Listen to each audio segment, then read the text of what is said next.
I just want to give you, because you've all seen the video quite a few times now at this stage, and you're all really enjoying it.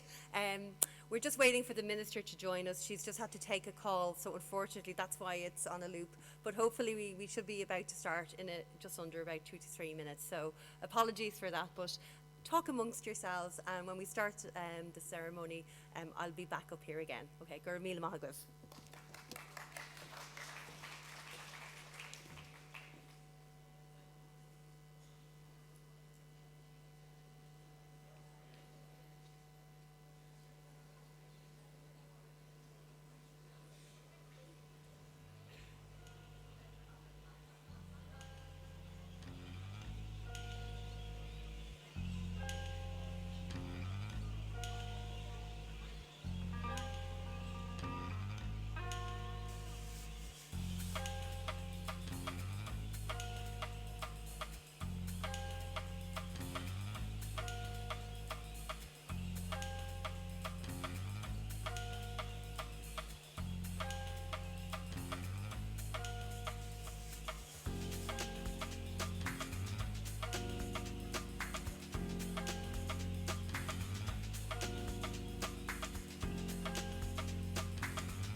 Ladies and gentlemen, please take a moment to locate your nearest fire exit. In the unlikely event of an evacuation, please follow the directions of the CCD staff and proceed directly outside. Please do not attempt to re-enter the building until told that it is safe to do so.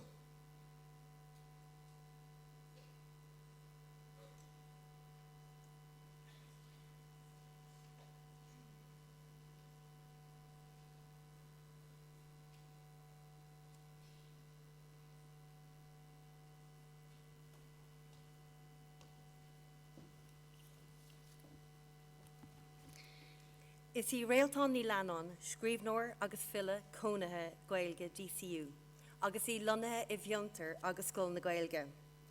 Réaltán ní leanan is DCU's Irish language writer and poet in residence. She has published several works in Irish and has been nominated and recipient of various awards. Most recently, she has been nominated for the An Pus Book of the Year. She joins us today to read the conference poem, Solas an Léan, Learning in the Light. Accorda, please join me in welcoming Réaltán to the stage.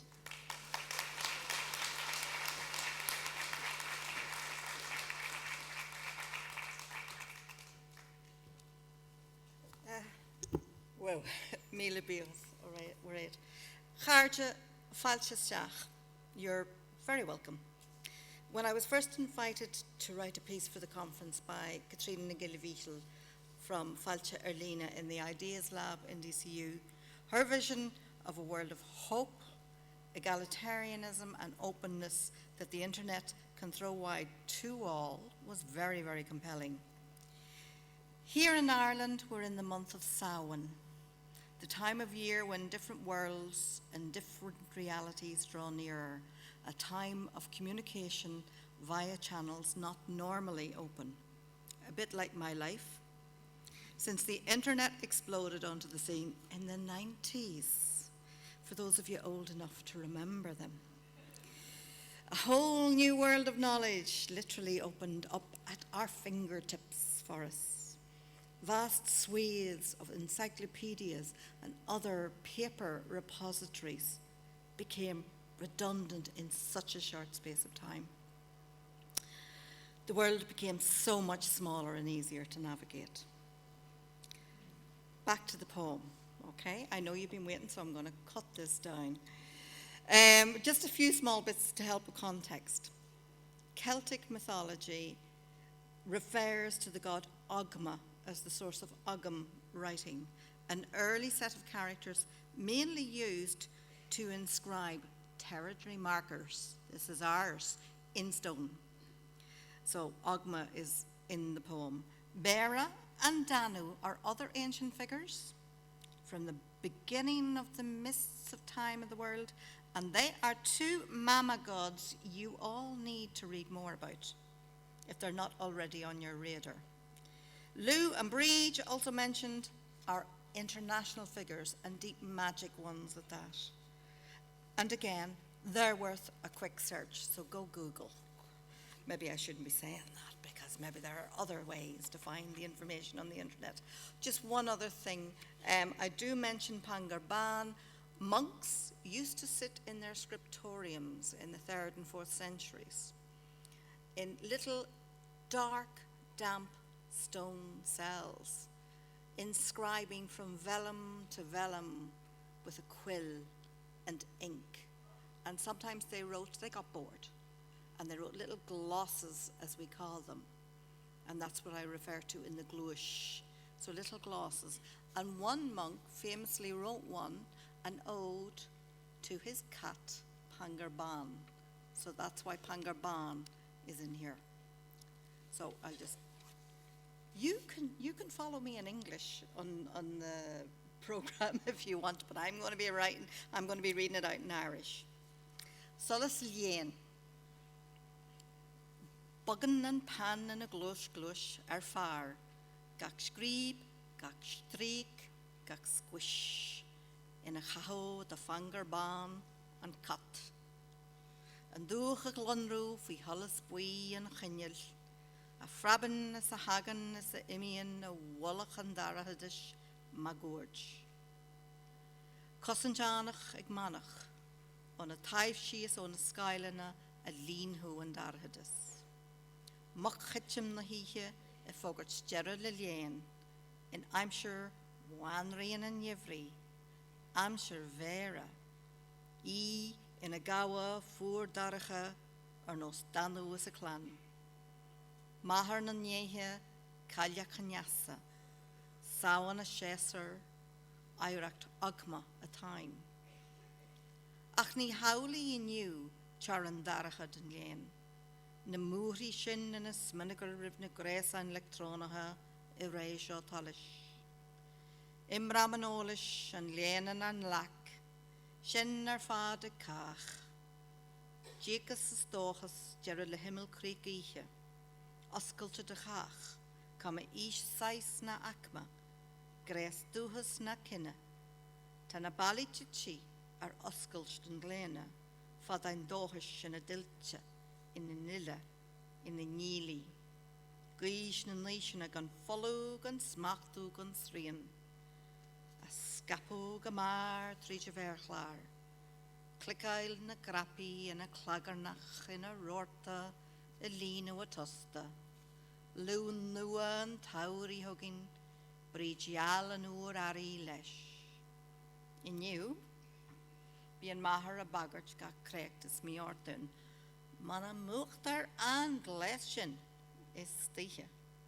An skylan a lonru go glegal er lekken. Clip clap an olish o livnia.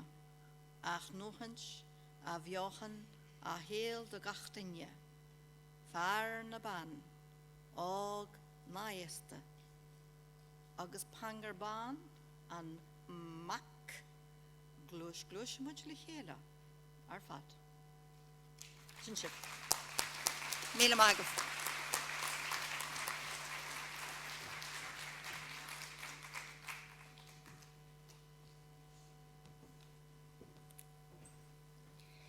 So a corda, and when I say a corda I mean friends.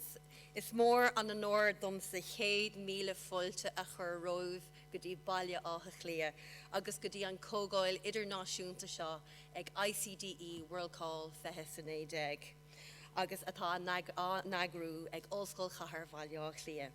Friends, as we say in Ireland, 100,000 welcomes to Dublin and the ICDE World Conference for Online Learning being hosted by Dublin City University. Can you believe it's been 2 years since Toronto? Myself and Mark Brown can. But at least today we gave you the best of Irish weather. We did the best of display of weather for you. As many of you may know, my name is Professor Mairead Gilliví-Heal, and I am the founder and head of the Ideas Lab at the National Institute for Digital Learning in Dublin City University. And I'm also a proud member of this organising committee and one of your 2 moderators of the conference. I would like to thank Railton, Gurav Mila Mahagat the Railton, for her beautiful and inspiring words. If you couldn't follow it in Irish, there is an English translation in your program, in your cultural program.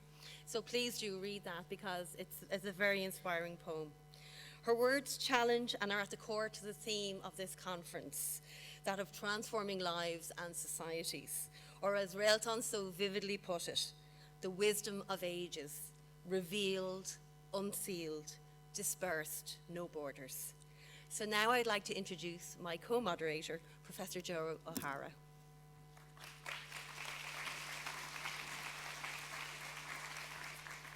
One of the odd things when you get a round of applause before you begin speaking is it actually for the person before you or the person or for yourself. So I will take it for me, so thank you very much for your welcome. For both. It's an honor to be here. My name is Joe O'Hara. I'm a Professor of Education at the DCU Institute of Education, which is Ireland's only faculty of education. And it's also a location which we were delighted to host a pre-conference in yesterday. So we had the opportunity to meet many of you there and for you to see our institute, something that we're very proud of. I'm also the president of the European Educational Research Association, which is one of the partners for this conference. ERA is an organisation of 42 associations of educational research from 37 regions and countries and represents 20,000 members. And it's a real honour for us to be associated with this conference because we see many of the similar ideas and themes around research, around the value of research engagement, and around the wonderful theme of the conference, transformation of lives and transformation of societies. As I stand here, it's slightly intimidating, but it's also incredibly impressive. We have 800 delegates here from 6 continents and from 80 different countries, which is an extraordinary number of people to have, and I think it demonstrates the commitment of you all to the idea of the conference and the theme underpinning the conference. As Mairead mentioned, we have a great tradition in Dublin of talking about the weather. Normally, we thank delegates for bringing the weather with them, but I don't think I'll do that today. But it is great to have you here anyway. To begin the conference, it is my enormous pleasure to introduce a committed educationalist and actually former school leader, somebody who in her own work and in her own speeches has discussed regularly the impact of education as a transformational idea, both individually and at a social level. So it's with great pleasure I introduce the Irish Minister for Higher Education, Minister Mary Mitchell-O'Connor, to officially open the conference.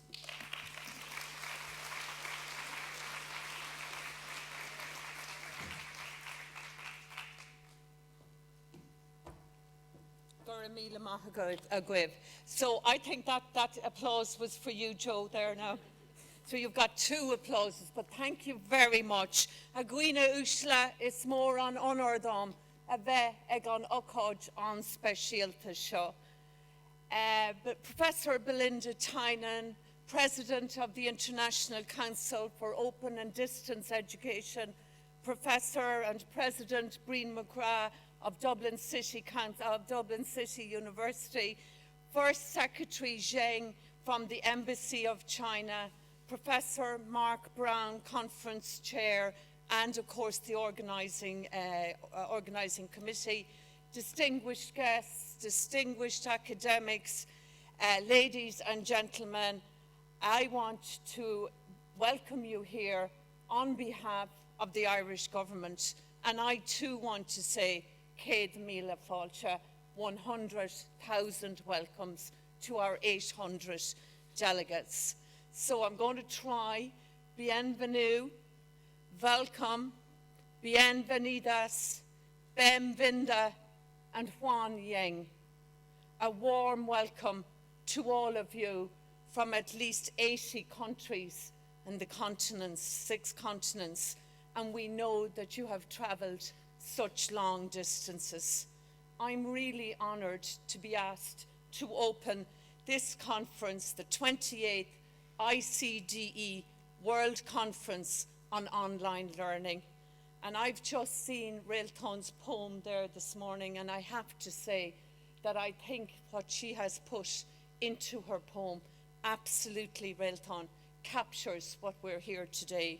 So if I can just take a few quotes, because some of you may have missed it when we read it Oscuelga in Irish. The walls are open to the light. The wisdom of ages revealed, unsealed, dispensed, and no borders. We no longer stop learning when the darkness gathers. Those old webs have crumbled in the era of light. In an age of information, learning squats tight in our grasp, within reach of all. Open to all ages, kind or creed, sex or sort or breed. The walls are fallen, open to the light. The wisdom of ages are revealed. The tip-tap of knowledge at fingerprints. And I really think she captures everything that we're saying here today. So, thank you. This conference is most timely. There is much current debate around the use of online engagement, the role of social media, and their influence on political discourse. So first, let me stress that online engagement and online learning must be ethical and responsible. It is most important that online learning enlightens and empowers, not engenders fear and suspicion. Online learning promotes real inquiry and real interrogation, the enemies of propaganda and fake news. And ladies and gentlemen, by the end of this week, I know that you will find that your journey here to Dublin and to this conference are well worthwhile.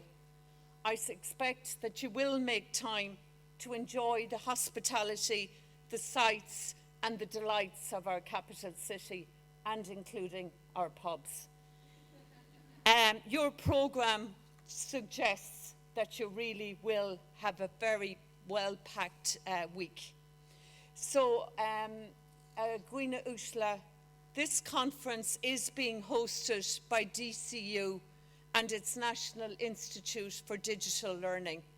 Both DCU and the Institute are bright beacons in our higher education landscape. The Institute aims to be a world leader in the research, design and implementation of new, blended, online and digital, the so-called bold models of education. I was very pleased to learn that at yesterday's pre-conference, the Open Teach project team at the NIDL launched a new report on teaching online. The report critically outlines and analyses the international literature about online teaching and professional development. It argues that teaching online is different, evidenced by some of the unique roles, competencies, and the professional development that approaches that are required to equip online educators to teach effectively.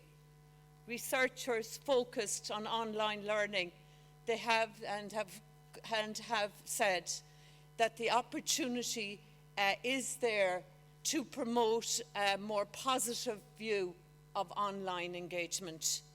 They can show it as a place where connections are made and the debate and dialogue are supported. The report is externally funded by the Irish National Forum of the Enhancement of Teaching and Learning in Higher Education, led by Professor Terry Maguire. They are the online forum, or the Forum for the Enhancement of Teaching and Learning, are a valued bronze sponsor of this conference, and they're a very important player in our higher education system. So I hope that as many of you now as possible get the opportunity to read the report. This week, we look forward to showing you the best of what our country has to offer in higher education. We are ambitious to position Ireland as a global leader in education provision. And by 2020, our aim is for the total economic value of international education to be €2.1 billion. We want to create links and relationships at personal, institutional, and country level that will last far into the future. Many years ago, our island was known as the home of the saints and scholars. We know now that there may be a few less saints nowadays, but our scholars remain in large numbers. 225,000 students involved in full-time, part-time, third-level, primary, masters, doctorates, and at research level. So I hope now that this week that you will gain a deeper understanding of Irish educational innovation while you are visiting. Ladies and gentlemen, Brexit remains a major concern in Ireland.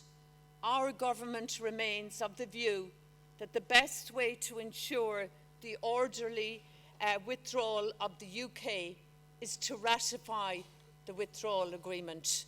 It is a good deal. Both sets of negotiators have worked long and hard to achieve this, and with compromises on all sides. Much now depends on developments in London, and we hope that the extra time provided by the extension will be used to ratify the agreement in order to ensure an orderly withdrawal of the UK. In the meantime, Ireland's economy is on an upward trajectory, and though a small nation, Ireland has become a multicultural hub that attracts people from every corner of the globe.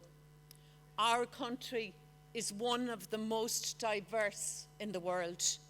1 in 6 people living in Ireland were not born here. That diversity has become one of our strengths, and it makes our economy stronger.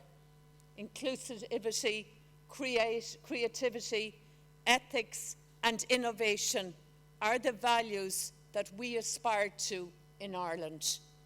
What was a closed past has become an open present, and the innovation in education is at its very heart.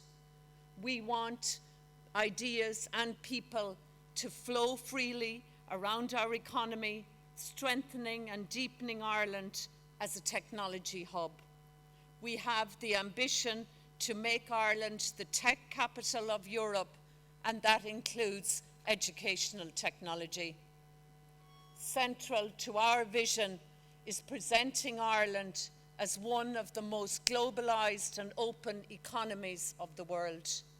That depends on talented people. We know that we need to consider new ways of attracting, retaining, and enhancing talent through remote and flexible educational, upskilling, and working options. We need to make it easier for females as well as males to get the job done. We need to see lifelong learning as the norm so that we are adaptable to new technologies and sectors. Our government's Future Jobs Ireland plan and programme is about supporting business, but also about investing in the development of our people. The world of work is changing. Advancing technology means that Ireland, or means that society, is always switched on. Connectivity and greater accessibility is changing the way that people work. This comes with negatives and, of course, with positives. We must explain the positives that technology can bring for our country and take on board the negatives. We all know that in the next 20 years, technologies like artificial intelligence, robotics, blockchain, autonomous vehicles are likely to change our world. They will do this as much as the internet and the mobile phone did in the last 20 years. So we need to be ready to benefit from the new jobs and the new wealth that will inevitably be created. In Ireland, our higher education institutions, especially DCU, are energetically responding with new online master's programs in artificial intelligence, blockchain, and the Internet of Things, for example. Delegates, you gather in Dublin this week to discuss some big questions, and I know from your programme that these include: what is the future of online education? How can online education contribute to better futures? What is required to harness the potential of online education? You will do this under the very ambitious theme, transforming lives and societies. That is a goal which all of us in public life and higher education support. Our daily lives are being transformed by technology, so of course we see its potential to deliver new models of open, online and digital learning. Here in Ireland, the popularity of online education is growing.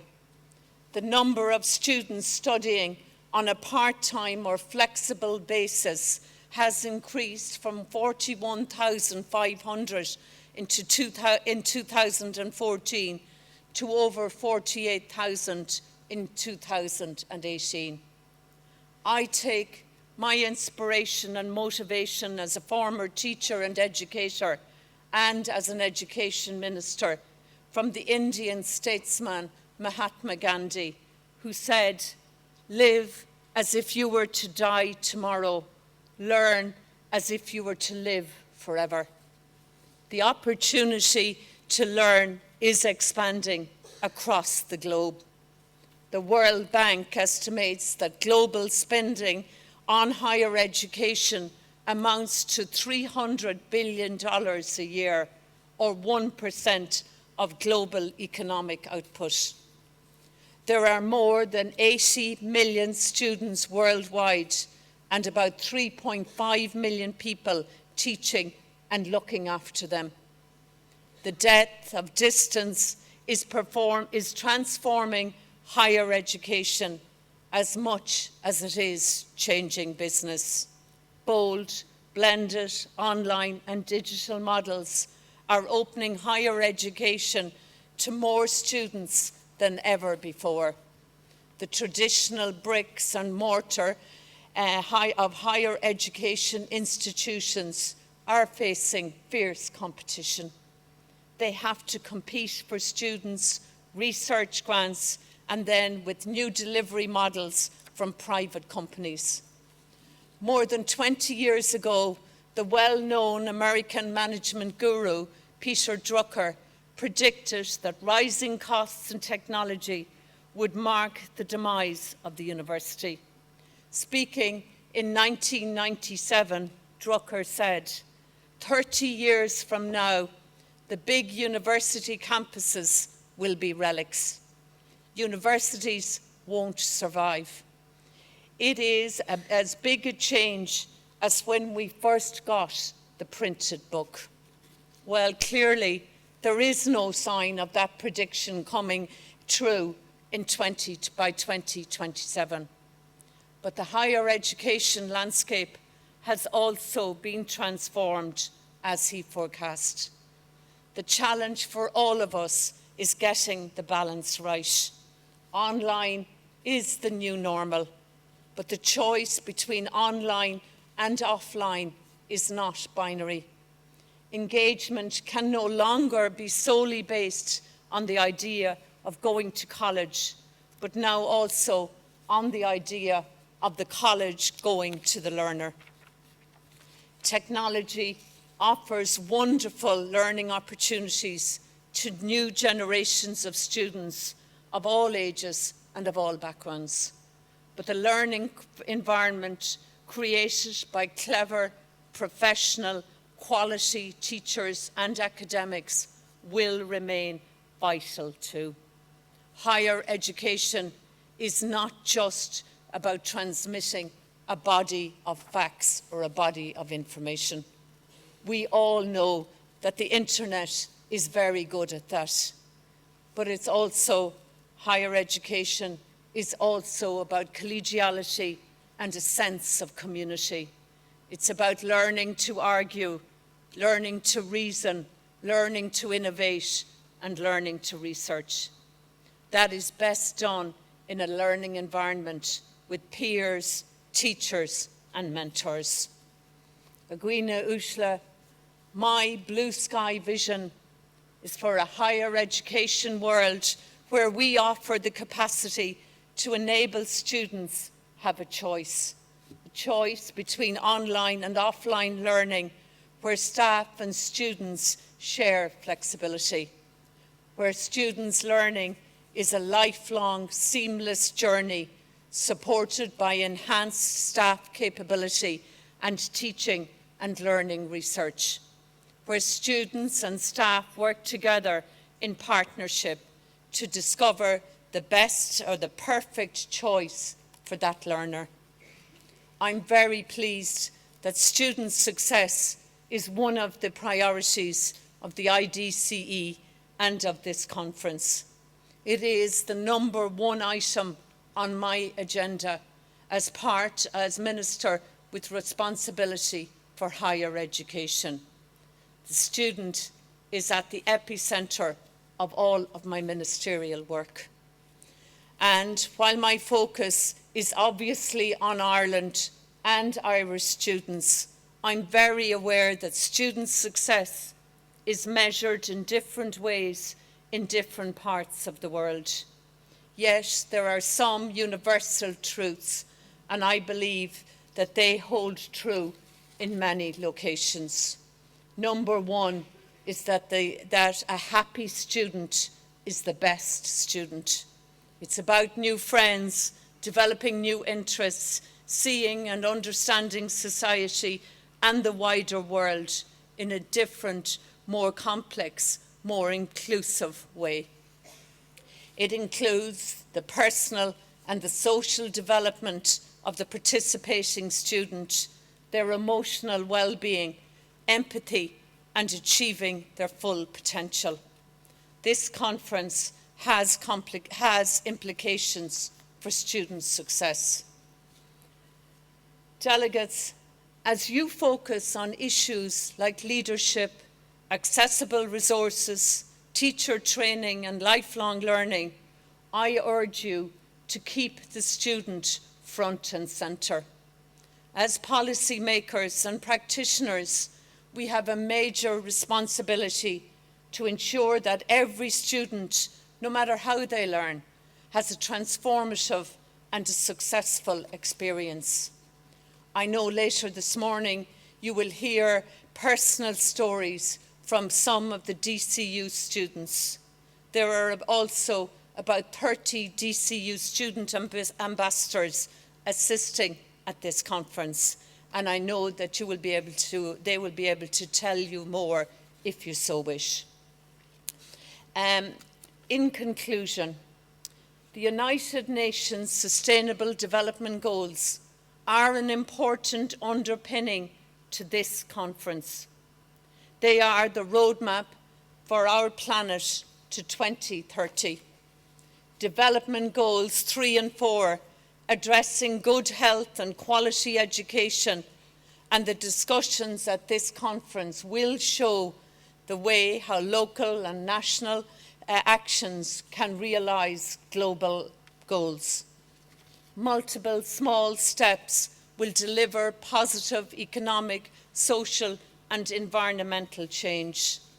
The goals open up the prospect of access to education for people who can only dream of it, and offer them the personal health and the well-being that goes with it. Distance and online learning transcend the barriers of location.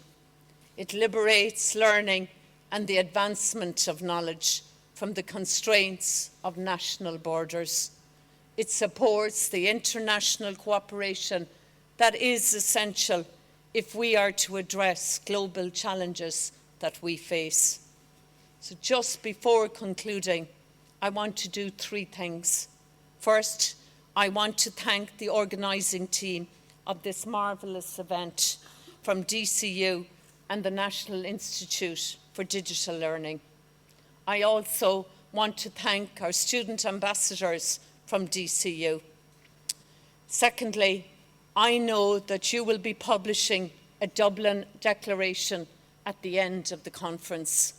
Please send this to me with the suggestions and your proposals for actions and further work that you identify. Finally, I want to wish you a productive, rewarding and an enjoyable time in Ireland. As Gandhi said, learn, as if you were to live forever. Times are changing, and it beholds all of us, policymakers, educators, and students, to engage with future online learning developments. I want to officially launch now this 28th ICDE World Conference on Online Learning. Gora míle maith agaibh. Merci, danke, gracias, obrigado, and shishi. Gora míle maith agaibh. Thank you.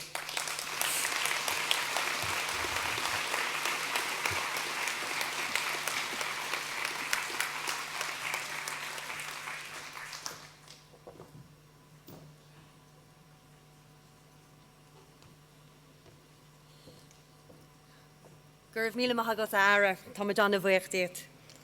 So, as you know, we have a fantastic cultural programme for you as part of this conference, one that we've been working very, very hard on, and we hope you're going to enjoy it. We know you're going to enjoy it. So to start off, we have, in celebration of DCU's strong connections with our local community, we welcome our neighbours from CLG Setanta and the Sean Tracy branch of Cultus Ceoltóirí Éireann, the leading organisation of Irish traditional music and heritage. These groups work to promote cultural heritage. Most notably, their work aims at passing on the tradition from one generation to the next. They are represented here today by a selection of their young musicians and led by their teacher, Noreen Leach, a gifted musician in her own right, and a very good friend of mine, a balladeer named Tom Smith. Joining them on stage will be dancers from the Inish Alga School of Irish Dancing. The school was founded by Matthew O'Muelady in 1948, a long time ago. It is one of the foremost Irish dancing schools in Ireland and indeed internationally. Even Nivuelady is the current head of the school, and we are joined today by two of her pupils, Declan and Mairead Gillen. So I would ask our musicians and our dancers to come to the stage. Gur míle maith agaibh.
Thank you so much for that extraordinary and wonderful and energetic contribution to this morning's opening ceremony. I think we're all hugely proud of our links with our local community within DCU, and also hugely proud, I think, as Irish people, of this fantastic culture that we have the opportunity to share with you this morning. This is a culture that is many, many millennia old, and yet continues to live and continues to develop and continues to be added to by those who've chosen to make Ireland their homes in recent times. So it's a wonderful and I think a really interesting representation of how Ireland is both staying the same but also changing rapidly in recent years. So thank you very much once again to our wonderful musicians. You'll also be happy to hear that we have a very varied, unique programme of cultural experiences at the conference. So I would urge as many as you can to take part in this and have your own opportunity to experience this, and maybe in a slightly less formal setting. We now come to our next speaker, and it's an enormous pleasure to introduce to you the President of the ICDE and the Vice President of RMIT, Professor Belinda Tynan. Thank you very much.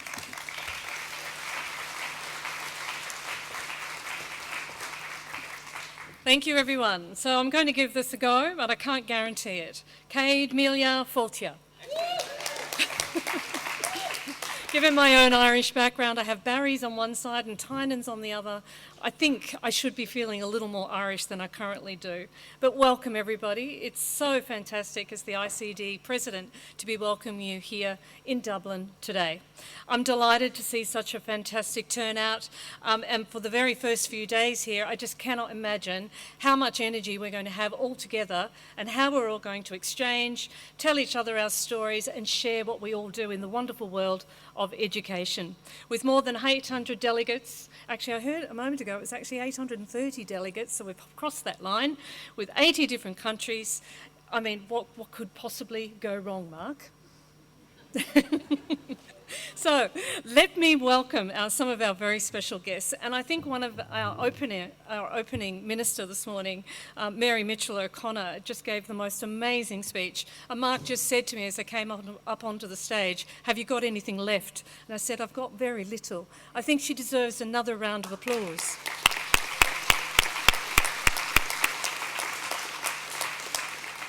Ireland is very fortunate to have someone of your passion to be able to speak so well about education. I'd also like to thank Professor Brian McCraith. He's the President of Dublin City University. Thank you for your hosting of ICD this year at this conference. We're delighted to be here in Dublin. I'd also like to extend a very special welcome to all the university presidents, vice-chancellors and rectors, and there are many other senior institutional leaders who have taken time to participate in the ICD World Conference. Welcome to you all, delegates. Thank you for making the trip to Dublin.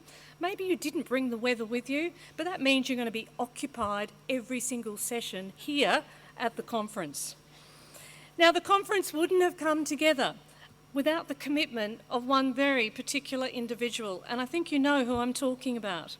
The chair of this conference, Professor Mark Brown, and the member of his organising committee, no ask too small, and his generosity abounds. Anyone who has organised a conference at this scale knows what the commitment is, the long days of planning, and the event itself. It's a huge thank you to you, and in particular, and I'm probably going to get this wrong, I'm very sorry, Dr. Mayreed Nikgiolo-Mickley from the Institute of Digital Learning. She'll probably tell me later. You'll have to sit me down, give me a private tutorial on that one. Desperately sorry. But I reckon I can get Joe O'Hara right. And also I can thank Dr. Morten Flate Paulsen, the ICDE Secretary General, and of course Caroline Seville and members of the Secretariat of ICDE as well. And of course our International Advisory Board and the working group members who provided their expertise in support of the conference. To all our major sponsors and exhibitors, they also warrant a very warm welcome because, as you know, support for an event like this is incredibly important and we're very grateful that you're here. Thank you to FutureLearn. Thank you to DCU. Thank you to Desire to Learn, LACE, FunPEC, UFRN, Catalyst, Class Central, Studiosity, and the Teaching and Learning National Forum for the enhancement of teaching and learning in higher education, not least Unicam and InStride. It is also great to have on board 15 exhibitors and 29 official partners. The ICDE World Conference is never possible without your support, so thank you. Your participation makes it all that more special. Over the past 24 months, I've had the privilege and honour to be the president of ICDE.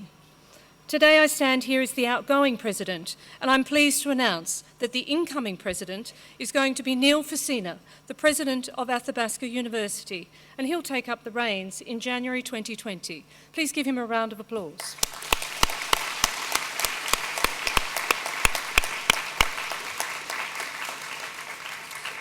I'd also like to welcome our new Secretary General, familiar to many of us. Welcome back, Torring Jelsvik, also starting in January, so the future of ICED looks very strong. It is a huge thank you, and with some sadness, that I thank Morten Paulsen for steering us through the past 18 months as we searched for a new Secretary General. His untiring quest to ensure ICED charted its way over the past 18 months and towards this conference has been very much appreciated. Thank you, Morten.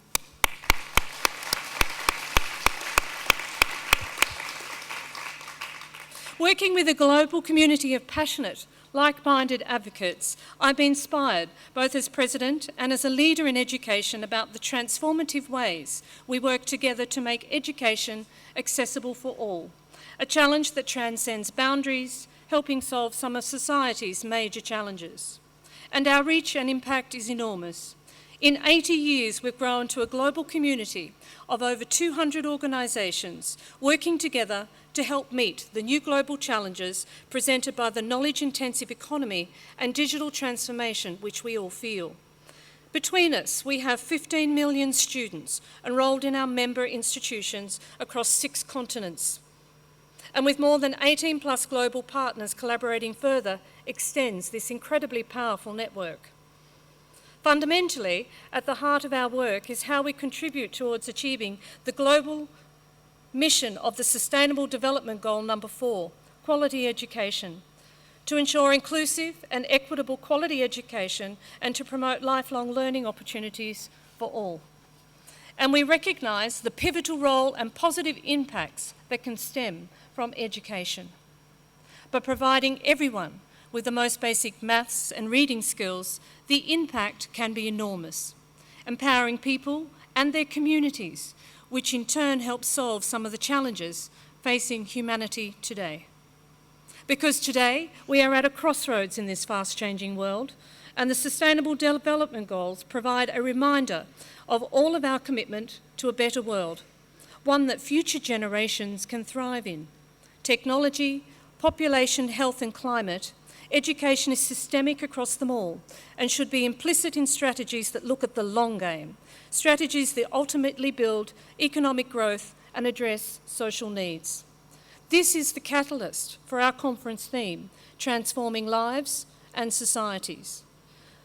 By delving into the bigger challenges and looking at them through the lens of education, we not only extend our knowledge and practice, but can help shape and influence the future of education in this digital era. My final thanks go to the musicians.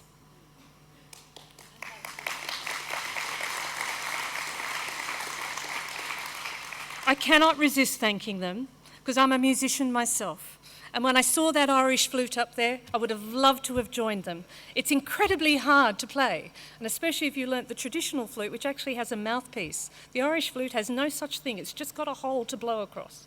So I think, young man, and the young woman that was playing it as well, superb job. And if I had time, I'd come and play a tune with you. Thank you for sharing your rich Irish culture with us. So thank you, everyone. Thank you for joining us this week, for sharing your expertise, your insights and your time, as we all learn, explore, and hopefully collaborate and make new connections, and enjoy the unique Irish experience and hospitality. By working together, we can all make change happen. Thank you.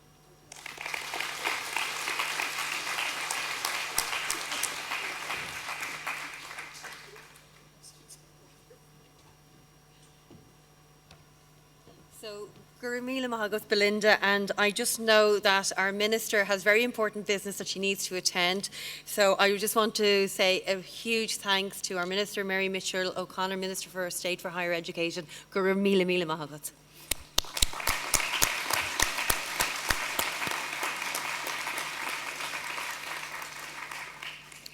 So we move on to another very distinguished person, and somebody that it is my personal pleasure, and it's a great honour. We have in this person a huge advocate for digital learning, but not only for digital learning, but for learning for all. And I think one of the major things that DCU has done in the last few years is get engaged with issues such as age-friendly and things like that. And I think it's through his leadership that he has brought us to this and to where we are at as an institution. Therefore, it is my great honour to introduce Uachtaráin na Hulscoile an Tullav Brian McCrath, President of DCU, Brian McCrath, Professor Brian McCrath.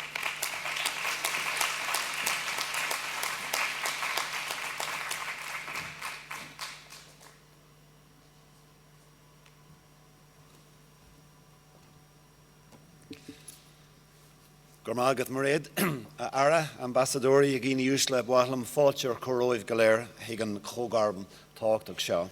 Minister or departing Minister, Ambassadors, ladies and gentlemen, gives me great pleasure to welcome you all to Dublin. I believe, as you've heard, we're just over 830 delegates from 80 countries contributing to this event, making it truly a global conference. And before I say a few words about the conference itself, I think at this time in the world, bringing together representatives from so many different parts of the world, apart from the academic contributions, this makes an important contribution just to harmony in the world and to show that people like yourselves can come together and discuss not only the technical and the academic, but common global issues, and I think it's very significant indeed. So you're all very welcome indeed. I want to thank our Minister, Mary Mitchell O'Connor, for officially opening the conference, and I greatly welcome her support for the ongoing development of online learning and its potential, and she truly believes in this, and we're very grateful to her. I also want to welcome and thank Professor Belinda Tynan, ICDE President and Vice President of RMIT in Melbourne, for her very strong opening comments and the role indeed that ICDE plays in supporting more flexible online models of education globally. Thank you, Belinda, for that. I would also like to welcome Dr. Morten Poulsen, Acting Secretary General of ICDE, and members of the Executive Committee. You're all very welcome. Thank you for what you do. This is a proud day for DCU. We are truly delighted to host such an important conference at a time when online education is redefining traditional models of teaching and learning, and indeed transforming the future of learning. I'm also pleased to welcome the 30 university presidents, vice-chancellors and rectors attending this conference, many of whom met yesterday at DCU for the Global Presidents Summit. I think that's significant. There's very few conferences I would attend or I would open where so many university presidents would attend, and I think it reinforces, endorses the importance of the work you all do in this community that's advancing and pioneering the whole area of online learning. It's also noteworthy that several ambassadors and first secretaries will participate in the event, including representatives from Brazil, China and New Zealand, and I'm sure there are others as well. A very warm welcome to you all indeed, and thank you for endorsing this work.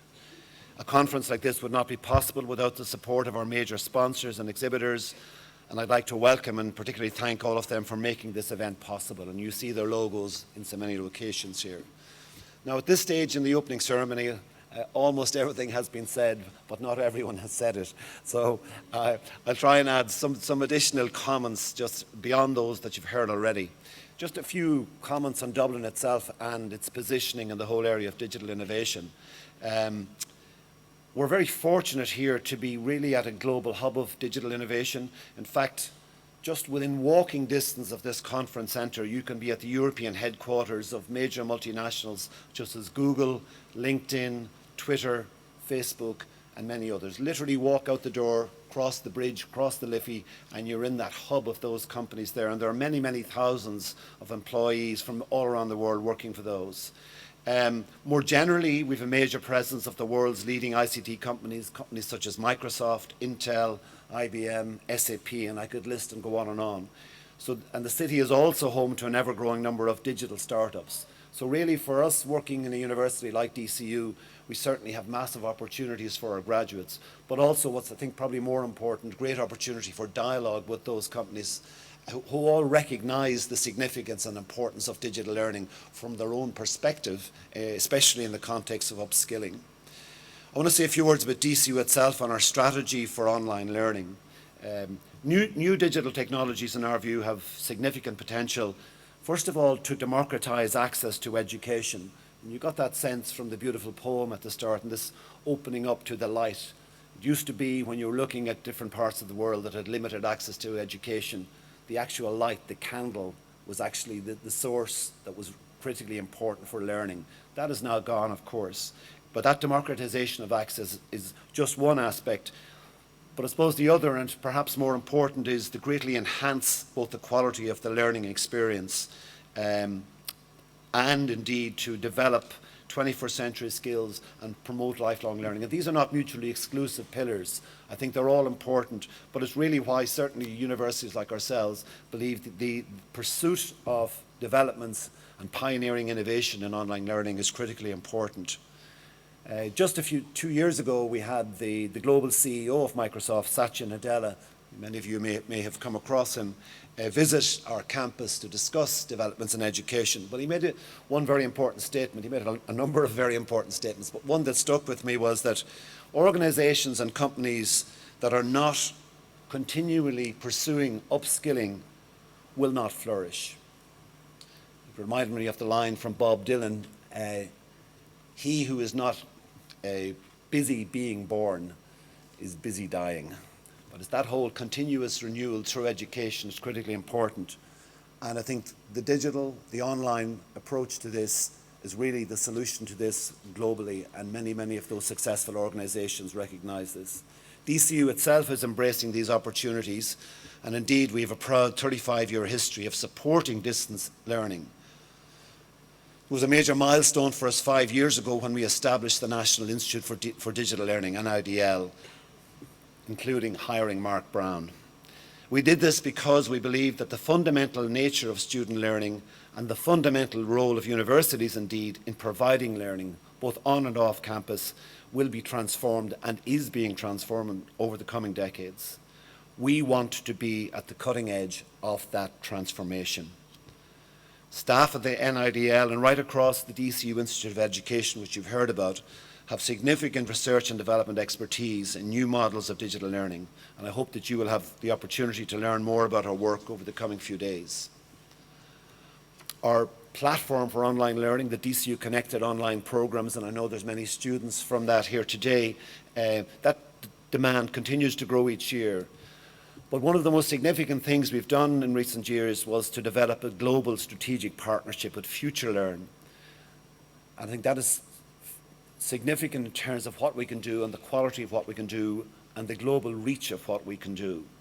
This has led us in the first year alone to develop industry-informed new master's degrees in areas like artificial intelligence, blockchain technologies, Internet of Things, as well as pursuing the development of a number of new stackable micro-credentials in areas, for example, like fintech.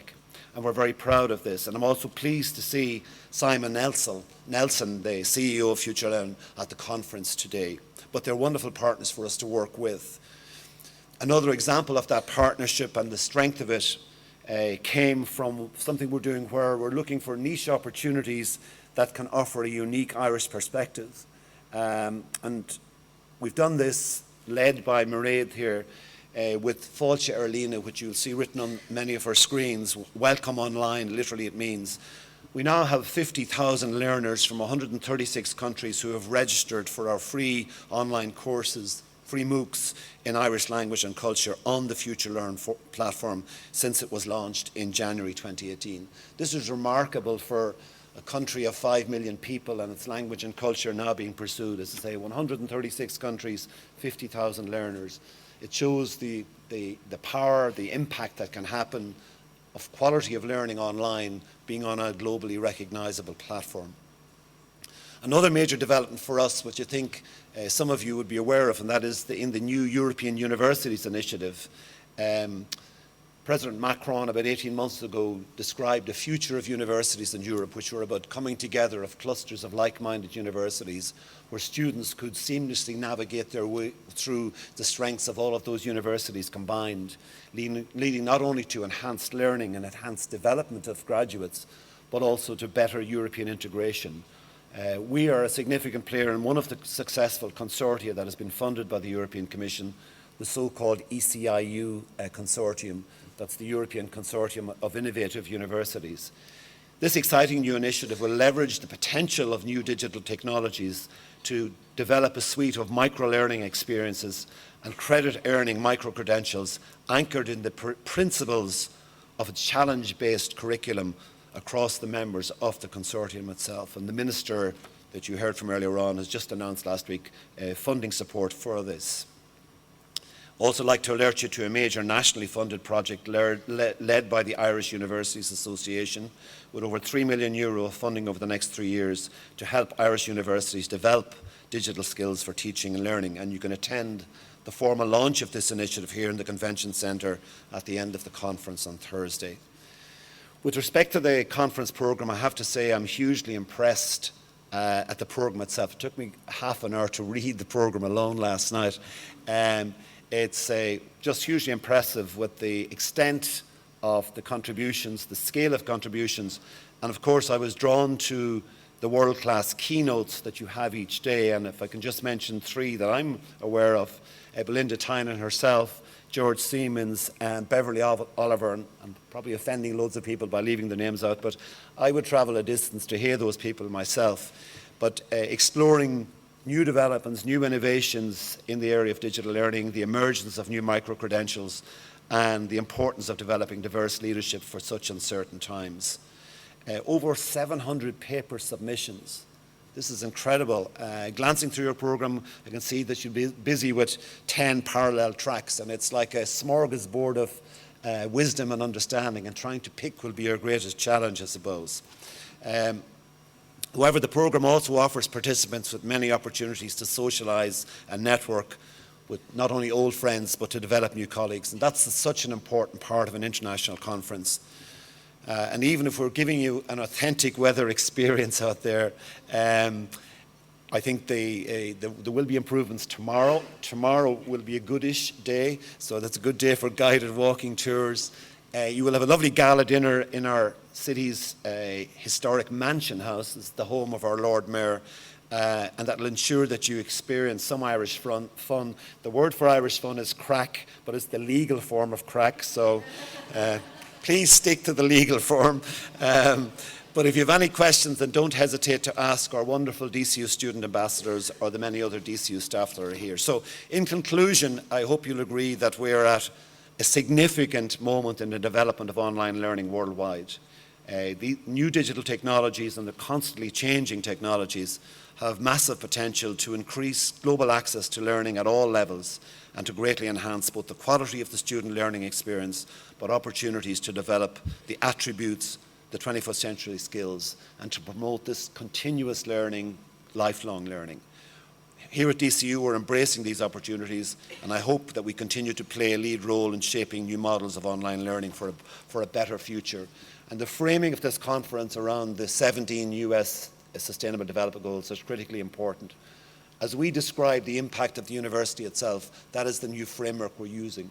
And I think it's a particular challenge for universities at this time in the world to justify our existence and our value. And the very best way to do that is by talking about the 17 UN Sustainable Development Goals and framing what we do around that. So I was particularly pleased to see the conference pick those areas, not as a diversion, but as a framework for explaining and promoting what you do so critically around the world. I want to finish by thanking everyone involved in organising this event. Firstly, I'd like to acknowledge the critical support of ICDE. I was delighted when Mark Brown burst into my office about 2 years ago when DCU was first granted the privilege to host the World Conference. I was almost as pleased as he was, and we're very grateful to ICDE for your support over this time.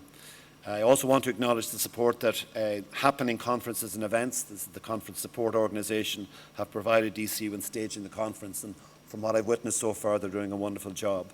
Thanks to the team here at the Convention Centre, this is a wonderful asset we have at the heart of Dublin, for their help in making a great conference experience, and again to mention the great contribution from our DCU student ambassadors. The NIDL team at DCU deserve a special mention for the hundreds of hours of volunteer time over above normal duties that have gone into preparations for this conference. I'm a physics professor myself. I've run conferences in the past, and I know how they completely consume your life for a period of time. So I have nothing but admiration and gratitude to express to the organising team. But I also want to note the contribution in particular of the conference chair, Professor Mark Brown, and he's done an amazing job in actually bringing us to this day itself. I want to thank also the conference co-moderators, Professor Mairead McGilly-Vigil and Professor Joe O'Hara, and thank you for all that you've done in advancing and making this conference happen. Lastly, we're very proud of our Irish heritage and culture, and I want to thank all the artists and performers. Just make one point as a physicist about the dancing. You saw the movement there. Some of those dancers, our national leads in that style of dancing, have been measured. The clicking you see of their ankles off the ground have been measured at 32 hertz. That's 32 beats per second. Try doing it with your finger, first of all, and then imagine what their ankles are doing in terms of creating that. It's just incredible, that particular skill. I want to thank all our artists, performers, particularly the young ones over here to my right, have done such a wonderful job and created a very nice positive start to the conference itself. And I think you'll hear more of them over the coming days. To all of you, thank you all for joining us. Thank you all for your patience and listening to many speeches this morning. I think the important thing about any conference is that you learn from it and develop new friends, and that you come back thinking that was a fantastic, productive conference. May it be so. Thank you very much. Gurna míle maith agaibh.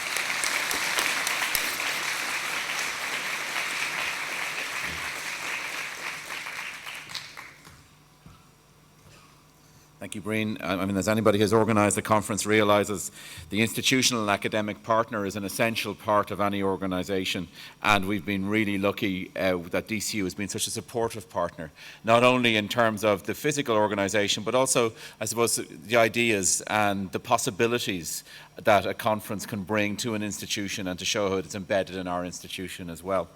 As we talk about the conference, we also talk about the theme of the conference, and we've mentioned it a number of times, that's about the transforming of lives and societies. And we've heard the Minister talk about it. We've heard the Minister talk very passionately about the transformation that Irish society has undergone under the last 20 years, with 1 in 6 of our fellow residents on the island having come from outside of our country. This has been an enormously positive change for Ireland, and it's also been one that has been reflected in how we think about education and how we think about the way we provide education.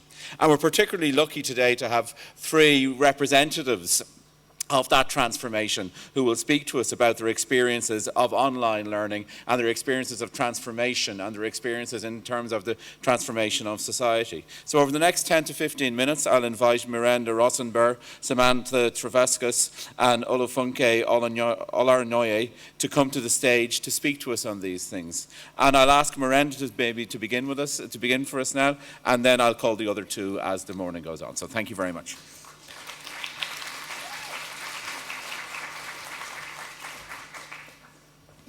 Good afternoon, everyone. Sorry, I forgot that some of you don't actually know me. Normally, when I say good afternoon, everyone, you're supposed to say good afternoon, Miranda. Try it again. Good afternoon, everyone. Thank you. Now that we are on a first name basis, I feel very comfortable sharing intimate details of my life with you, as I've been asked. I fill several roles in my life. Most people know me as a performer, so I get to put on evening gowns and entertain people in theaters and make them feel very happy. But my day job is to help people increase their self-belief. So I work in women's shelters and rehabilitation centers, and I work also with troubled teens. And I teach them how to have self-confidence, have self-esteem, teach them to love themselves. And in this work, I work along with psychologists and mental health professionals and all these people with several letters behind their names who tell me that I can get my own degree and stop using theirs to do my work. But aside from that, I have another role that's more critical and more in line with the theme of transformation. I moved to Ireland in 2005. I was in an abusive relationship. I had absolutely no understanding of my own worth, my own potential, my own talents. I didn't understand who and what I was and what I could be. I also moved here with 2 children on the autism spectrum, who are amazing. They are my retirement plan now that they're 17 and 18.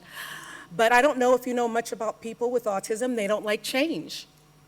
And my marriage broke down, and there was a lot of change. There was vast amount of change. And because I had these very tender, sensitive children, I didn't have the luxury of breaking down myself. I had to be strong and learn that I deserved to be treated with dignity and respect. So I got a job, tried to have a job, but because I have children with autism, I was constantly called into school to handle my children, and I would lose those jobs. But I was singing, and I could sing on nights and weekends, had no trouble with that. And my self-confidence grew. And as my performing self-confidence grew, people asked me, Miranda, can you do a stage presence class and teach people how to have this confidence? And I said, sure, not a problem. They said, oh, but Miranda, we heard that you used to do research and work in rehabilitation centers. Can you teach a self-confidence class? I can do research. I can build that. I have a sister that's a psychologist. Not a problem. Miranda, can you design behavioral interventions for us so that we don't have to pay a psychologist to do it? Yes, I can do that. And that's when my sister told me to get my own degree. Like she had paid for hers, I should get my own. But again, my children don't like change, and I live in the northwest of Ireland. There is no university close to where I live. And because I have a non-traditional lifestyle and I have to support my children in school and outside of school and their activities, I can't attend traditional classes. So what was my option? I found DCU Connected, which absolutely transformed my life. I then had the ability to be a self-directed learner, which I already was. I can attend classes and online, which is helpful for me. But on top of that, I was able to reach out to other students that were in the same position that I was in. I know a lot of other autism moms that are on my degree course in psychology. I know a lot of other people who are surviving domestic violence situations or some other trauma in their life, and that you have the space with online education to grieve or to grow. And I think that's critical, because I think when you consider us as online students, that's not something that people think about. Sometimes we need online education because we need that space. But there's trouble with that as well, because we are very isolated. I live 3.5 hours from here. There's no other online students close to me. I had to form my own cohort in the first year, and Samantha, who's speaking here after me, we support one another as open education supports us. So as I leave you this morning, I just want to say, the next time you see me in a few years, I will have several letters behind my name. And when I say good afternoon, you'll say good afternoon, Dr. Miranda. Thank you.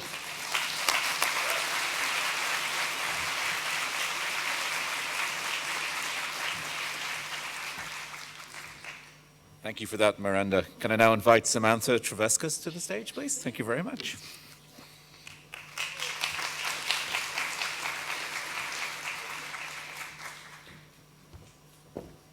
Good morning, everybody. I want to take you back to where my photo that was just on the screen, when that was taken. That was 8 years ago, and I was 20 years old, and I was graduating with my first degree in English and German. And to this day, I still always say I don't know why they gave me that degree. I'm pretty sure they shouldn't have. I was quite possibly the worst student you have ever come across. Attending classes and handing in assignments were optional, right? I don't actually have to do that.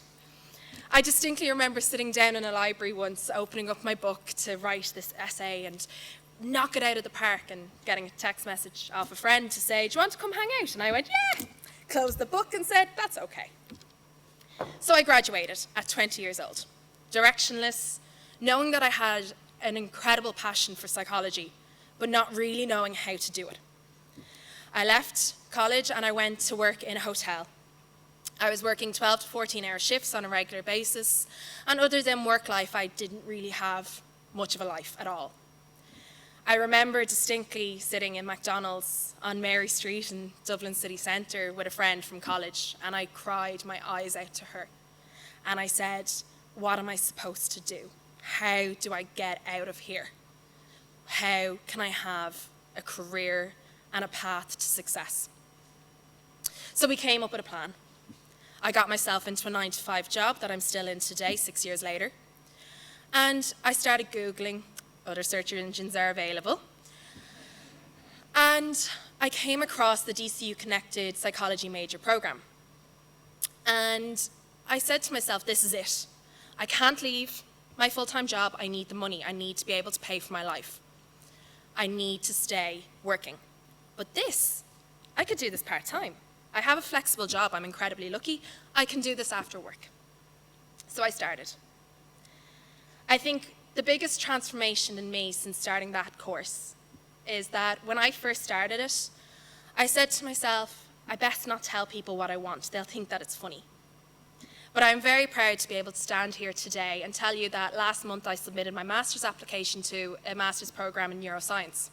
My aim being to eventually be a research neuropsychologist.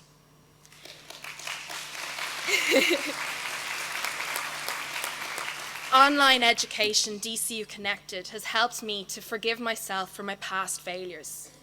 And I feel that the best quote to really sum up how I feel, standing here today telling my story, is from the song This Is Me in the movie The Greatest Showman. Quite simply, I am brave, I am bruised, I am who I'm meant to be.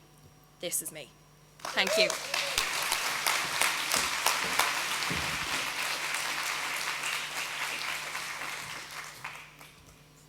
Thank you again, Samantha. And now finally, can I invite to the stage Olafunke Olaranoye.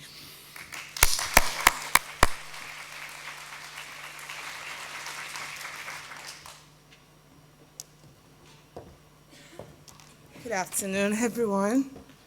Wow. Good afternoon, everybody.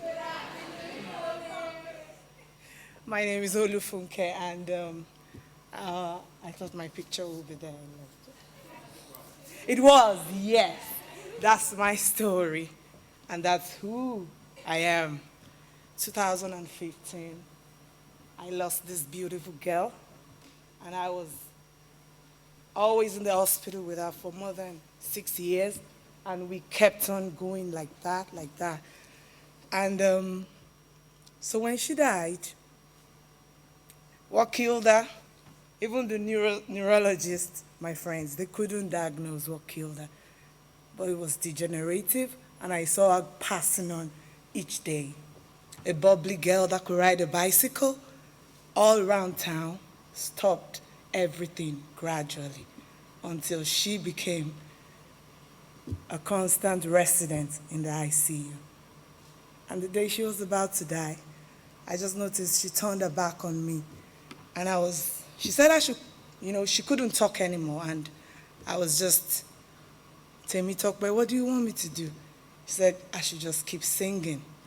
So you can relate when she died. I didn't have any life. Though she had other siblings, I had a 6-month-old then when she died. But I had no life. My hospital life was taken away from me, and I was left with nothing to do. I was always busy with the NG tubes, busy with the doctors, with the teams, and I was happy. You will say happy, but I was happy because I was doing something. I was helping a girl live her life. But when she died, you can relate how empty that would be. And I was sent into bereavement counseling, and it was not working. And the psychologist, they will say, Holy, what is it? We've tried all we could. Seems this vacuum has to be filled. And I said, what am I going to do? They said, we can't find it for you. You go out there, maybe online, anywhere, go out and search for what can fill the vacuum. That is the only therapy you need. Wow. I started searching. From a woman that could always be in a PJ all day, and I started searching.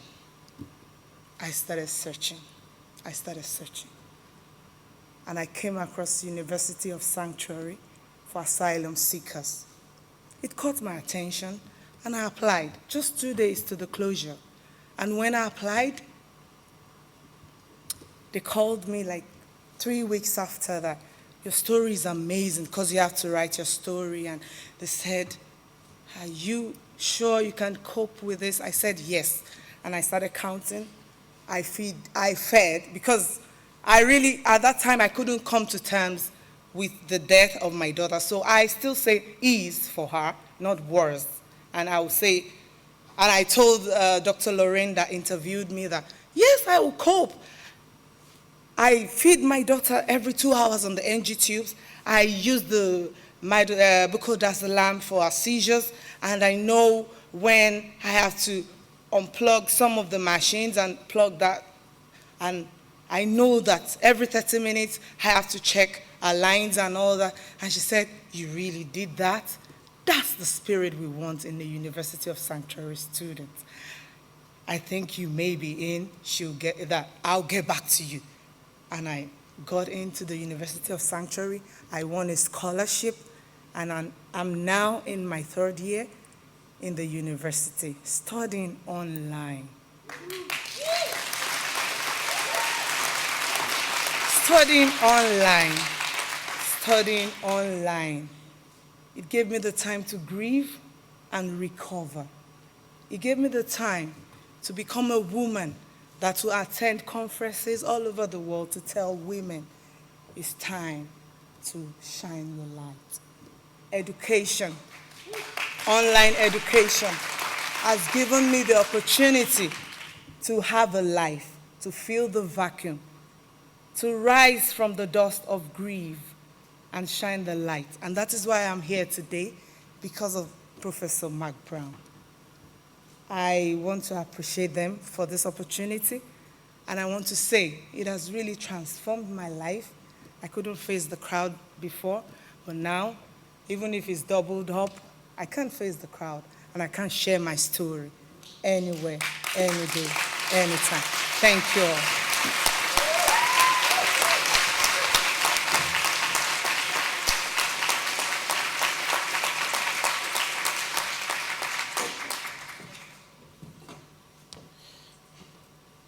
So some pretty amazing stories there, and some very, very moving stories. To my right here, you'll see our young students, our young people are leaving because they have to go back to school. So can we give them a warm welcome on the way, a warm thank you on the way out.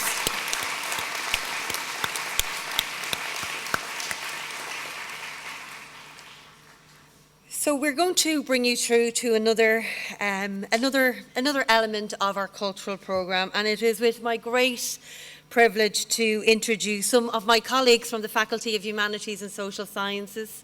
And in particular, I would like to welcome on stage Dr. Roisin Blunny, who is the director of DCU's new MA in Choral Studies. This is a fantastic new programme which has just commenced this year and has taken a full input of students, which we are delighted.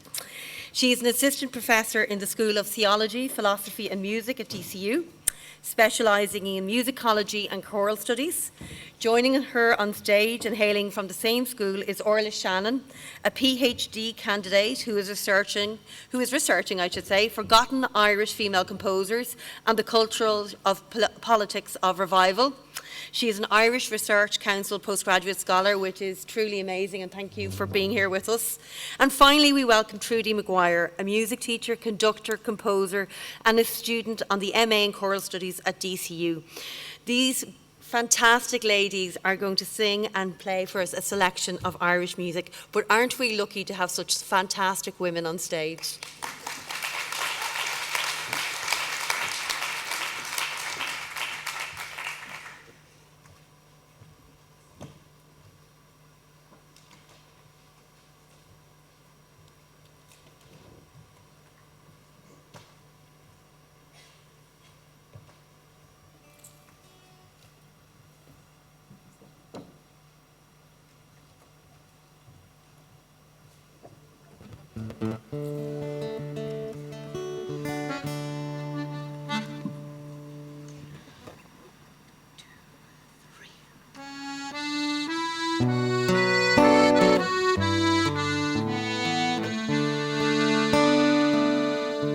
Oh, Danny boy, the pipes are calling from glen to glen and down the mountainside.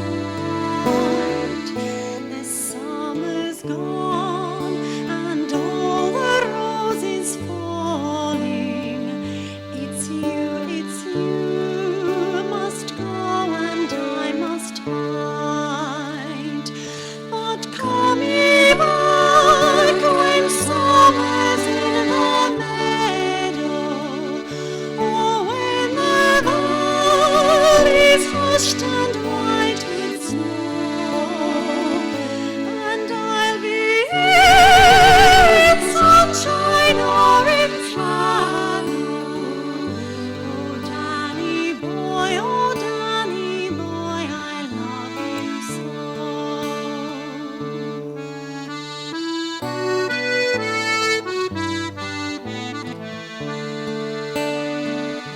But when ye come and all the flowers are dying, and I am dead, as dead I will may be, for you will grace, will ever be where may be, and kneel and say an Ave there for me. And I shall hear the soft you tread above me, and all my grace will more sweeter be. For you will bend and tell me that you love me, and I shall sleep in peace until you come to me.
Thank you very much, Gurmila Mahagav Galer. Thank you.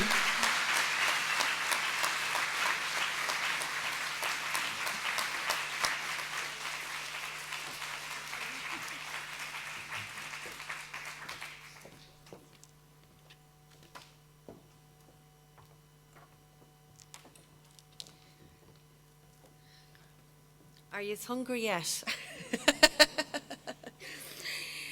Gura Mila Mila Mahagwib, I think that was absolutely beautiful. The songs both in Irish and English. It was really, really fantastic. Let's give them another round of applause.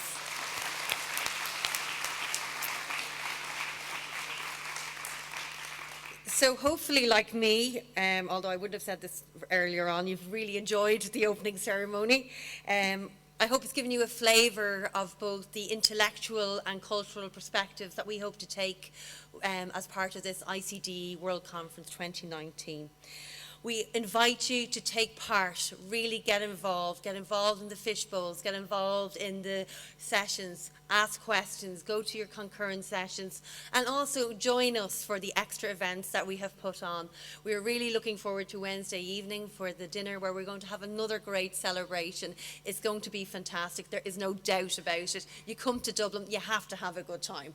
You have no choice. Okay, that's what I'm telling you now. You have no choice. You are going to have a great time. So please, as I have to do in every, we will have to do now all the other sessions, remember to keep abreast of conference announcements. You have the app. The app is available. If you don't have the details of it, look at your conference booklet and you'll be able to, we'll be updating it. Announcements will be coming out. And please do look at that because we'll be sending out information throughout the conference. Use social media. I can see already there's been lots of activity on social media.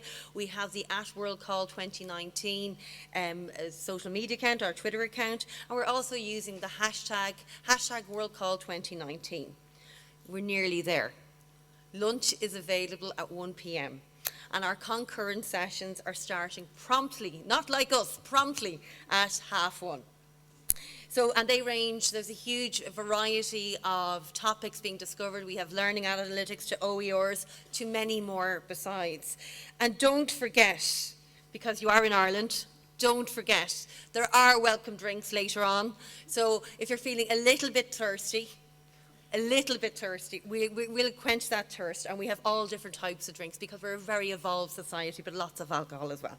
Okay, so all of that said, it's my last duty to do for this session is just buin tanavos, enjoy it, really do. Agus gura mila mila mahagwev, and lunch will be served next door in the exhibition centre. So gura mila mila mahagwev agus turbula bus mór rifain.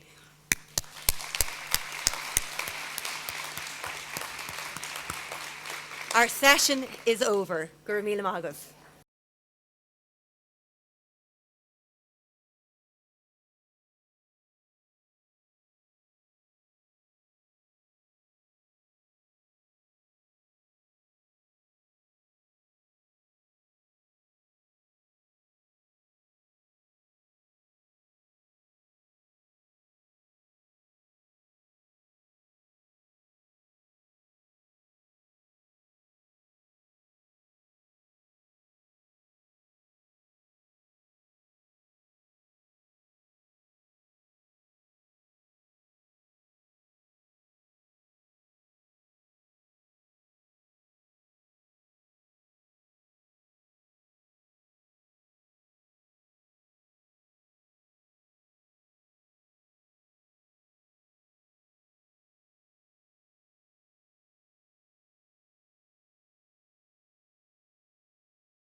this session.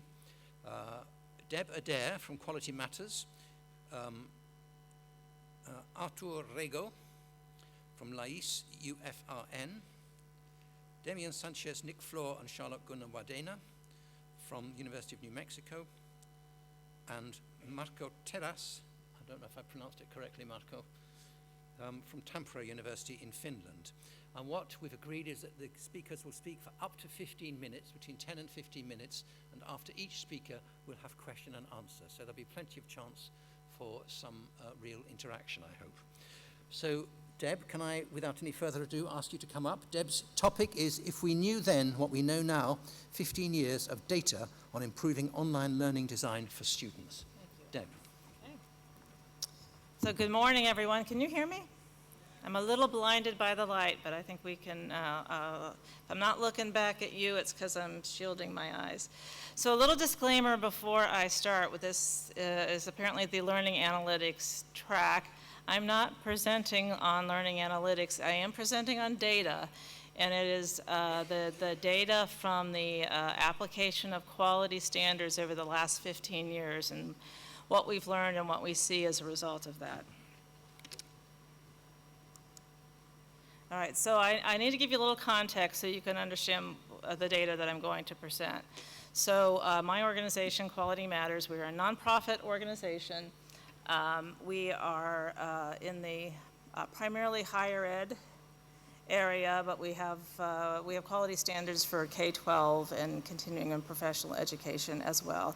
And the approach with Quality Matters is a peer-based approach. So there are the standards are applied through peer review. The peer reviewers are online faculty who have been trained to do that work. So we like to think of ourselves as growing international. The data that you'll see is predominantly from US based courses, not exclusively, but predominantly, and predominantly from fully online courses, although there are blended courses that have been reviewed as well, but just so that you have an understanding. And so what you see here is the countries in which we have academic institutions that are using and applying these quality standards in a quality assurance framework. And the numbers are the numbers of institutions that are doing that. And so the institutions here are all higher ed, but they span from 2-year technical colleges, community colleges in the States, all the way up through doctoral granting institutions. So it's the full spectrum that are using this. So we fully realize that quality in online courses involve many factors, and you'll see that up there in the quality pie. So it's important to consider all of those. As an entry point to being able to do these kinds of quality reviews, we have focused the standards initially on course design, because course design, for fully online courses, it's really the major way the students experience the institution and experience their learning, and it's the forethought about the instruction that happens. And so we have focused on that. It is more palatable for faculty to have their course design reviewed than to have their teaching examined. And so this is what has allowed us to go forward and have these standards fully adopted. So the way that this happens is that there's the rubric of quality standards. There's faculty professional development all wrapped around those standards, how to apply them to improve your course, how to use them to review a peer's course. And there's certification pathways for faculty in doing that. And then there's the actual course review process, and that's the source of the data that I'll be presenting. So one thing that's really important is the whole process is meant to be a continuous improvement process. So even though there is a evaluation of the course, and I'll show you that model in a minute, the purpose of that is to improve the courses rather than to have a gotcha kind of an evaluation. So we embed this continuous improvement philosophy within the process itself, and then how do we expect the outcomes to be used. We do it in terms of how we build and continue to build the standards on a research base. We do it in how we work with this community of institutions that are doing it. We have much more activity going on around the standards than the data reflects, because this data is only for those institutions that are using the full standard set in the required process. Many institutions adapt these to use them for their own context. So this is what the review process looks like that's producing the data. So essentially, the online course is the artifact being reviewed. The review team are 3 independent trained faculty, current online faculty, who've been trained to do the evaluation. They apply the standards in the process, and they make their recommendations. They identify whether that standard has been met, and they provide detailed feedback about how that course might improve relative to that standard. If the course has met it at that point, that initial review period, the review's done. And if it hasn't, there's feedback provided that the developer of the course has the opportunity to make those improvements, resubmit it. So there's 2 opportunities to meet the standards. And the data, much of the data I'll be showing you is about what happens, what we found in that first review period, because the whole point of the review is to have those courses make the changes. So almost all of them will have met standards in the second review, because that's the point of it. So that it's what's going on and the quality of the courses we see coming into the process is what the data will speak to. So just a little bit about those standards. Quality standards organized into 8 general areas, which I'll show you in a minute. And then there are 42 specific review standards that are assigned points, 1, 2, or 3 points. And so you'll see some, and then there's a baseline that 85% of those points have to be achieved in a review, and all of the 3-point standards. So that's what it means to meet standards. Those are the general categories. When I show the list of standards to most faculty, whether they teach online or not, they're a little bit indignant. This is good teaching. And the fact of the matter is, often it's overlooked. Often the standards that we have in the rubric are things that faculty may tend to overlook, and it really matters to student performance and student outcomes. Just to give you a sense, it can be overwhelming. On the left is just the list of standards. We try to keep the standards short, because there are multiple ways any course should be able to meet that particular standard. But on the right shows you a call out of what an annotation would look like to explain how that standard would look in a course, what a best practice it is, what you shouldn't be doing relative to that standard in the course. And so this is the guideline. This is the tool that the reviewers use and developers would use. And this is just a little bit about keeping an eye on my time here. This is the tool itself, the rubric itself with the standards, goes through this exhaustive process for regular updates every 3 or 4 years.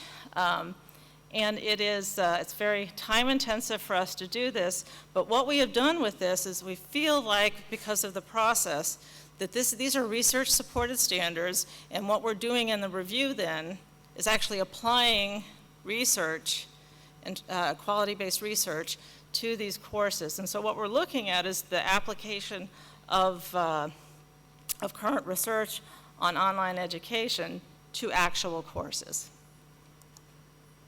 So to get into the data a little bit here.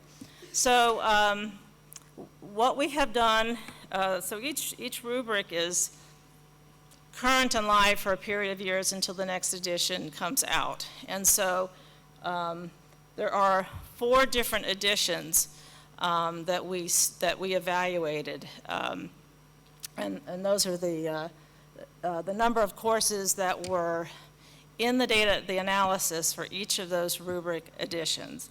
So As you can tell, the 6th edition is the one we're currently on, and that one is fresh, and so this is pretty early days for that particular rubric. So just to give you a sense of the data sources and the number of courses involved in this. So, this is really sort of the nutshell of what's going on with longitudinally with quality in the online courses that we're reviewing. So let me try to step back and explain this for a moment. So what we have seen over time is, we'll take the first one, self-checks. We have quality standards around having self-checks or ways for students to monitor their own progress in a course. It's a research-supported standard. And the different colored bars reflect the different rubric editions and where that standard existed. Now, one of the things that happens is we may tweak those standards in the next edition, approve them, clarify them, and sometimes change them a little bit. So the comparison is largely accurate, but you have to understand that we continually update these things.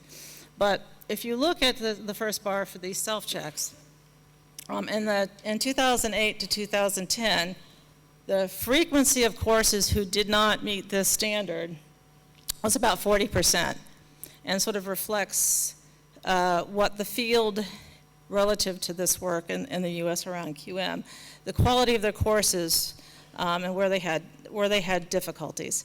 And so 40% of those courses couldn't meet that standard in that rubric edition. The next rubric edition, it went down to 25% and then less than 15%. And then it fell off being one that was frequently missed. So that's why for this last rubric edition, you don't see a bar for that. And it seems logical that you would have a system where you're disseminating quality standards and the field learns to use them as they develop their online courses. But the fact that this is replicated for different standards, and it's a pattern that we've seen, a pattern of maturity and learning and growth with these online courses. So standards like having descriptive and specific grading criteria in your course. Problems early on, by the 5th edition rubric, the field got it. That's what's happening in these online courses. These standards are being met regularly and routinely by most of the institutions participating. Response times for the instructor, working with the students, letting them know about what your response times are, the same pattern.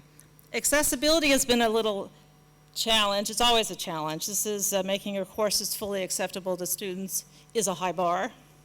And we have continued to raise that bar in our standards. So you'll see in the 5th edition rubric, we raised the bar a little bit with the standards and what we were requiring. So it was a little more difficult for schools. But again, as they continue to work on it, they're making great progress in building courses to quality from the start. So what we have found, just to sum up here, is those are the standards that because of the longitudinal efforts in the field, because of the work in institutional efforts to provide faculty training around these standards, the online courses are getting better. They're meeting standards that had previously been missing or been done poorly, and it's having a significant impact on the work that the institutions are doing, allowing them to focus on sort of higher level issues. Just to give you a quick view, we do look at the discipline areas of each of the courses, and these are the ones, the percentages of the percentage of courses in that discipline that met standards on the first review. And so there's a lot of variation, but the field is maturing and these discipline areas are getting progressively stronger. So the other thing we do, and this falls into the of course this would be the result. But we looked at what kind of preparation was going on within the institutions for quality standards. Whether they were developing those courses against the standard, whether they were doing training for faculty, and whether they were doing pre-reviews. And it is what you would expect, that they all had a significant impact on how well those courses were able to meet the standards. So this is my last slide. So this is a model of maturity for quality and quality assurance for online courses and programs.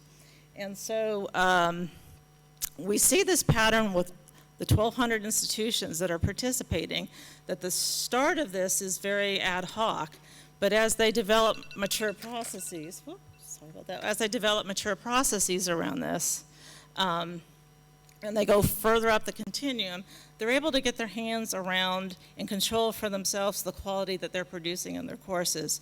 So for us, this is a really strong message about the importance of institutional adaptation and institutional efforts around quality, because you really do make quality improvements for your students.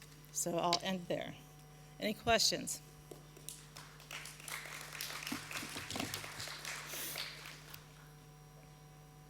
Questions? Oh, yeah, there we go. So we've had these quality measures at our university as well, and faculty really don't like the rubrics, and they get really upset. So what strategies do you have for, keeping faculty calm and saying, this is a good thing, actually? Because I went through it, and it turns out the rubrics are a great thing. Mm-hmm.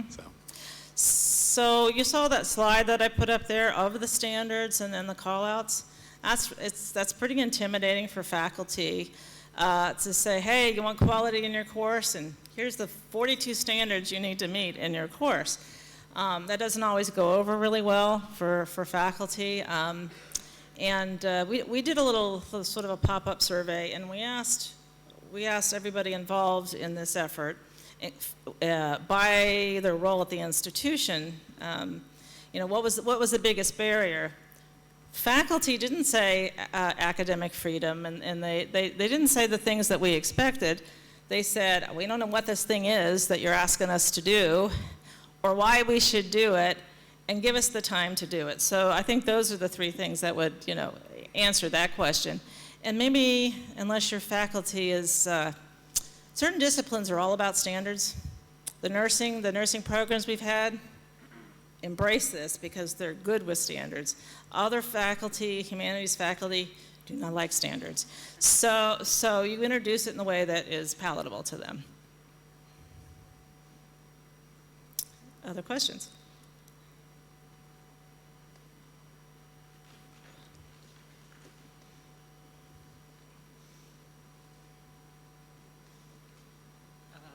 Thank you very much. I'm wondering about MOOCs. Are there any quality metrics for MOOCs, and have there been any results about them? Thank you. Okay, that's a great question, and I think there are plenty of frameworks. There's plenty of quality frameworks for lots of different things that are out there. Now we've actually used the same standard set. We have one that's very similar, but it's meant for non-credit courses that we have applied to MOOCs. Now, we're in a universe where that's changing, and the use of MOOCs has now gone into the for-credit space, so it is something that we'll relook at. Where MOOCs suffered in our standards was about the student support piece. So those of you who are using MOOCs but are using them locally and are able to use your local institutions and your local faculty to do that support, you would not have the issue. These were big, traditional MOOCs, if I could say that, with a great many participants, and so those things just weren't there. Any other questions? We're probably at time anyway, right? One question, okay. Just a quick question about some of the stubbornness around the accessibility measures. Okay, so what was the stubbornness? So no, just wondering why you haven't seen that uptake. Do you find in part it's because some of the courses are becoming a bit more complex in their design? Well, that's part of it, and part of it is accessibility is one of those things that bridge. With our standards, we've gone from like an American legal definition to looking at UDL, Universal Design for Learning, as the best practice. But still, there's only so much that developers, faculty, designers can do without institutional resources to make sure their courses are all captioned and, to make sure there are alternative formats for those courses.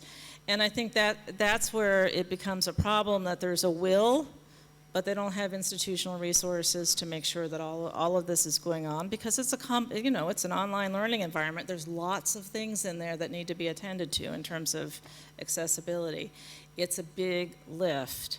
And I would say that just meeting the standards we have doesn't mean that you would meet any national or regional laws regarding accessibility, because they're all different.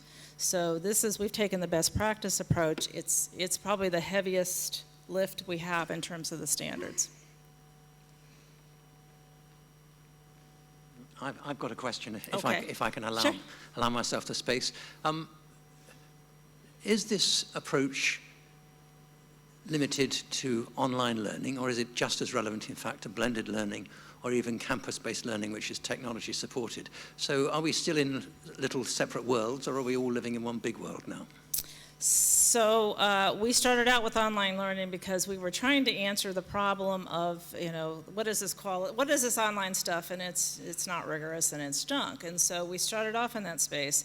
What's happened is, and we do have blended learning courses that apply, but the instructors that are participating faculty are, whether they're going through professional development to learn about this, or especially when they serve as those reviewers, what they're saying is this is the single best professional development experience we've had, because we're seeing this quality in action, and we're seeing peers courses. We're seeing behind the curtain here in ways that we have never seen before. And they're getting all kinds of positivity out of that. And one of the things that happens is I believe it makes them feel guilty about their own courses and where they may or may not be doing as good a job. So we have another set of data that we've collected. So we have high rates of these peer reviewers saying, as a result of the review, I went back and I improved all of my own online courses. And for those who teach in both modalities, online and in the classroom, tell us they went back and changed how they were teaching their face-to-face class, right? So that's the happy win. That's what you really want, because it does raise all boats that way. We good? Thank you. All right. Thank you.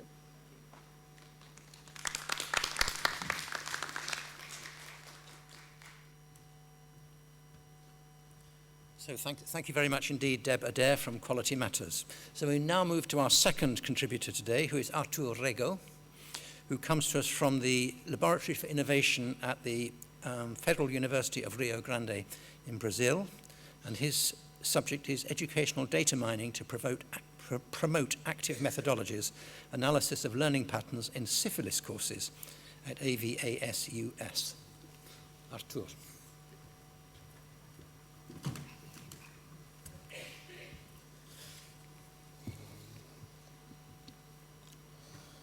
Good afternoon. It's another.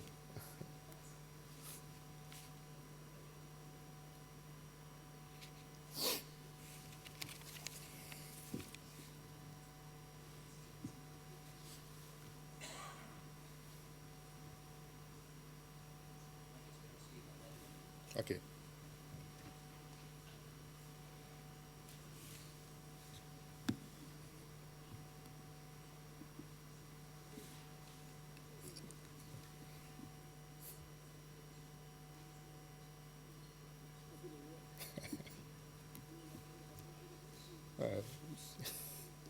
People.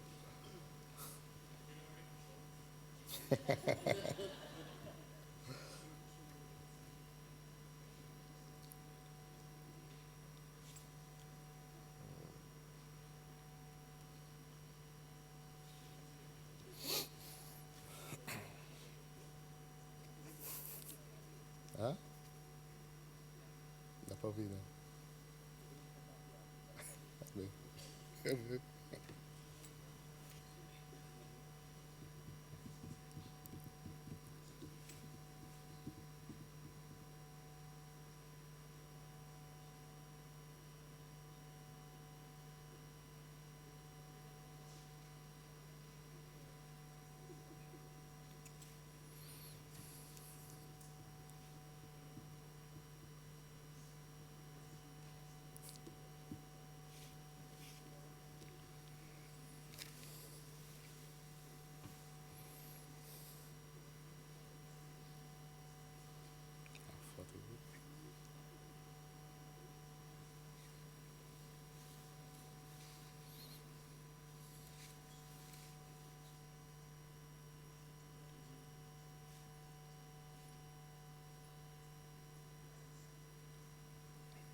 No, I have a flash drive.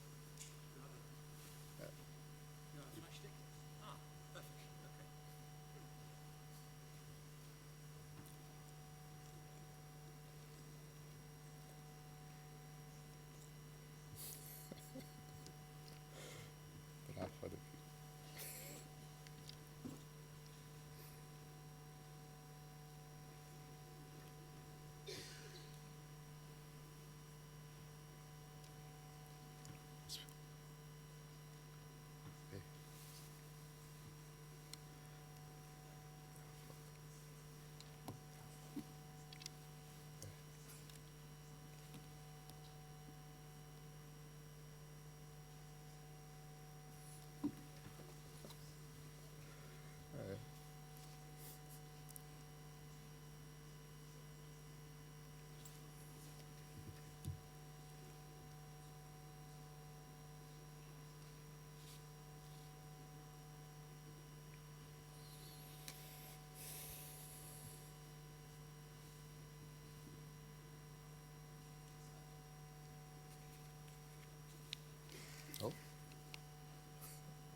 So apologies, colleagues, for that delay. We have a technology glitch. We can't find the file for our tour. So what I suggest is that we move now to the third presentation. And in the meantime, our tour and the colleagues at the back will see if they can locate his missing file. So we're going to move now to Damien Sanchez, Nick Flor, and Charlotte Gunawena, if that's okay with you. And we have some slides. And the topic from Damien and colleagues is employing social learning analytic methods to reimagine the social dynamic of online learning collaborations. And I think they're going to do a treble act between them, which is going to be good to watch.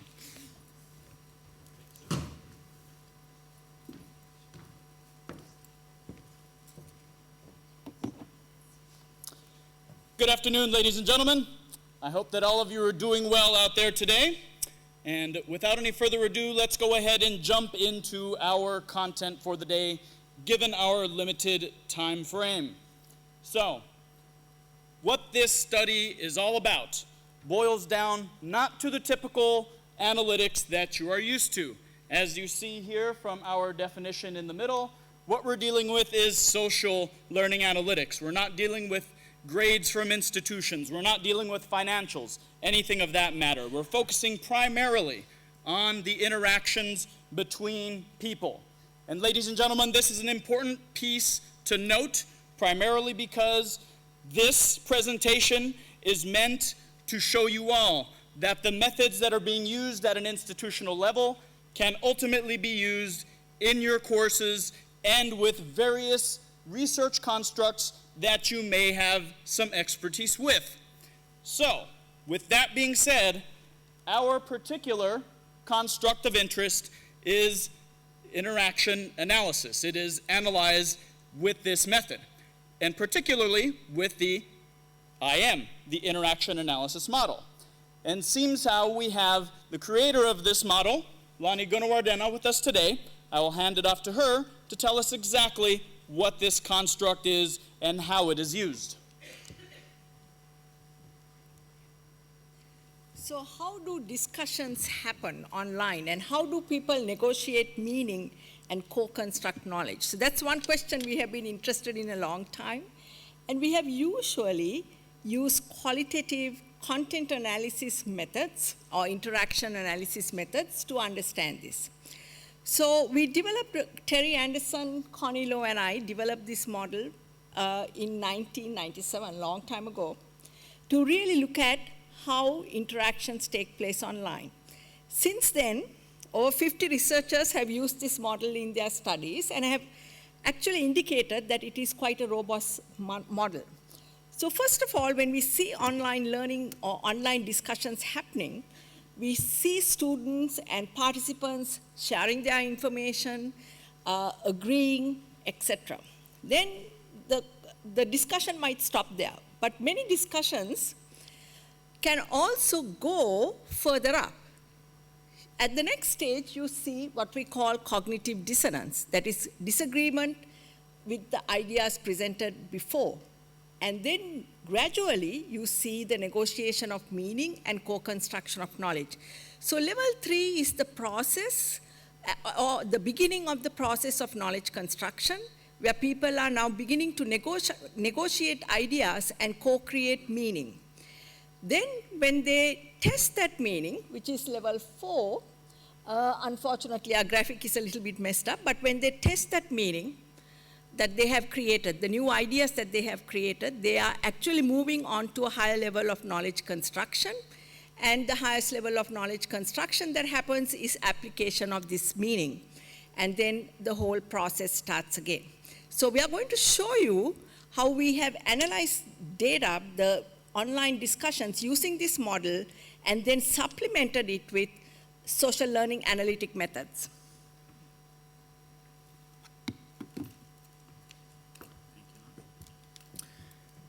All right, folks, I just want to make a quick note. You all notice, and we notice as well, that the text is a little bit congested on these things here. We apologize that the format, the visual format of these things isn't quite computing with what's going on here in the back. Alas, if you want clean versions of these slides that aren't so jumbled, let us know and we'll be more than happy to provide it. That being said, let us move along. When we're looking at the IM model and we're actually implementing it, what we're trying to do here is we look at the message as the unit of analysis. So that particular post is our unit of analysis. We're looking at specific types of activities across the levels that Lonnie just described to you. Cognitive activity, people who are providing definitions, people who are asking questions, things of that nature are what define the differences in this particular part of the model. Of course, you're looking at the types of arguments as well, and indeed, at the very end of this, what you're trying to find is that people move from general definitions, general understandings, to synthesizing that knowledge and co-creating, building that knowledge as a cohesive group. So, what we're particularly looking at here for our research questions, we are looking at a twofold approach here. First, we're looking at a formal learning environment. That formal learning environment, of course, is particularly looking at knowledge construction. We also applied these methods to an informal environment, and in this informal environment, ladies and gentlemen, we're looking also at knowledge construction, but because there is no formal prompt, I'm sure all of you who have taught online know how important it is to have an appropriate prompt to set the stage for your learners to really frame that activity. This is where this informal activity and contribution ultimately comes from. So, how are we actually doing this? What we have, ladies and gentlemen, are a number of methods. The first is called clustering. This focuses on similarity and specifically on words, because what people say and how they say it is of the utmost importance. Then we have our sentiment analysis. Sentiment analysis is exactly that, positive words and negative words. However, those counts of positive and negative words can also be used. Those same methods of creating descriptive data can be used for a variety of constructs, like we see here. In this case, social presence, for one of them. Conscientization, the work of Paulo Freire. I've also done some work on that. This works in a variety of different contexts, ladies and gentlemen, but it does not work unless you have a list, unless you have some foundation to make these methods work. This is where you develop a lexica, a list of words that is categorized according to the phases of the IM, according to positive and negative. Depending on what it is, you need some sort of foundation to make this engine run. From there, you can also do a social network analysis as another SLAM method. And of course, this not only focuses on what people say, it also focuses on the connections that people are making, the directions in which people are sending the messages to one another, and those numbers of messages themselves. So, these are our SLAMs, ladies and gentlemen.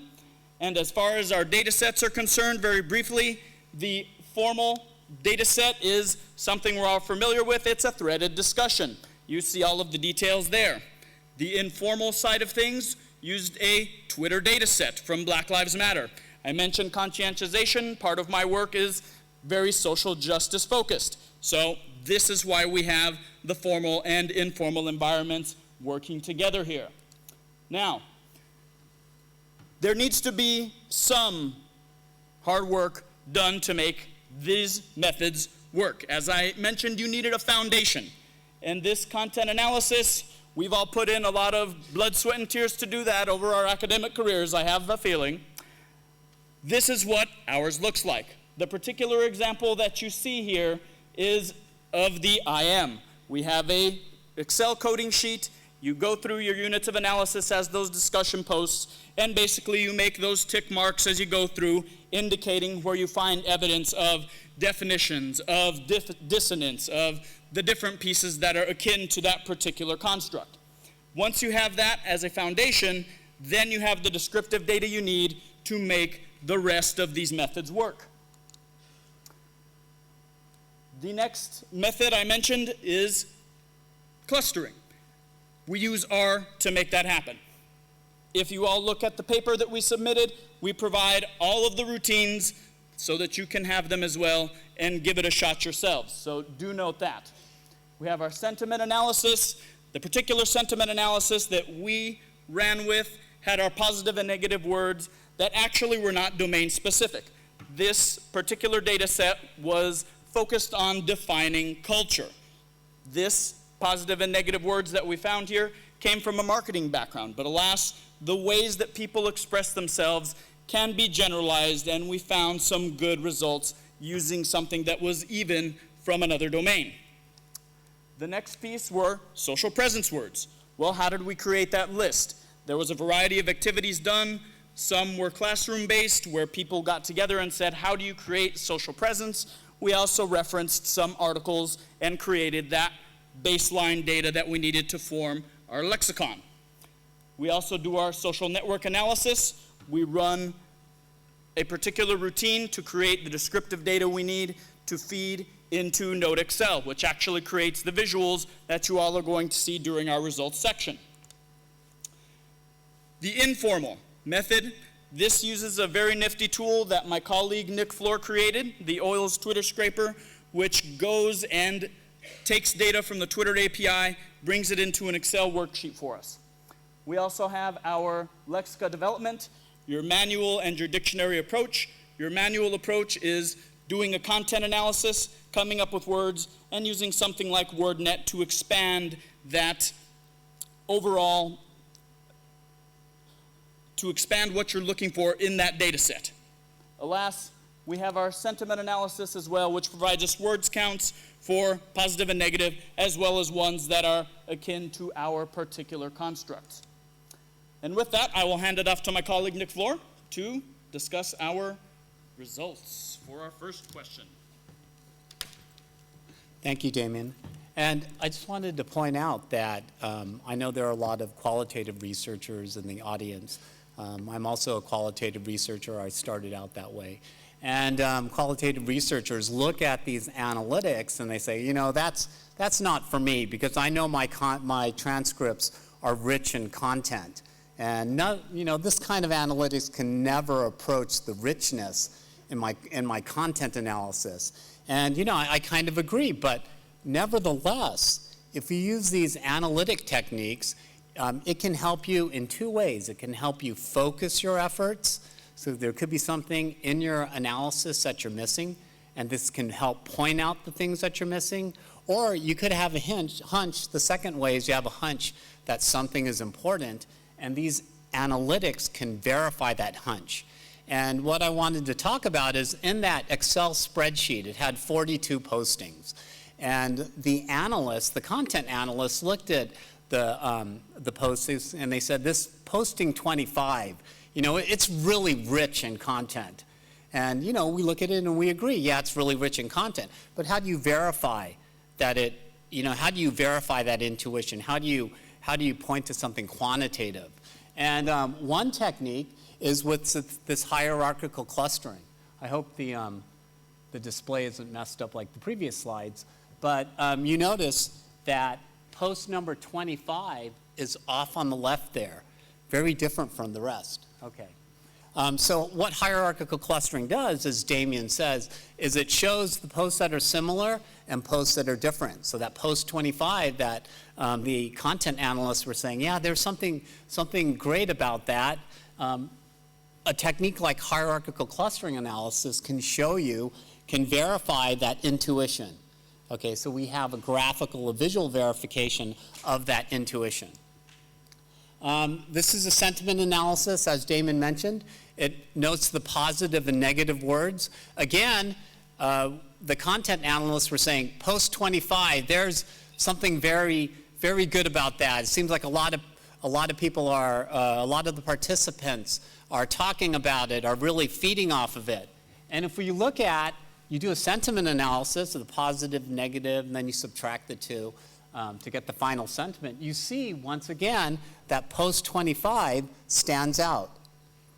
All right, so sentiment analysis, again, just like the hierarchical analysis, can point to postings that you should analyze further, whether you're a quantitative or a qualitative analyst. And the final thing I wanted to show you is the social networking analysis. So as a qualitative analyst, you look at the 42 postings, and I don't think you can group it. I mean, you'll find some groupings, but what's nice about the social network analysis is it can find groupings that you haven't thought about. So it groups these posts.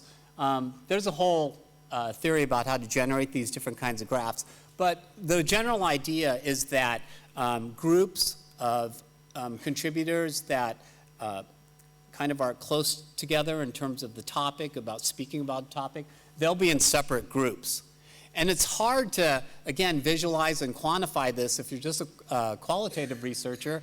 You do the social networking analysis, it'll show you the different groups. And let's say you have a MOOC, because I know this only had 42 postings, but we've run this on the Black Lives Matter data set that had hundreds of thousands of posts. I've run this on political data sets like the political discussions, which have close to 2 million posts. And you get these nice groupings that it's hard to find them just by eyeballing the data and doing a content analysis.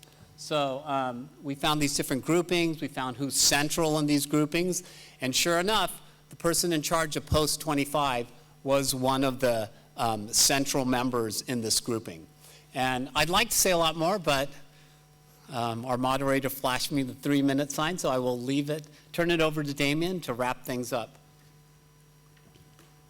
Oh, I just want to say we do have all the code there, because a common complaint is, I can't do this. I'm not a computer programmer. So we provided all the code. And you'll see it's only a couple of lines. If you can give us the one column, the name of the poster, the other column, the posting, you can run all of these. All right, ladies and gentlemen, I know that we're just about on time, so I'm going to skip ahead to the conclusion and make my final points that we have today. So, ladies and gentlemen, in this quick review of social learning analytics methods, we hoped to pique your interest in terms of, I can actually do some of this. It can help me in the work that I do. As I mentioned, anybody who has gone through a lot of qualitative coding, you know how painstakingly difficult and time-consuming that effort can be. As Nick just mentioned, if you have some basic data for us, the who's, to who things go to, the content of a particular message, you can use these methods that are Excel-based, these programs like R, like NoteXL, they're free and accessible. The routines that we write, we're more than happy to share. We hope that these methods can be used to help you all create various hypotheses for your own research, to help you figure out ways in which you can ask different questions. And of course, in terms of transforming online education, ladies and gentlemen, it is at times difficult to make course corrections when you're in the middle of teaching, assessing what's going on with your students, helping them with various issues. Alas, if you depend on methods like this to show you broader trends, then as an instructor, you can be more informed as to the strengths and potential areas of improvement for your course. With that, ladies and gentlemen, I would like to thank you all and open up for any questions or comments that you all may have.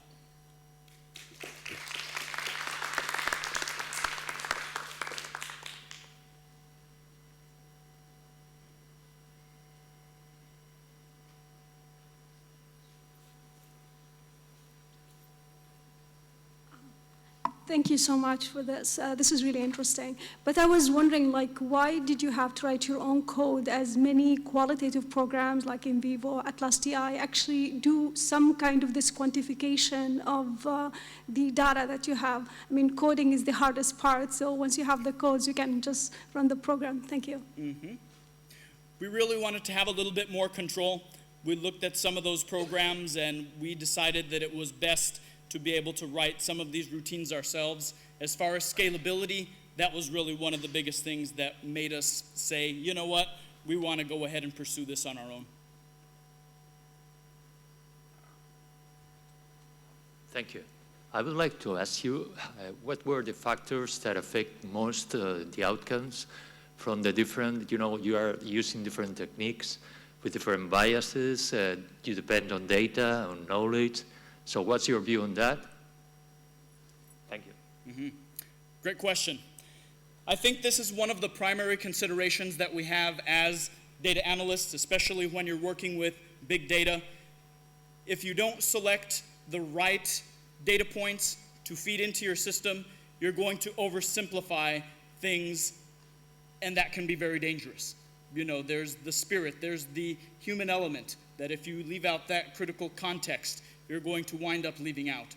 So the factors that I would say there is to really focus on a broader sense, to try and figure member checking, for example, to see whether some of your people are, do you actually agree with these data points? Talking with your colleagues, seeing what a broader perspective is going to be in terms of what should be included. Sorry for this second question, but this gives rise to this. And have you dealt with outliers? I mean, there are many times that when you really focus on the data, you discover that the most important things are missing. Thank you. And oftentimes the outliers are the things that we really want to focus in on the most. We didn't get to really make a good point of that here in our presentation, but whenever you find those things that are off on the side, that's where we really want to focus more of our efforts on. Yeah, and I think you had a really good point. And that number 25 was the outlier. And you wanted to know what, okay, so I think you're right that the outlier is the most important. And then you can bring in these other techniques. So you can analyze the content of that outlier. You can use something like the latent Dirichlet allocation, more statistical techniques for understanding the content of those outliers. But I think you have an exactly correct point, which is sometimes the outliers are the most important. But then what happens when you do get that outlier? You know, how do you analyze that? And there are other analytic techniques that you can use to analyze those outliers. Okay. Thank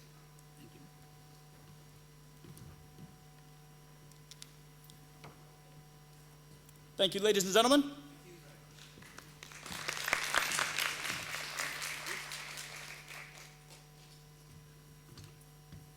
So thank you very much to Damien and colleagues. So we'll move now to our fourth contributor this afternoon, with the hope that we can come back with Artur from Brazil if we get the file. Let's move now to our fourth one, Marco Teres from Tampere University of... We're not? We've got Artur. Okay, very good, Artur. So, we're going back to our second contributor, Artur Rego from the Federal University of Rio Grande in Brazil on educational data mining.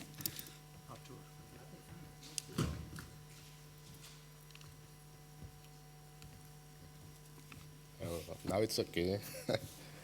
Good afternoon again. My name is Arthur. First of all, I'm sorry for my English because it's not my native language, but I will try to talk a little about. Initially, let's talk about the e-learning in Brazil. It has a great increase in the last years, an increase of 500 times the number of students and enrollments. And the growth reasons was the use of the information and technologies and communication technologies, the advent of the internet, and the use of the learning management systems, or LMS, right? Here is some numbers of the higher education in Brazil. In 12-13, the number was more than 500,000 of students, and now it's much higher. And another reason for the growth is not the focus only in the higher education, but in technical areas too, and training to capacitate workers and professionals. And the modernization of the LMS, including new elements, new modules, and the use of new methodologies for teaching, and some principles of artificial intelligence. It's not just a virtual interaction and just a repository of content anymore, but we have the power to analyze all the data generated to improve the teaching and the learning. And with a partnership with the Federal University of the Rio Grande do Norte and the LAIS, the Laboratory of Technological Innovation in Health, we made the AvaSUS.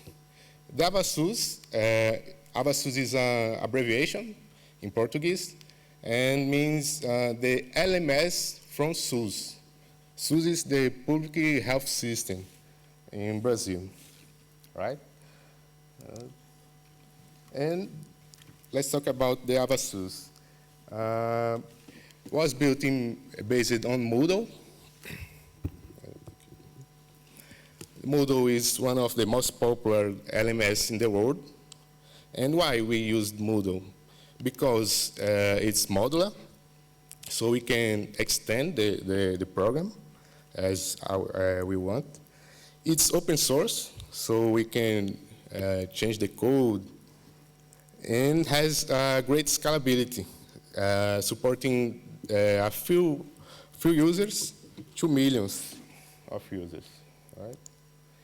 And here are some numbers from Moodle. It is present in our world, right? And here are some numbers of AvaSUS. We are serving all the 27 states in Brazil and in some places of the world too. It is currently in the version 2, but we are building a new version to update the code. And we have now more than 400,000 registered users using this. And now we have 192 active courses. And many certificates issued too. And we talk about the project Syphilis Now, or Syphilis Now. Why this project is important? the syphilis has a big increase in Brazil lately, approximately 5,000% their cases. Its transmissibility data is extremely high because it's a sexual transmitted disease, and it's overcoming many others of epidemics. And this overloads the public health system in Brazil. And it has a great increase in pregnant women and consequently in babies with congenital syphilis. Here is a chart showing the blue bar represents the pregnant women with syphilis. The orange bar is the congenital syphilis in babies. And this line is the average in Brazil in pregnant women with syphilis. So we can see some states, the number is much higher. And this other line is the congenital syphilis. And in some states, the number is high too. I will jump this. Here is all the cases in Brazil by region and through the years. So we can see the lines are always growing until 2017. The chart, right?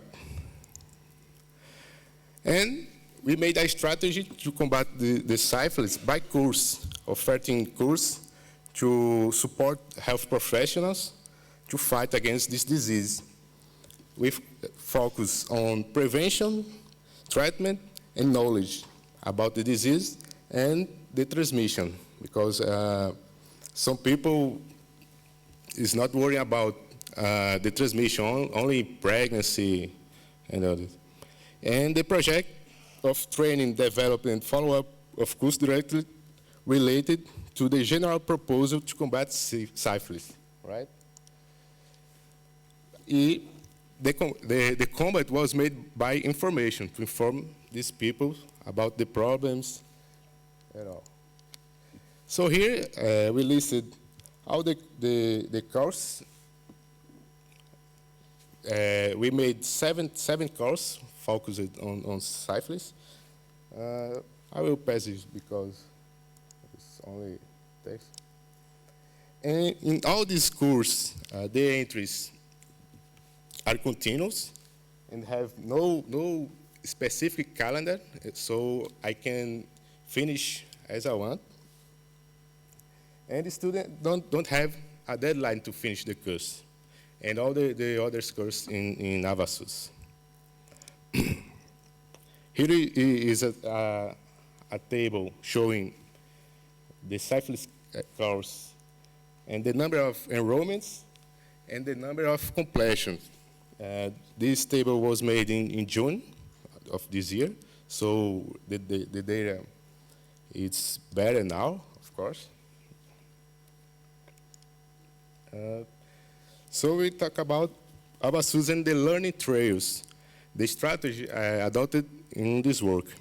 The objective was analyze and customize the journey of each student, trying to interpret the individuality of the course, the difficulties of the student, why he is taking too long to finish the course and others, and the habits of the students, which time is better to study. And maybe this we can help the educator to take pedagogical decisions, adopting new practice of teaching, and measure the impact of these pedagogical decisions made, if it was good or not. So we made the first intervention that was change the Moodle API, creating new functionalities to do this job, new functionalities to communicating students and teachers and educators, and to indicate some course according to their profile and according to another course that he made. And the creation of new activity, too, in Moodle. Validation of forms to improve the user experience. And I will jump to the last one. New SQL queries. We have a huge database, almost 1 terabyte. Okay. 1 terabyte of data. And with this, we made an analysis of all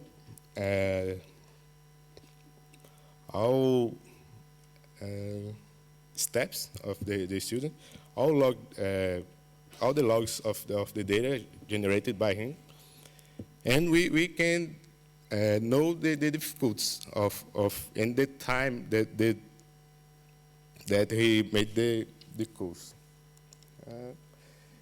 And for this study, we considered 2 blocks, of course. The first block we named Block 1, that's course without the theme of syphilis or related. And the Block 2 is the course related to syphilis. And the objective was monitor, recognize, and analyze the difficulty of each student from the Block 1, change the media, the contents, and the profile of the course applying in the Block 2, and analyze the results and improvements. So we can understand which improvements have direct influence or not. So here's a chart showing the course of the Block 1. The first bar is the number of enrollments. The second one is students that completed the course. The yellow bar is completed greater than 50%, and the green less than 50%. Here's the course of the Block 2. Both graphs are similar in the results, but in the Block 2 we had much more students. So, and I point to note these courses are much more newer than others. So, in less time we have the same results than in course which 2 years, and much more students, even with more workload. Here is the access during day or during night. So the results are similar to, here is the Block 2. So they are assessing the course more by day than by night.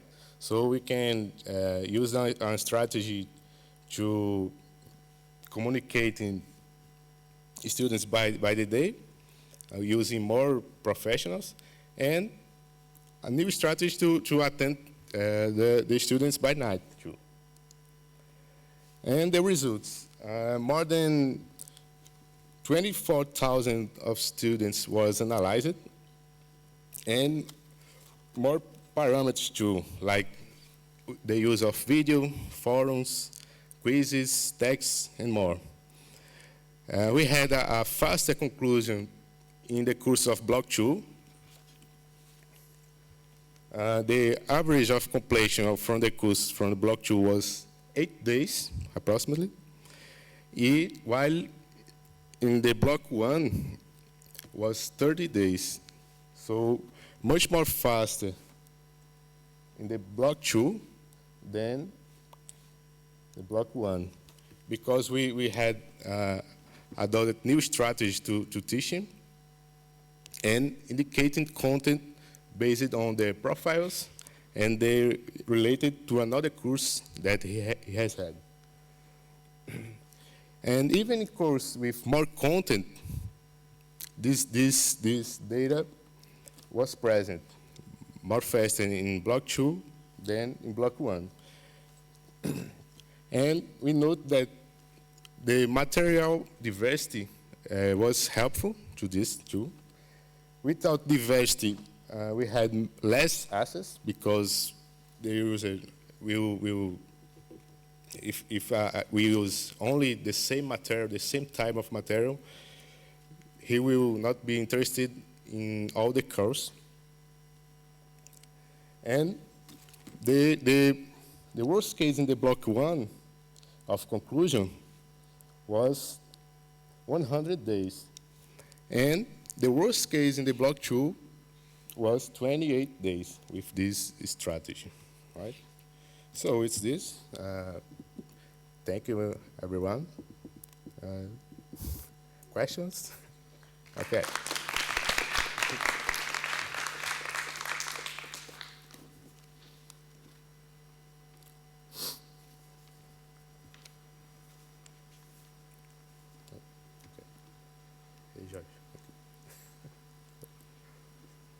So that's a pretty dramatic difference between block 1 and block 2. So what were the specific things that you think contributed to the difference you saw?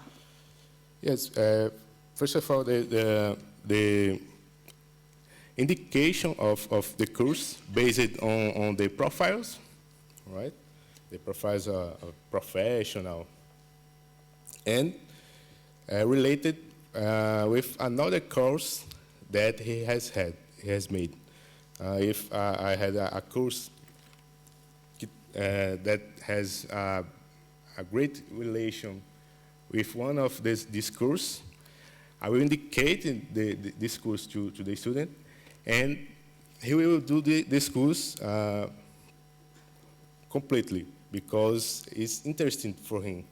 But if I don't have any interested in the course, and I will, if I enroll in this course, I will abandon because I don't have any interest in, right? So indicating the course based on the profiles and another related course will give better results in this.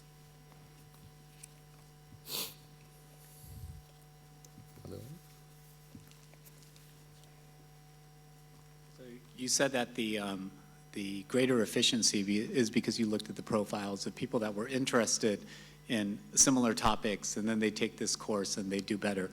Do you have any strategies for people that are not interested in the course to get them to do better?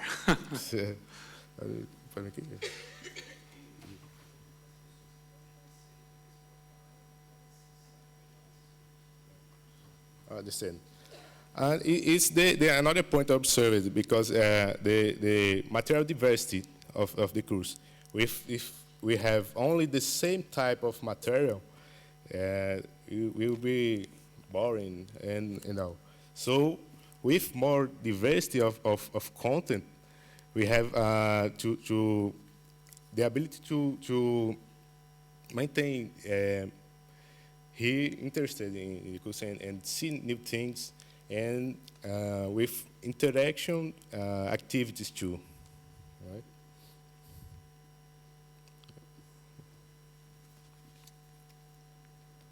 Oh. Okay, thank you.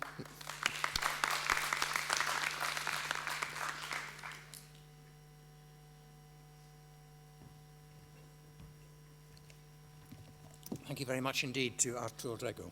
So now we do come to our fourth speaker, Marco Terras from Tampere University of Applied Sciences. And Marco will be speaking to us about learning analytics for learning design, or learning design for learning analytics. A good question.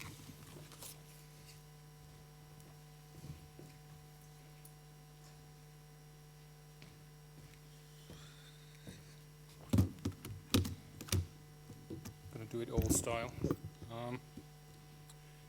Welcome everyone. Can't see you, but it's awesome that you found this place. I almost didn't. I try to be fast. I'm sure everyone wants a coffee. I at least need one. So my name is Marko Teras. I come from Tampere University of Applied Sciences. I work at the School of Professional Teacher Education. I'm one of the project leads for the APOA project, which is the abbreviation means several Finnish words that you don't understand, so I will not explain that more. But it is funded by the Ministry of Education and Culture. We have 11 universities from Finland involved to develop and study learning analytics, and especially from the point of view of teachers and students. So I'm not going to go to the debate of qualitative or quantitative studies. We're actually using service design because we look at our teachers and students as the customers, but we're also having quantitative, well, we're talking about analytics here, having quantitative data and also qualitative analysis. So I'm going to use two computers at the same time.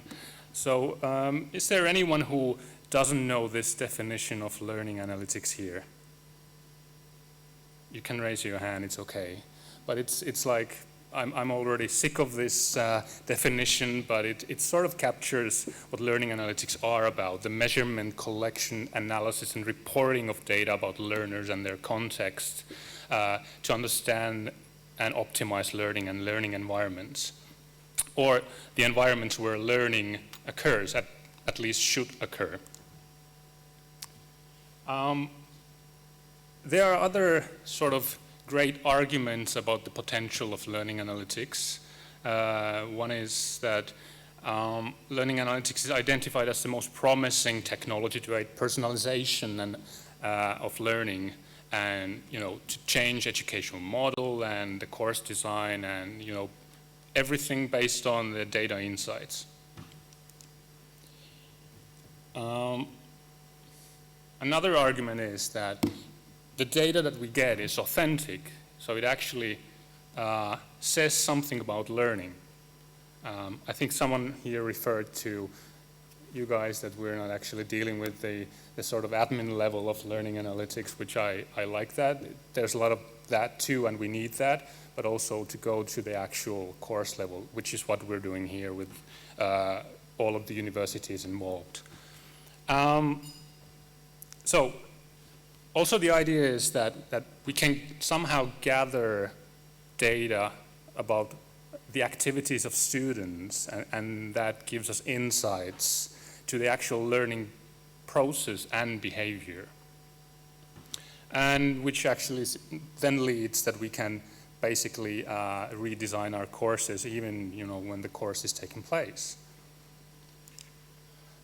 Then we go to the but. I like these buts. I'm from the sort of critical left, not left.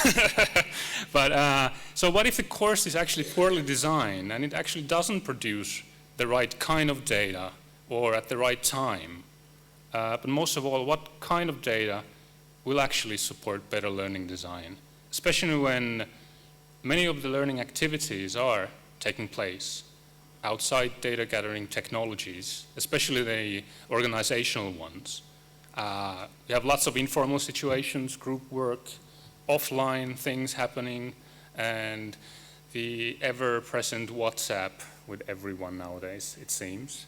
But these are actually important activities for learning for these students. And even sometimes the teachers promote them. So this is from, I wanted to sort of squeeze this down because I heard we have like 10 minutes, so I don't go to the whole sort of research that we've done. There's a sort of overall presentation on Wednesday, Edward, about the process that we've done.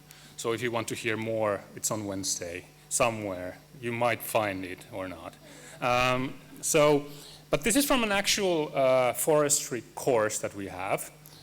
So we studied from computer science, things in engineering to nursing to media to whatever, social sciences. So we have a lot of different kinds of learning context.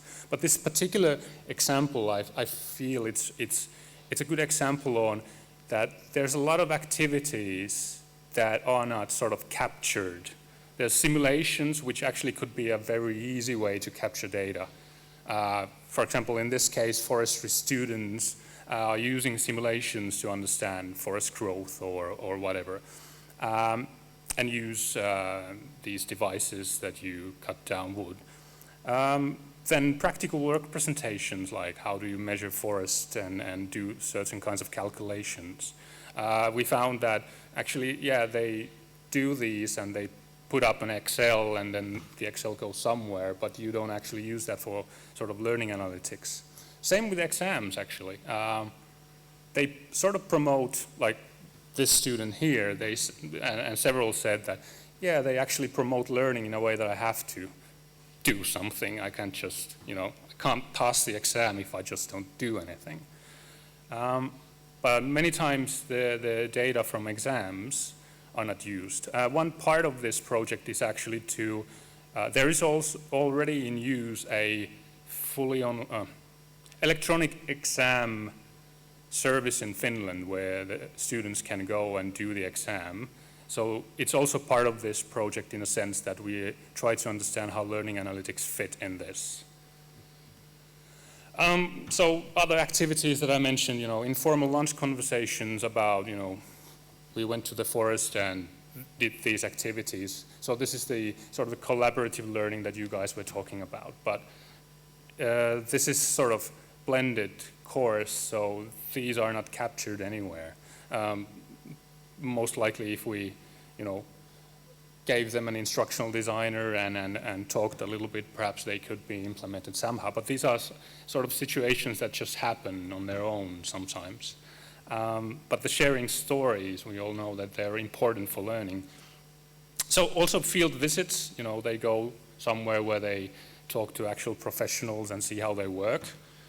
They might do a report or something, but that also goes to the black hole of reports. And you might get a grade or something, but it's not used. Oh, sorry. I used only one computer.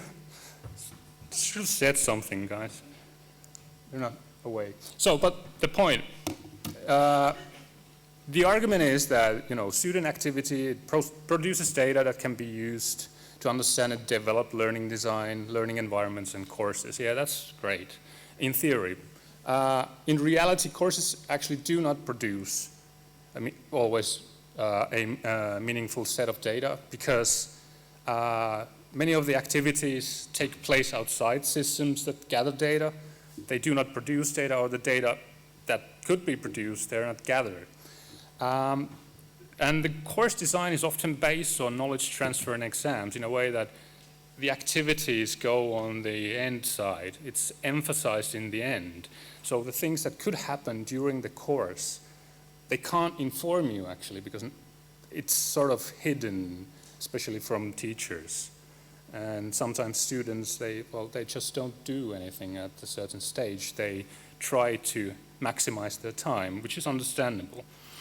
And one thing that we also understood from these courses was that oftentimes, we have the learning content that we have on LMS. Well, the students actually download it and they work offline. So the log files and whatever we get from that doesn't actually mean anything in a way. So in a conclusion, most likely not enough quality data will be produced, which could be used to develop and optimize teaching and learning design and learning environments, especially on the go, which takes me forward. And this is something that we are actually using now while we are in our piloting phase. All of the 10 universities are doing learning analytics pilots. So there will be around roughly, I would say, 50 pilots in different areas that all of the partners are doing. But so if learning analytics to be used for developing learning, courses should already be designed in a way that produces right kind of data and that the data will be interpreted the right way.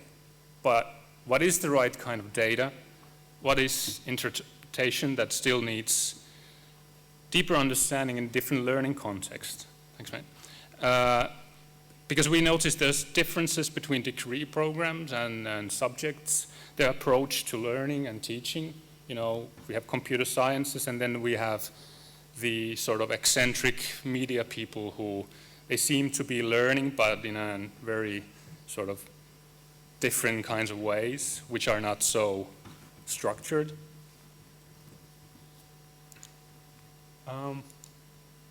So there was in the conference guidelines that we should leave you with a question or something. So this is the question that, at least in our project, we're thinking. So if we do change our courses towards something that produces and gathers more data, can we ruin something that is already good in our learning design, but does not actually produce data? And this is, my background is also in learning design, but I also in user experience design. So I'm really trying to get my head around this. And I hope you, oh, there's a monitor here. Now I know. Things keep on getting better. Okay, but so, like Gasevich, Dawson, and Siemens, you know, the big names said about learning analytics, you know, we should not forget that they are about learning. But what is the thing that we will encounter in our learning analytics that actually is a proxy for learning? What actually shows it? So here's the reference. You can get that on my slide share, perhaps tomorrow. Depends how long the pub tour will be today. But so, thank you, everyone.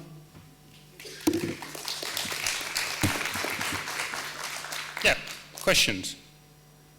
Now or later?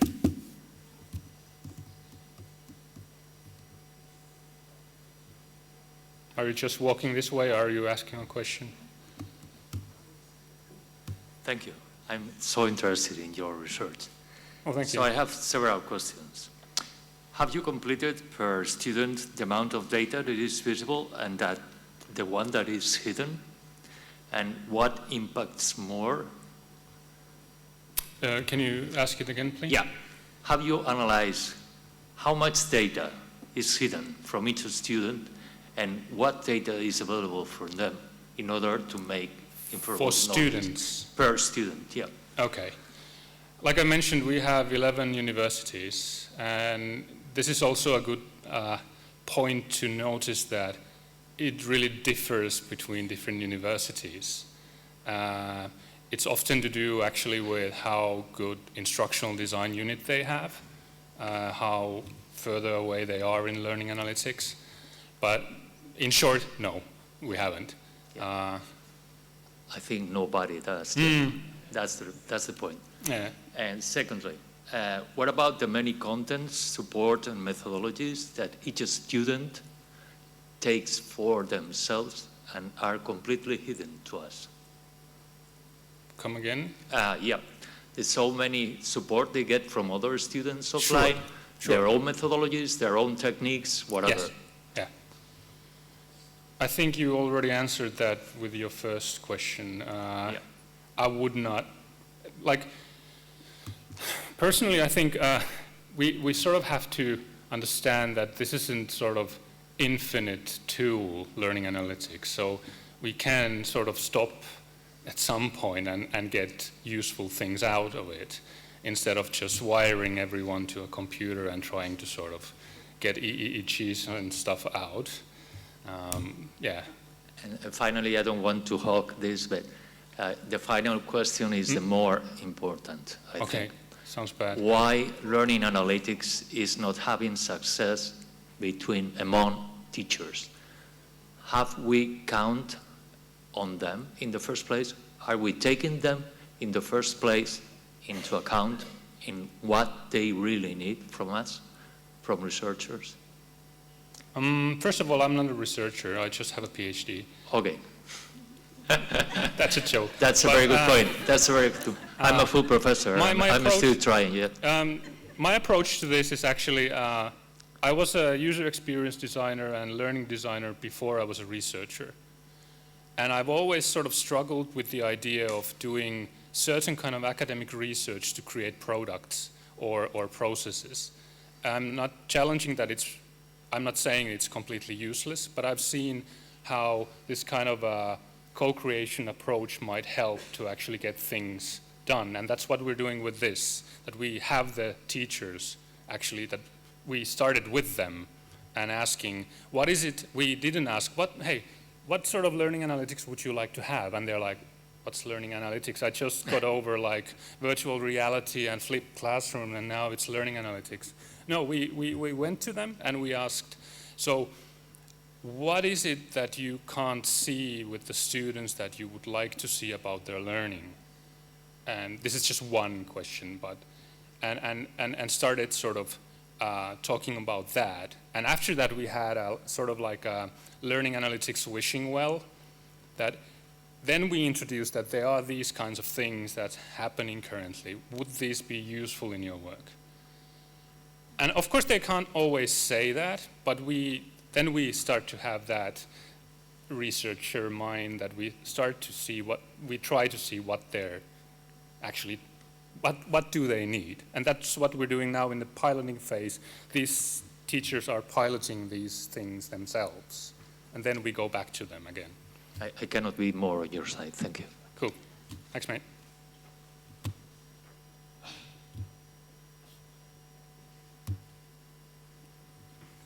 I thought you brought up a really good point, that you don't want to break something. There could be something that teachers are doing currently, and then you add all this analytics and new learning environment, and you break something.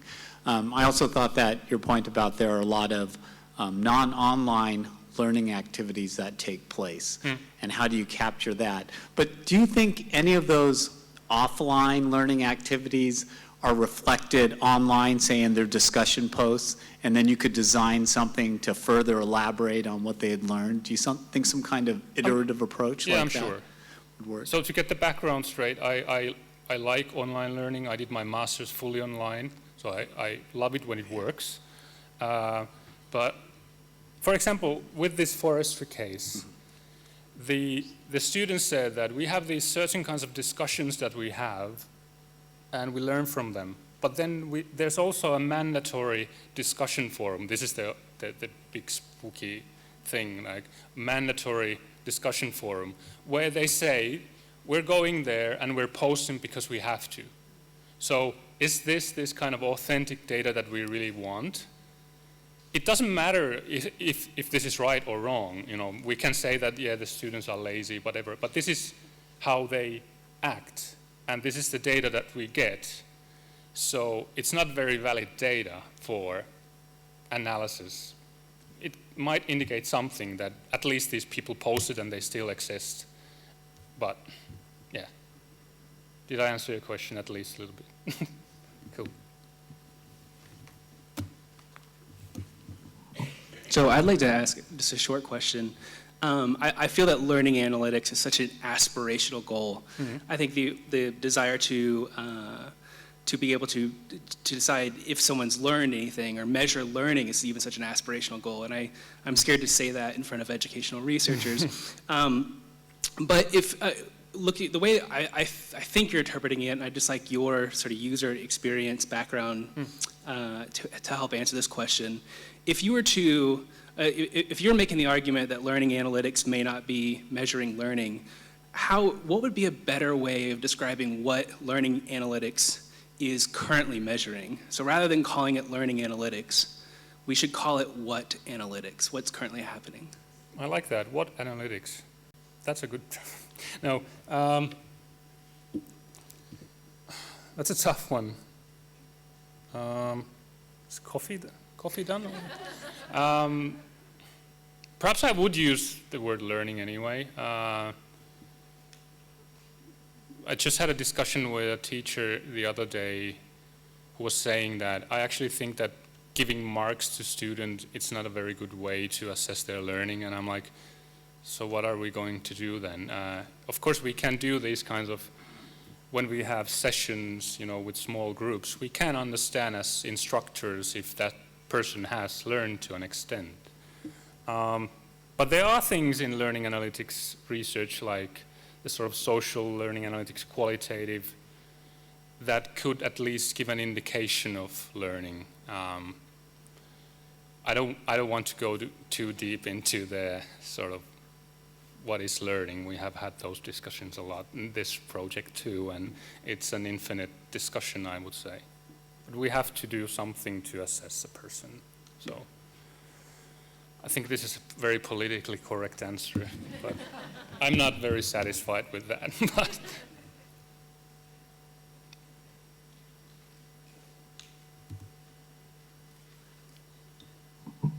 thank you for your presentation. I'm very much interested in learning analytics, but I would say that no one else really can take a picture of whole learning process, even if in a face-to-face setting.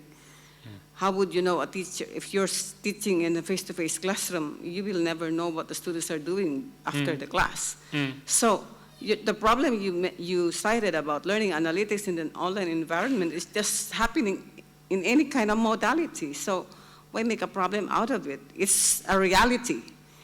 So for me, learning analytics has just a purpose on its own, taking a snapshot of what learning is happening among your students, but never claiming that you have an idea of the whole learning process at all.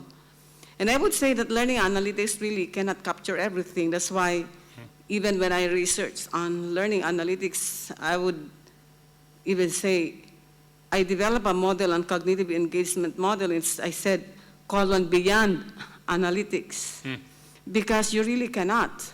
And I ended up doing qualitative research, and it's really a hard work to do.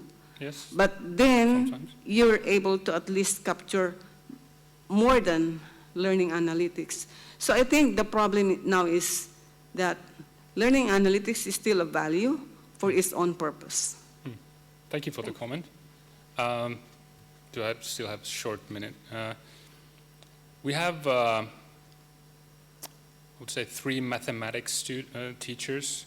One is a physics teacher, and they're experimenting with an idea, and this came from the students, and it connects to what the teachers actually wanted themselves, is that they still have a lot of these sessions face-to-face where they count mathematics. They just write them, and the students try to keep up.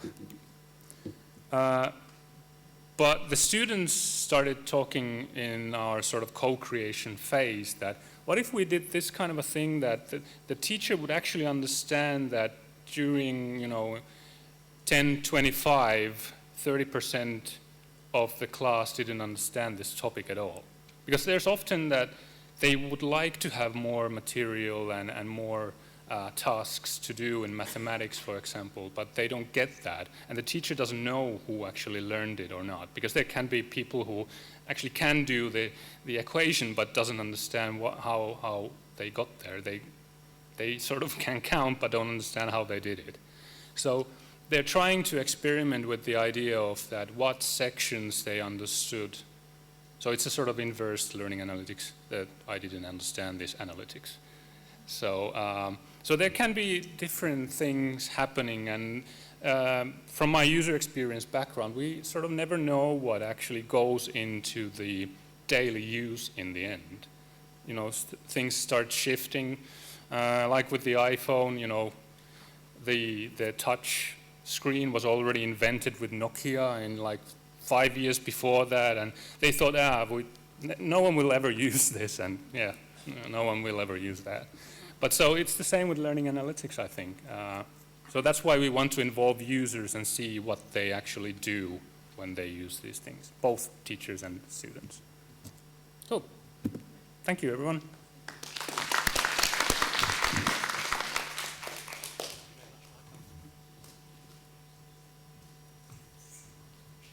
Okay, folks, so thank you to Marco, and thank you indeed to all our contributors. It says now in the programme, refreshment break, so let's do that. Thank you very much.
Okay, folks, just a reminder again, we're in the lightning session and we have the wonderful Diane starting us off. Do I have all my speakers here?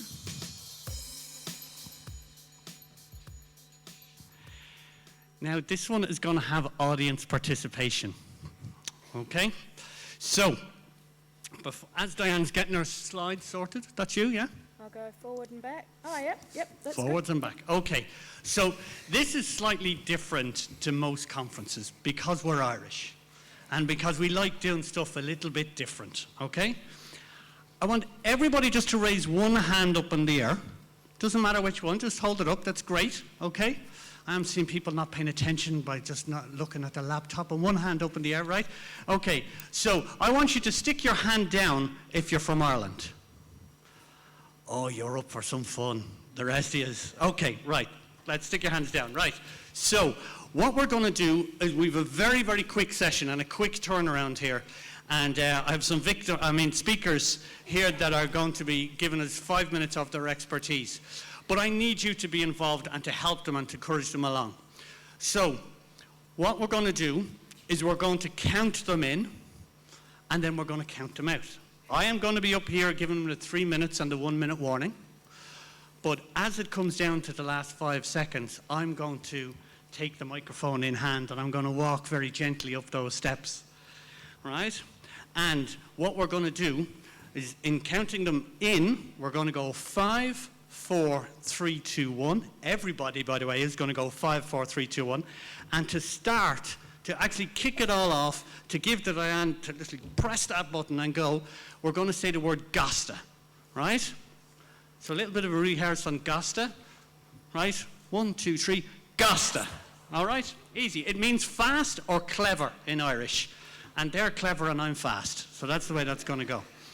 So we'll start off. We'll go 5. Are you ready, first of all, Diane? I'm ready. You are ready. Okay, so everybody, please. 5, 4, 3, 2, 1. So 5, 4, 3, 2, 1, Gasta. Kia ora, I'm from the University of Waikato in New Zealand. When I start speaking fast, you may not understand my accent, but here goes. This is one of the campuses that our institution has. We have 2 campuses. This particular campus is the one I work on. As part of one part of my role is I teach people who want to be teachers. I teach teachers how to teach. I'm talking school teachers. We have early childhood teachers, primary school teachers, secondary teachers who study online and on campus. I teach the primary school teachers, the people who want to be a primary school teacher, and I teach them online. Now, this is a very nice campus, but one of the problems is that not everyone who wants to be a teacher and who arguably would make a great teacher wants to come on campus or can physically come on campus. These are people who have adult commitments that get in the way of them coming on campus. And I would invite you to consider this question. Just how diverse are the children in your schools in the country in which you reside? And how diverse are the new teachers, the teachers who are newly qualified and who are going to teach and work with those children? Is the system in your country catering for students who are predominantly young, middle class, and without ties, people who can see themselves at university and who can base themselves near a campus in a major city for 3 or more years? Perhaps you live in a country where teacher education is a graduate qualification, in which case someone with a degree has to be prepared to undertake more study in order to become a school teacher. What about the mature people who have had careers, other life experiences, who perhaps have children of their own, and who volunteer in schools or who work as teaching assistants or teacher aides? People who live rurally and who can't and don't want to leave their families and their communities. The kind of people who might say, I've missed my chance, I'd love to be a teacher, but I could never go to university. I'd like to tell you a story that I was reminded of earlier today when I was listening to the 3 speakers, the 3 inspirational women who spoke to us as part of the conference opening and talked about their experiences at DCU. This is Maggie and Tim's story from New Zealand, a similar story from the other side of the world. Now, Maggie and Tim are a married couple, and that is 5 of their 6 children. Maggie worked in the meatworks, and she had been very good at school and had done some academically, done well, and done some business papers at college. She was aged 35 and working in the meatworks. At age 19, she was pregnant, having met Tim, with the first of the 5 children they would have together. Tim already had a child. Tim was in the army, he was a barman, he was a possum trapper, he was a fisherman on a trawler, and he was a teacher aide or a teaching assistant. Aged 40, Maggie aged 35, they both applied together to come and study at the University of Waikato via our online distance program, which is called the Mixed Media Presentation, or MMP. So what that means is that for the next 3 years, we sat them in front of a computer screen until they went absolutely mad, insane, and wanted to get out of their kitchen. But no, that's actually not what we really did. What we did was we created a blended network in which some of their study would take place online. We use Moodle as an LMS.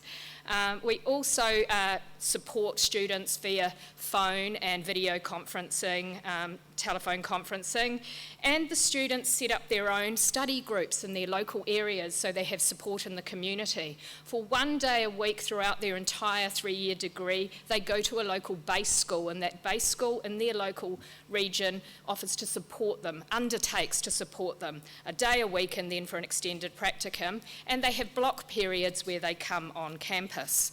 As part of my research, I've asked some of the students about their experiences as being students in MMP, and they've told me that the interesting pattern is that what is a challenge can also be flipped around to be a highlight. So it's a really horrible situation when there's a lack of support, when time, money, work and family and the academic pressures are immense. But the flip side of that is the incredible accomplishment and the support that can be available.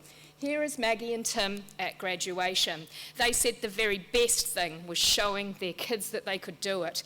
And the best thing of all was introducing their children to the university by taking them along to their own graduation. This changed their lives. They both work as teachers. I also want to say that it changed my life. This is me 15 years ago with my 10-day-old infant son on my lap, teaching online. The flexibility of online learning has enabled me to balance my research, my teaching, my service, my administration. This is what my son's doing now, better futures. Gusta. To the second, to the absolute second, Diane. That was perfect. So we're going to just have our second speaker up to get ready. Look, see the alarm's gone off. Look and everything. Right, okay. Yeah. That was excellent. Okay, so I kind of let you off a bit lightly. Here we go. We've got your presentation on. I kind of let the audience off a bit lightly because it's your first time and I'm being gentle, right? And poor Diane was nervous to bits. So we're going to try it again. We're going to go 5, 4, 3, 2, 1. I just want it a little bit louder this time. Show a bit of passion. They put an awful lot of time and effort into preparing this talk, okay? So 5, 4, 3, 2, 1, and then Gasta. So 5, 4, 3, 2, 1, Gasta! Well, thank you, Diane. That was a great stepping stone for my presentation. I want to talk about teacher professional development in our university, but I want to focus on the role that theory plays in transforming online learning. Tension makes things more interesting, and collaborating with others who have different perspectives often generate innovative solutions. At our university, we have a set of technology-mediated teacher professional development courses that we wanted to redesign for online use to improve access and flexibility. As teacher educators, we had a pretty good idea about how we wanted to bring the learners together and orchestrate learning experiences that would improve their knowledge and classroom practices. The instructional team just wanted us to deliver the content and leave the rest up to us. But that was not going to work. Teachers are the most difficult learners. They want to be actively involved or they will not learn. We knew that typical online content-driven instruction, even with interactional features and most interesting technological bells and whistles, is not going to work. We needed to develop a pedagogy-driven, innovative online design that would reflect best practices in teacher professional development. Collaboration and theory came to our rescue. Applying theory as we seek to develop learner-oriented, innovative online instruction sensitive to specific learning contexts is critical. Theories are like camera lenses. They are tools to bring light to a fixed point and capture sharp and detailed images of reality in a certain way. Theories are soft technologies and support our understanding of the world and allow for problem exploration. Theories are conceptual resources that enable us to be more flexible and creative as we solve design problems, utilize affordances of available tools in novel ways, and develop transformative pedagogies and innovative learning solutions that bring about success for students. But applying multiple theories in coherent ways is not intuitive. Here are a few steps that we recognized as useful in our process, but keep in mind this whole process of applying theory is iterative rather than linear as it's presented. So initially, we need to frame the design problem. If we want to come up with a design solution that works, we really need to understand the problem and its context, including the learner. We need to figure out how the particular learners learn and what the best practices are for the content area and context. This directs us to the right type of theories and frameworks that we need to consider. Once we frame our design, we can begin generating solutions. Because specific solutions often demand flexible and nuanced tailoring process. No single theory or perspective offers all of the ideas and techniques needed. Multiple theories need to be utilized. Work in our field is guided by a variety of general and localized theories that we need to consider. We need to consider overarching theoretical paradigms, applied theories, as well as design theories as we work. Generally, the unique circumstances and constraints of the specific design guide their selection. Robust front-end analysis, as well as collaborating with subject matter experts, provide guidance for selecting which theories would be most useful. Because values are inherently embedded in theories we choose to guide our practice, it is critical to carefully examine and uncover their fundamental assumptions. This ensures that selected theories are not just eclectically used, but are commensurable and compatible with one another, and achieve certain level of integrity and consistency in our thinking and design. Yonchar and Gabidas refer to this careful use of conceptual tools as critical flexibility. Critical flexibility leads to reflective consideration of alternative assumptions. It enables us to generate creative yet conceptually sound solutions sensitive to specific learning contexts rather than using rigid, mechanistic, and predetermined application practices. Critical flexibility leads to improved design practices and potentially more effective learning design solutions. The last step is to purposefully align the design pedagogy with available technology. We need the pedagogy and related theories drive the selection and use of technological tools. We want to accomplish with our design should determine required affordances. Then we can select and adjust tools to meet our pedagogical needs and purposes. The form should follow the function. Horse should not be put in front of the cart. Gasta. Okay.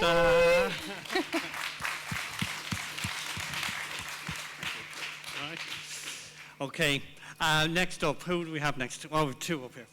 No excuse, one can keep the other on track for a time. Okay. Let's just stop that there for a second. Right. So you see how evil I am at cutting people off? Okay, it's going to happen. But again, it's only in fairness to the rest of the speakers. So we did really well last time. We're going to ask for the same thing again. There's two guys up here. We have to be twice as loud, right? So 5. Bring it on. 3, 2, 1, Gasta! All right, my name's Matt Dick and I'm from TRU Open Learning in Canada. So I'd say I'd bring our weather, but you don't want our weather either. Our university is situated on the traditional lands of the Tecumseh, the Chuquemalulu, the traditional people of the Chuquemaluk people. So in Canada, it's a very common thing to talk about the indigenous populations that have inhabited the land that your university is based on. So this population has been here for thousands of years in Kamloops. And TRU is just a comprehensive learner-centered, environmentally responsible institution serving learners, especially in British Columbia. So, TRU was formed with the merger of the University College of the Cariboo and the British Columbia Open University. So, what happened was this resulted in British Columbia's largest online institution, and actually one of Canada's really. But where we're very unique is that we also have a very significant on-campus population that's pretty much the same size as online. So there's 15,000 students studying online, 15,000 students studying on campus. When this merger happened, one of the very unique things too was that there's 2 separate faculty agreements created and 2 separate faculty associations as a result of that. So you have a campus-based agreement and you have an online-based agreement. And some significant things with that is the payment is very different. Much more of a piecemeal bit for online versus a salary in a traditional role on campus. And expectations around teaching and learning are different, as you would understand, with online teaching versus campus-based teaching. So this creates some really interesting opportunities, but it also creates some tension. So some of the issues that might arise from this is things like who has academic oversight, in our case, the on-campus faculty. The payment models can create feelings of unfairness. Well, this guy gets paid for service and I don't get paid for service. And the needs of online learners, as I'm sure everyone here is aware of, are very different from face-to-face learners. So we have some strategies to build relationships. I'll pass it over to Mike. Okay, I'm Michael Looney, and I'm the Open Learning Program Coordinator for the Faculty of Arts at TRU. And I'm basically the liaison between the online distance division and the campus faculty. I'm a member of one of the campus departments, but my office resides actually right next to Matt. So as Matt said, academic oversight resides with the faculties and schools, of which there are 6. Currently, I'm the only program coordinator, and it's the Faculty of Arts that actually have this liaison. There's always been a concern that our Open Learning Distance Division is going to be poaching students from campus. We've demonstrated that we've always served University College of the Cariboo was the former institution, and we were BC's Open University located on the coast of a province, and we always served the University College of the Cariboo students, and things haven't really changed that much. We've engaged faculty, though, in getting involved in Open Ed Resource University and getting them involved in development of open learning courses. Some of the benefit to them from that is that they've taken some of these courses and offered them face-to-face. The other big advantage is that open learning can fill in the gaps within campus programming. So for example, some of the departments are really quite small and they don't have the breadth of expertise. So we've been developing courses that actually can flesh out their majors, and the intent, the overall long-term goal then is to retain students at the 3rd and 4th year, because often many of the students from our university transfer to one of the larger universities within the province. And the other sort of advantage of this is the campus faculty who have been involved with open learning and distance education have gone on to become open learning faculty themselves, and others have gone back to campus and have become advocates for open learning and distance education. We still, after 14 years, we still meet a lot of resistance. I had a faculty member say to me just a few months ago, well, why don't we just put everything online and we'll just go home? And that's just, it hasn't been the case at all. Yeah, so again, in my experience over the years, we've seen the myths be dispelled about open learning poaching students. I think that's a really key message, because like those inspiring stories this morning, we see those every day too. They're learners that aren't 18 to 20, and this gives them the opportunity to study. So it's been really exciting to see the institution grow and accept and understand that open and online learning actually benefits the institution as a whole. And we're very unique because we have the face-to-face too to offer the traditional experience, but this online version can leverage that. And I think the attitudes have really changed over the years in our experience. And I'm going to beat you to Gasta. No. Okay. He'd 8 seconds left. Diane only had 1 second left. Now that's rehearsed, okay? Okay, so who's next up, folks? Where are we? There we go, Sandra. Excellent.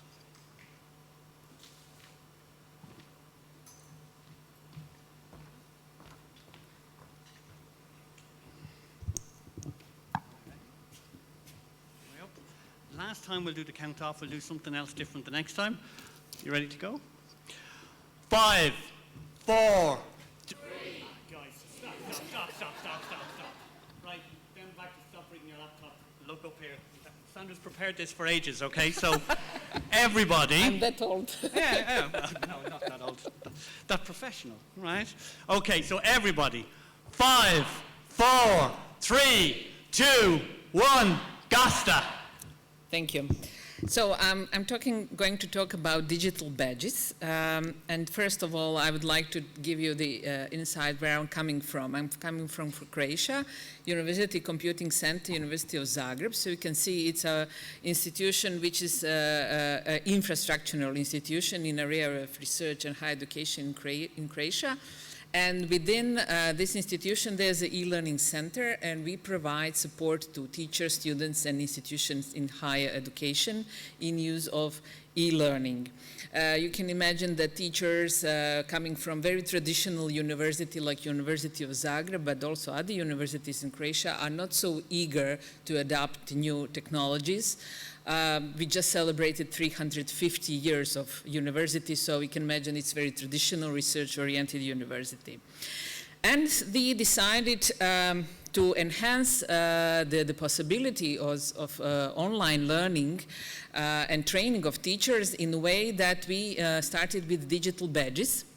And first, we put these digital badges in the courses we prepared for the teachers, primarily for higher education teachers, but also for other teachers from schools or other educators, for the two reasons. One was to make it more visible, the training they take and their willingness to educate themselves, so as a showcase. And other reason was to help them to see how to use digital badges in teaching to enhance the innovation and the quality of learning process. Because when you have to define digital badges, metadata, in a way you have to think about learning outcomes, ways of assessment, and it also helps to enhance the quality of the course. So based on the results, first the teacher said this is gaming, we are here to teach, not to play. But afterwards, they found out the benefits, and then we implemented digital badges in all our online courses we have at our University Computing Center. And we found out that teachers lack knowledge what to do and how to do with badges. So we prepared an online course on digital badges in Croatian. We had some experience from the project and what we have seen with other colleagues from European universities, but then we prepared the digital course on digital badges in Croatian, and we had really high number of attendants, and they were quite happy with this course. You can see average grade is 4.4, so this is quite good, and it's on the Moodle. They can go into the course, it's self-paced, whenever they want and get the badge. After they complete all the activities they were aimed to do. We had recently more questions from teachers because it was changed to the badger, so how to export the badges, but we successfully did that. The other issue is that we found that digital badges are really good in the teaching and learning because it enabled teachers to help students to find their pathways of learning. Some teachers have enabled students to take some online courses instead of some modules within the course. So in that way, it was good. Also, for some extracurricular activities of the students, teachers find digital badges as a good example how to award and recognize their effort and skills they have. And also, it was some kind of motivation for students to do much more in a courses than usual. And at last, I would just say digital badges do matter, because today we are much more focused on modular way of learning to get skills we need promptly on time, when we want it, how we wanted it, and we have to think how to reorganize higher education in a way that will enable tomorrow our students to choose the courses and modules they want, like in a shopping mall, and have really clearly defined learning outcomes, assessments, innovative courses which they would like to attend. Thank you.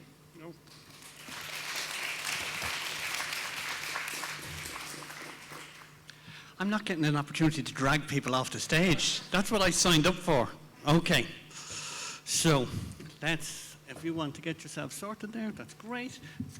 Chrissy, isn't it Chrissy? Christy. Christy, Yes. Christy. Thank you. Okay, so let's draw an imaginary line down the audience here, right down this way. Okay? So, can you do me a favor? Can you stick your hand up for me, please? Yeah, perfect, perfect, perfect. Right, okay. So, no, hold your hand up just for a second. Okay. So this side of the room are going to shout 5. This side of the room are going to shout 4. You get me? 3, 2, 1, Gasta. Okay? So, 5. 4, 3, 2, 1. Gasta!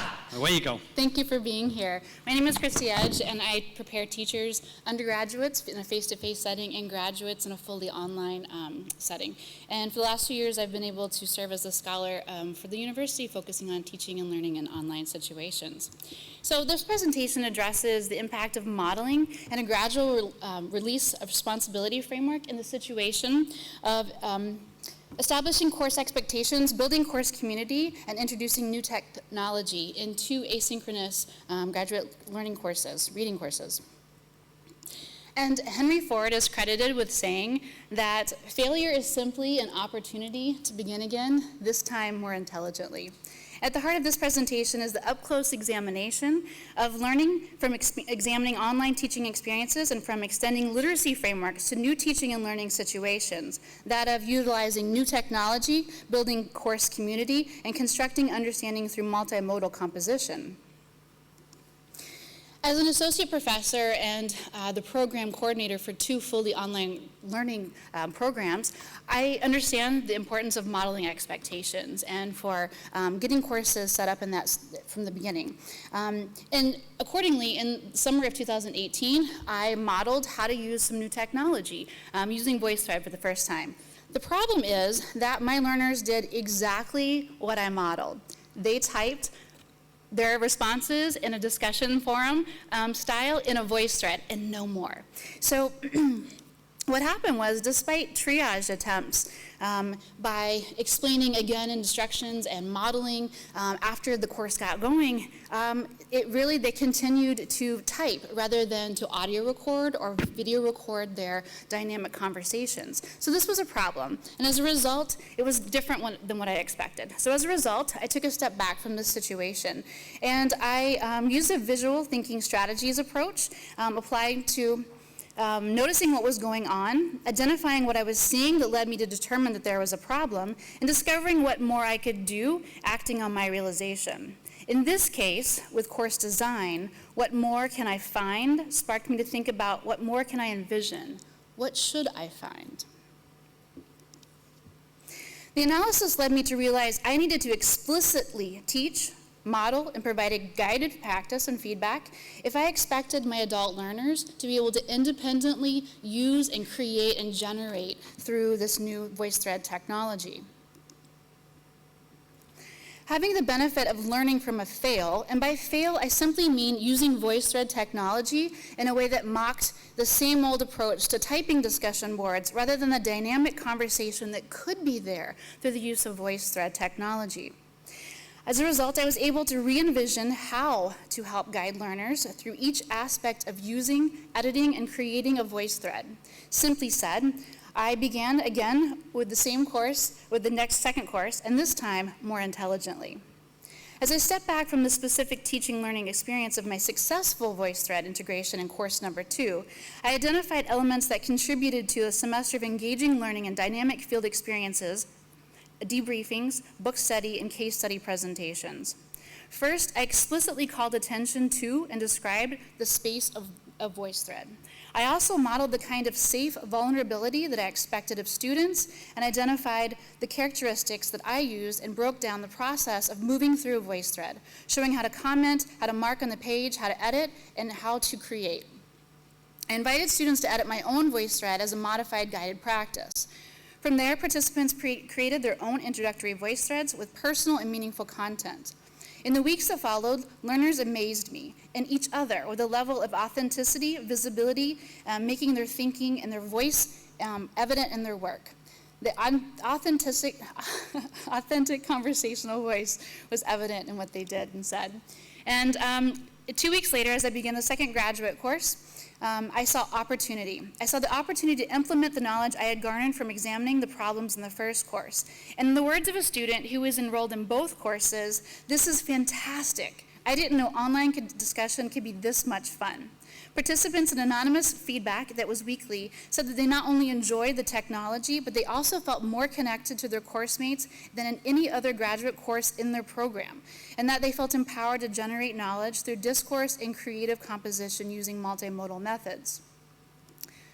A few takeaways, stepping back, I can identify some questions and some things to think about as I move forward, as I help students to create and collaborate through gradual release of responsibility and explicit teaching and frameworks. Gasta!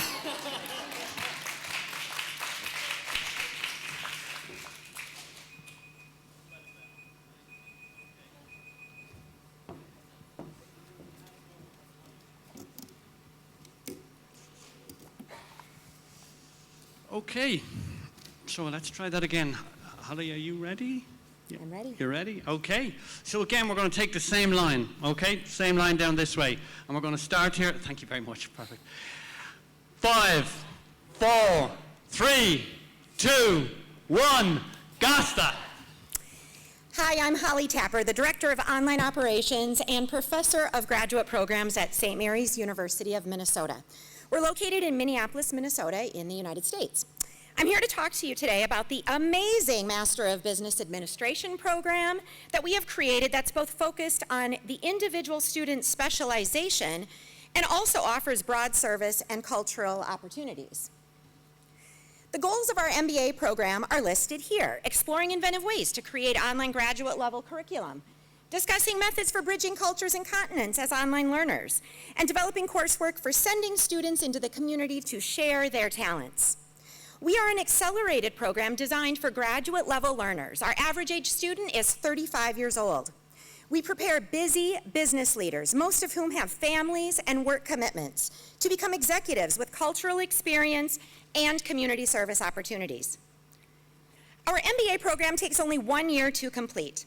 30 credits are required over 3 semesters, indicated in the 3 main columns going down, which are 16 weeks long and divided into 2 8-week terms.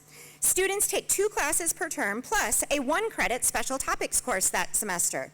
Our special topics courses are 16 weeks long and overlapped over the 4 other term-based courses. In the final or 3rd semester, the student invests their time in a 16-week semester-long capstone project, as well as taking a special topics course to complete the required 30 credits. Students are choosing from 4 main emphasis areas indicated in the bottom 4 rows across: data analytics, marketing and social media, financial services and banking, or healthcare administration. Their 5th option is no emphasis. Students take 3 courses in their desired emphasis area, and if they choose no emphasis, then they take an advanced communication class, organizational behavior, and a business ethics course. The other emphases have specialized case studies and specialized ethics related to their emphasis area. Here are the special topics 1-credit courses. I realize they're a little bit small, but students choose 3 of these total. The topics range from human resources, project management, information technology, healthcare, banking and finance, accounting, international development, economics, and even more. Students can further specialize in their chosen emphasis area, or they can broaden their coursework by expanding their knowledge to different business areas. And then, for the 16-week 3rd semester capstone course, students choose from 2 options: working with a service project with a domestic U.S. or Minnesota-based organization and designing a strategic plan to fit that nonprofit's needs, or they participate in an international consulting experience by selecting from our list of destination cities for that year. If they choose the international experience, then they select their desired city, and you can see we offer Rome, Paris, Barcelona, Milan, and Florence, all beautiful cities, in addition to Dublin, which is also a beautiful city. They pick their own travel dates. We arrange a 6-day visit for them. The visit includes meetings on site with at least 2 businesses and 2 cultural excursions, plus an economics lecture at a local university and cultural training from our study abroad agency partner.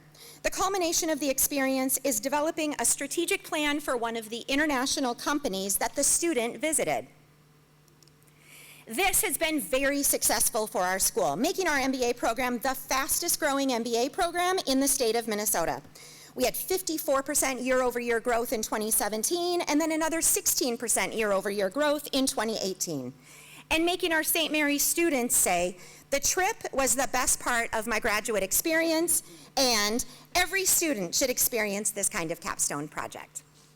I have more information on the program right here, and I invite you to come see my digital poster on Wednesday for more information on the trips themselves. Gasta. Wow. Gasta? With 56 seconds left, that was about a 20-minute presentation in 5 minutes. Yeah, happy days. Okay, so next up we have yourself, yeah?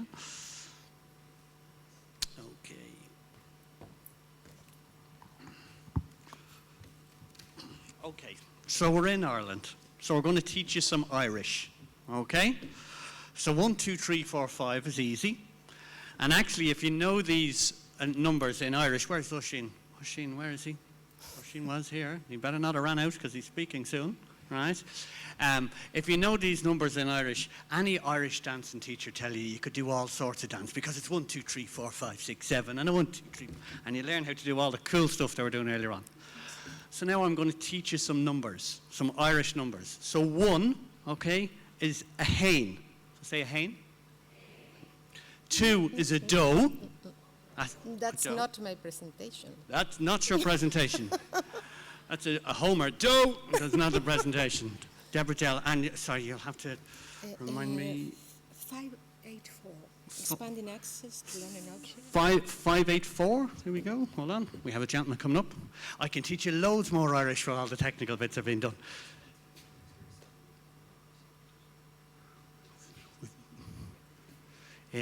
What's your name? Nancy. Nancy. No, that.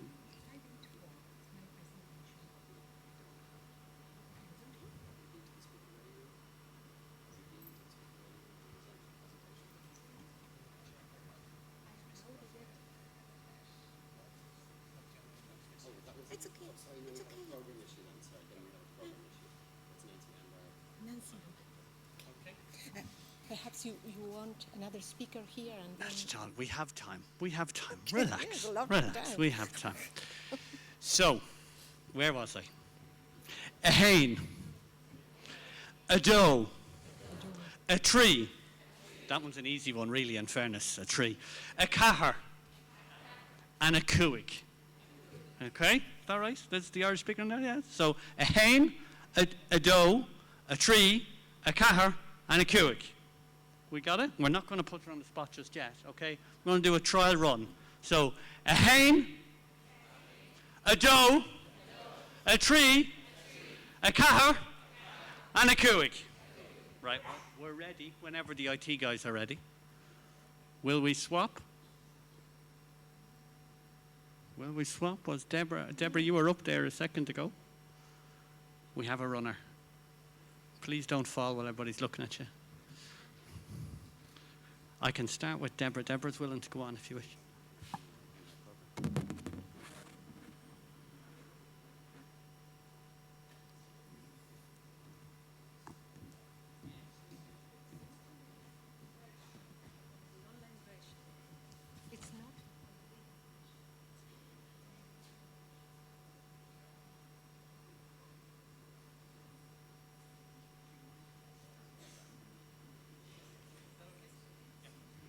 Sorted out, yeah. Okay, great stuff. Well, a little bit of a technical problem, but what the speakers very kindly to do is we'll continue with Deborah until we get you sorted. Okay? So, Deborah, can you remember the Irish? No. Okay, so we've Deborah Dell, and we're going to count her down in Irish, okay? So remember, it's a hain, a doe, a tree, a caher, a cúig. All right. So, a hen, a doe. Come on, speak some, a bit of enthusiasm here, folks, right. Join with me even, it'll be easier. A hen, a doe, a tree, a car, and a cúig. Gasta. Thank you, everybody. My name is Deborah Dell, and I'm a doctoral student at Athabasca University in Canada. There's maple candies available for anybody who doesn't count with him to count me off the stage. I'm going to talk to you about deliberative dialogue, and it's not lost on me that I'm doing deliberative dialogue in a lightning talk. That's a real irony. But basically, what I want to talk about is the idea of deliberation and dialogue as a learning mechanism, and why perhaps no two discussion boards end up with the same level of learning. I'm basing it in Matthew Lipman's original concept of community of inquiry, but taking it into the community of inquiry framework that was developed in 2000 by Garrison and colleagues.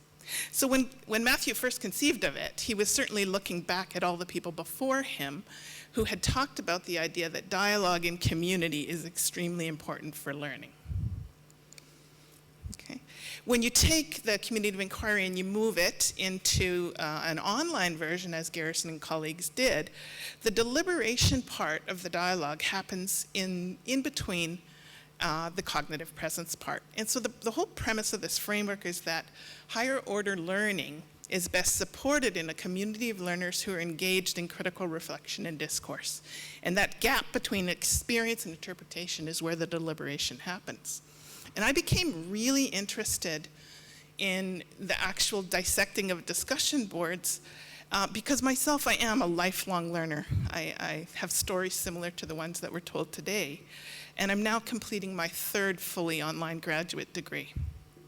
And in that time, I estimate that I've been in over 342 deliberative dialogues in community of inquiries as a learner.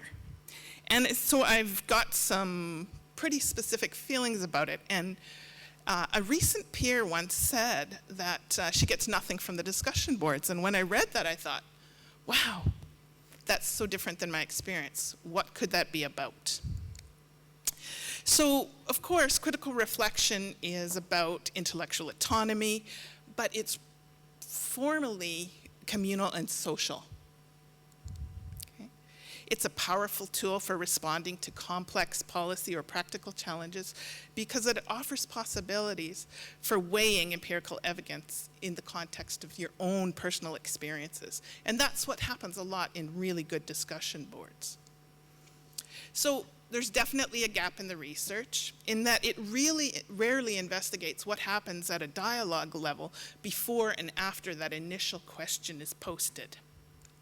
Okay, so what does that have to do with anything? Well, discussion boards in many online learning programs take up a substantial part of both the instructor and the student's time. And that's why moving towards evidence-based ways of starting and concluding discussion boards would be a really worthwhile endeavor. And so from both my own experience and a literature review, I sort of surmised a synthesis that there's some really key elements that go on in setting up a discussion board. And the first one starts with curating. Curating what the reading will be and what the complex context evidence you're going to put forth to the students. But it doesn't stop there. You have to craft a really good opening question. And that question has to be emotionally infused. My main learning topic or dissertation topic is going to be about emotional presence. And that crafting of that statement, that very first question, needs to include some emotional noise. Then you want to coach. You don't want to leave the discussion boards all alone, but you want to attend to them regularly and do some probing of assumptions and linking learners to each other. And then concluding by synthesizing, making a statement by the faculty or a predetermined learner that says, this is what went on for you in this particular question. Really, that then gives us the kaleidoscope of learning. All of the learners broadening their own emergent coding themes. I don't know why my hand is shaking, too much coffee. And their collective effort to explore meanings together. So the question I want you to ponder is, what were the constituent elements of an online discussion that made it transformational for you? Because for me, there have been many. in with gratitude to those who brought me here. Wow. Gasta. Gasta. Very good. And we had 21 seconds. Speakers have been brilliant. Thank you very much. So we have, and thanks Deborah for stepping up there ahead of time. And I'm just going to take this back again just so I can see who we're meant to have here. I know we had an illness with one of our presenters. Let me see where I am now here. That was Deborah. We did have Katie, but Katie's colleague was going to step up. Luke, is Katie's colleague Luke here? No? Okay. Luke is going to get so much trouble off Katie now. Okay, so Oisin, what we'll do is we'll call you up there, and if that's all right. So just for the gentleman dealing down the back, that'll be Oisin, will be perfect. And then we'll have our last speaker coming back up after Oisin.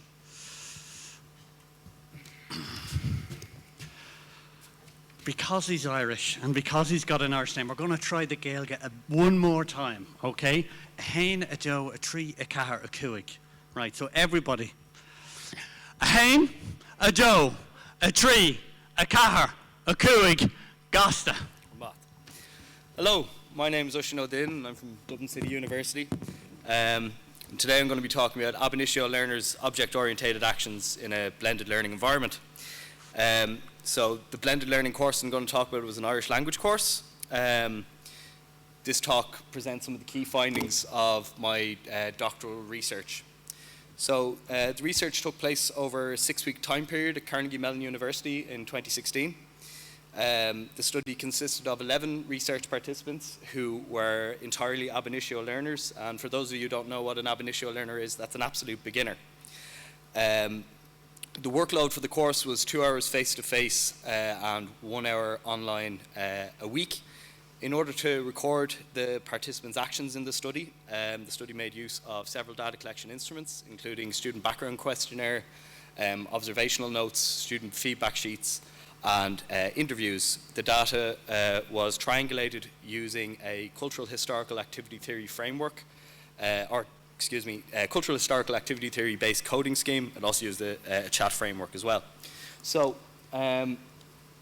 the most common occurring action that students engage in was revision, memorization, and practice.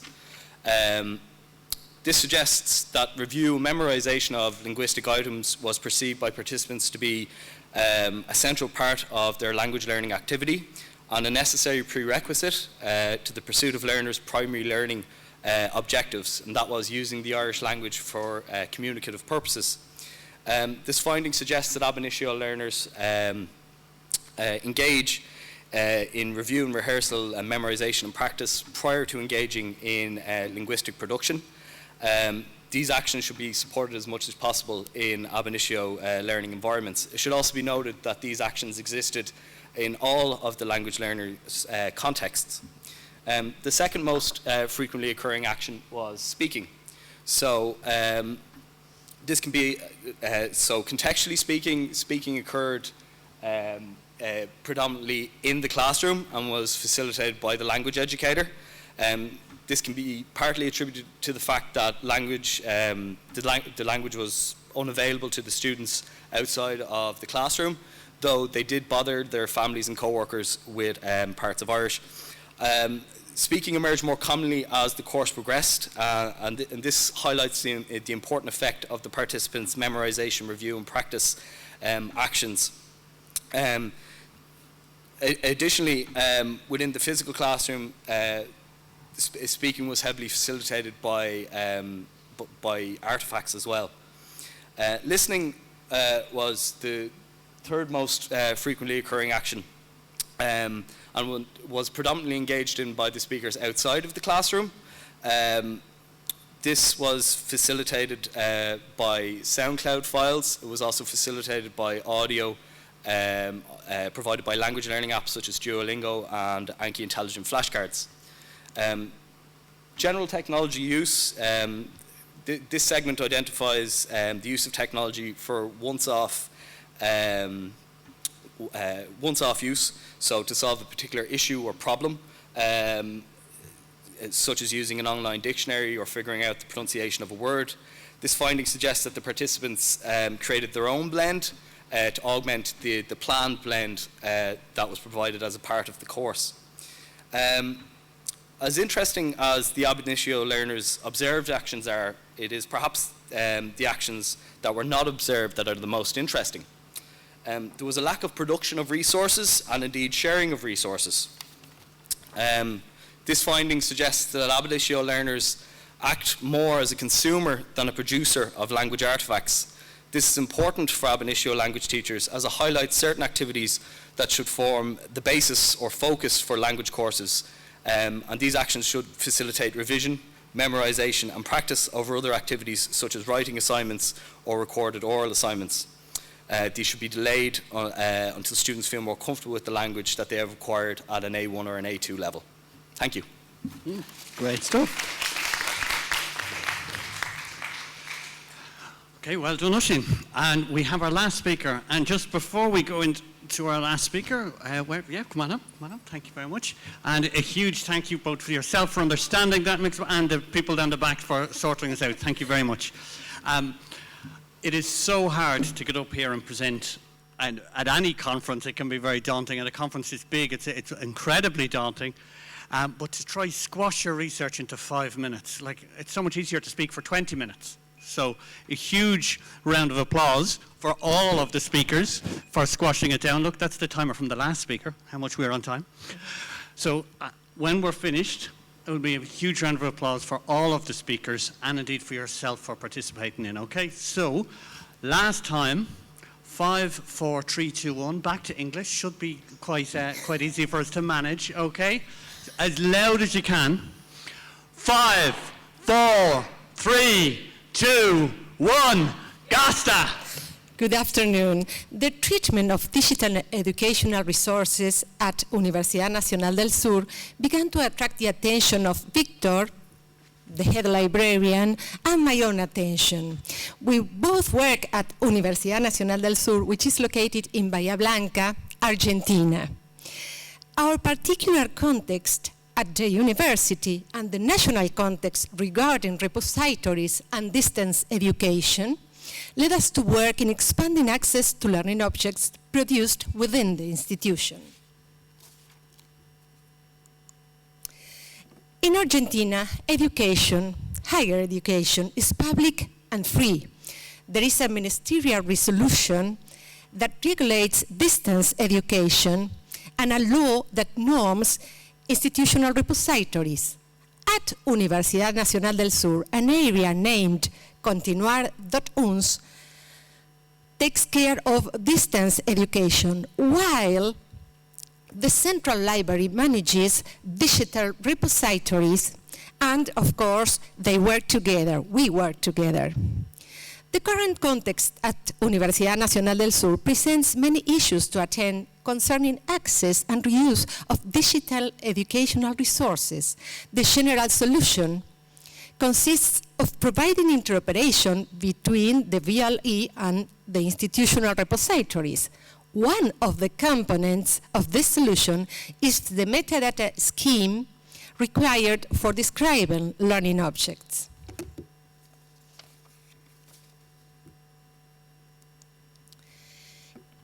In the complete problem tree, we have highlighted the issues that concern inadequate management of the virtual campus repository, non-existence of a document search engine, and the fact that documents, learning objects, are not reused.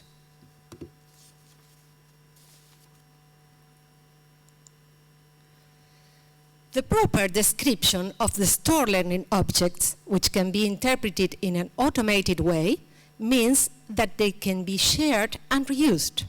A proposed solution to this problem focuses on the creation of an institutional repository of open access learning objects and the establishment of an interactive computing infrastructure which allows it to interoperate with the VLE, facilitating the reusability, recovery, and access of learning objects. On the way to the conformation of an open access institutional repository, an evolution of learning objects towards Open educational resources is required, appealing to the openness attribute, which in addition to reuse, allows them to be published under open licenses and so to be accessible, adaptable, and redistributed. One of the components for the creation of an institutional repository is the metadata scheme to be used. Within the metadata standards, there are some generics, such as Dublin Core, and others more detailed, such as Learning Object Metadata, or LOM. Between these two extremes, it is necessary to have a set of metadata expressive enough for the description and practical enough to facilitate the loading of learning objects into the repository. The selection of a combination of DZ metadata and LOM is considered expressive enough and practical enough to facilitate loading, process into which the author of the learning object participates actively. To end the presentation, I must say that this scheme, the selected scheme, has had a validation through a focus group integrated by teachers, librarians, and distance education specialists. And we are testing the loading of some selected learning objects there at Universidad Nacional del Sur. Thank you very much for your time. Gasta, and I'm Nancy from Argentina.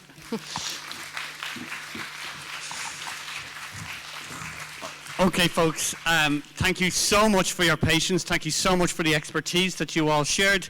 We do have a few more minutes between this and the next section, so if you do have any questions, I would invite you to come up and have conversations with our speakers. They are here. I don't think you're all rushing off for planes or trains or anything else.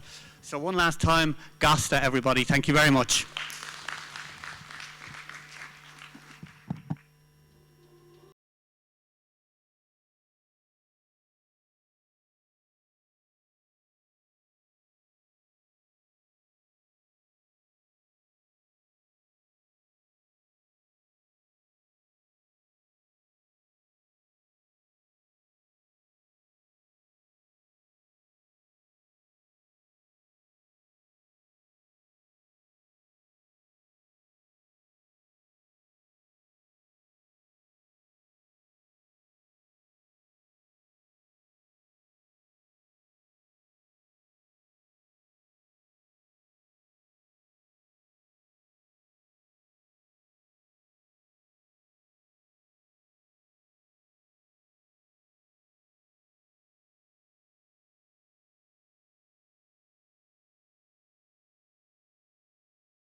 depends on how tall we are. Can you see them? No, not really. I think I just have to kind of stand still. Okay, do I have any more speakers that I haven't chatted to yet? Any more? So get yourselves here, please. Karina and James. And then I am also missing Vivian. Have I got Vivian? No? Ah, yes, excellent. So I have you here. Yes, 50.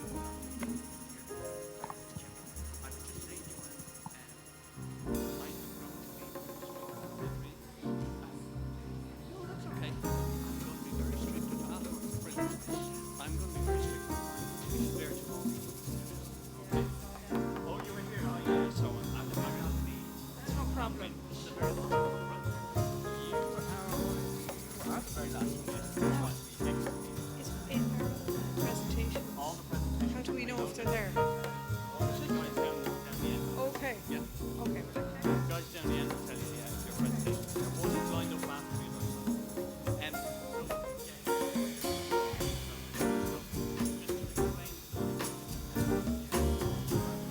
You're ready to go and you have your presentation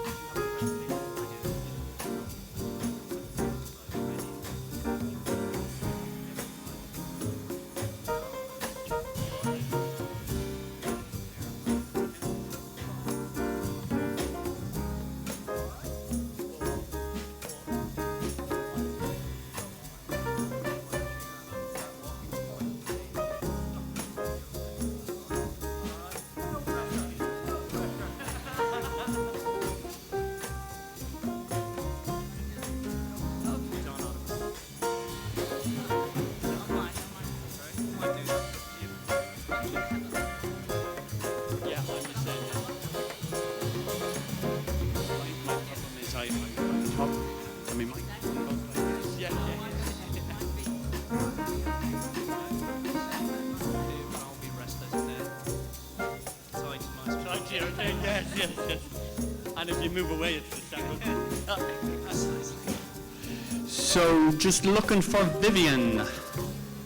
Vivian Forsman from Royal Roads University. Oh, excellent. Oh, take your time. Don't run. God, if you trip, I'll feel guilty.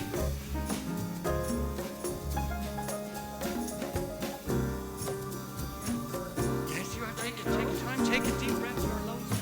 I heard your work waiting. I know. And an interesting thing to everybody. Okay, can you give me the 4-minute mark? I will give you 3 minutes to go and a 1 minute to go. Okay, and where are you going to be good standing? like that. Okay. I'm going to be sitting here, right? And I will hold up. See those orange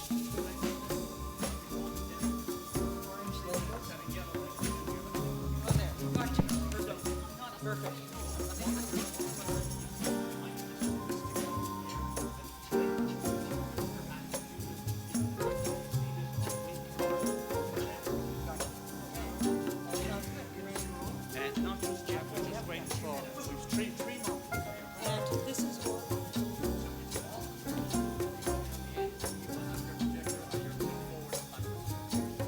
So as soon as I hit...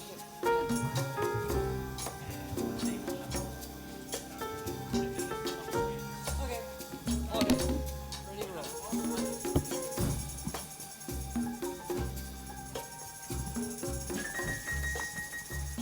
Oh, James Brunton, where are you? I'm going to call you on the mobile in front of everybody, James, if you don't turn up soon.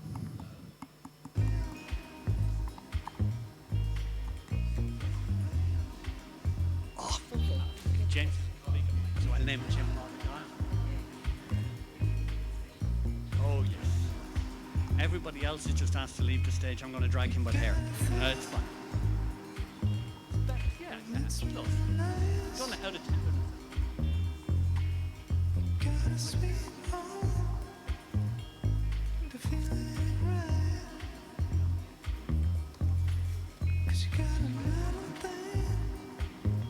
Anybody in DCU? Ah, look, here he is. Look, everybody look and point at James now because he's last. Yeah. Okay, so we have all of our speakers here, so we'll be starting on time, which is great.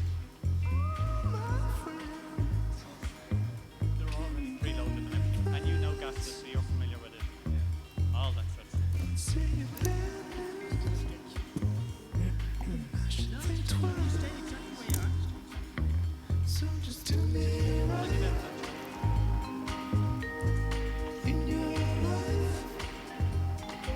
Okay, folks, don't be shy. Come on in.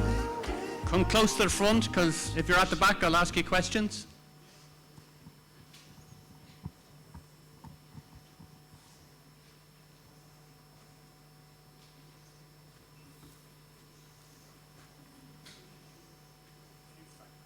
It's okay. There's no point starting until the slide deck comes up. We will be ready to go. It looks like the corridor is pretty much empty from there, so if we could get Vivian's slides up, that would be super.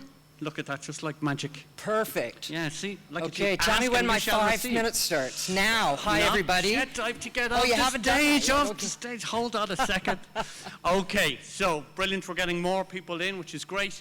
For those of you that weren't here during the last session, I need you to help the presenters, show your appreciation for the presenters, but we're going to count them down, okay? We're going to count them down. We're going to go 5, 4, 3, 2, 1, and then we're going to say GOSTA. GOSTA is quick or clever is what it means. And as I said during the last session, I'll be quick and you be clever and we'll be grand, right? So the catch is, again, for those that weren't here the last time, and I will be holding up 3 minutes to go and 1 minute to go, but when it gets to 5 seconds to go, I'm going to start standing up and walk towards the stage, and when it's 0, everybody's going to shout out GOSTA because I'm going to get you off the stage, right? No pressure then whatsoever, no pressure. Okay, so are you ready to go? I'm ready to roll. Ready to go, ready to go. Okay, So, let's go. audience, counting down from 5, and we're going to end in GOSTA, okay? 5, 4, 3, 2, 1, GOSTA! Hi, everybody. I'm Vivian Forsman, Vancouver, Canada. I'm an independent consultant. I used to run teaching and learning centers in various universities in Western Canada, and then I quit because I wanted to do something that I really cared about, and that is to take the infrastructure and the power and the stories that we heard this morning about connecting online learning to real people and real problems. So now what I'm doing is I'm working on a project to basically create training and development around climate change using online learning. Hey, by the way, you know, at the Blarney Stone here in Ireland, apparently if you go kiss the Blarney stone, that you're supposed to be more eloquent. And I never got a chance to go to Blarney, but they need to change that stone. It has to be about talking fast, not eloquently, right? Okay, here we go. So we got a problem here, folks. The world's on fire. And we can talk in all of these conferences all over the world all the time, but if we don't start to recognize the huge impact that we are facing with climate change, we're ignoring things. Some of you may have been following Brian Alexander's posts over the last few weeks on the role of universities in climate change, and I highly recommend that people take a read. It involves infrastructure, but it certainly involves programming, and that's the piece that I'm involved with. So first of all, just a bit of definition here. Climate mitigation is about carbon policies. It's about all kinds of public policies. It's about providing incentives for solar and that sort of thing. Climate adaptation basically takes the position that I'm going to call it the oh shit side of the house, which is the CO2 is in the air. The world is heating up. We can't stop it. So now we need to adapt. And adaptation is a huge business that higher education needs to be into. It's about skilling up all kinds of people. So let's just keep moving here. So we need to skill up professionals that are already in the workplace, people like engineers. We need to shift organizational and community behavior. We need to create learning networks so that foresters can learn from engineers and engineers can learn from city planners. We need to have collective expertise. We got a lot of training and development to do. We need to foster and really support communities that are working in the climate space.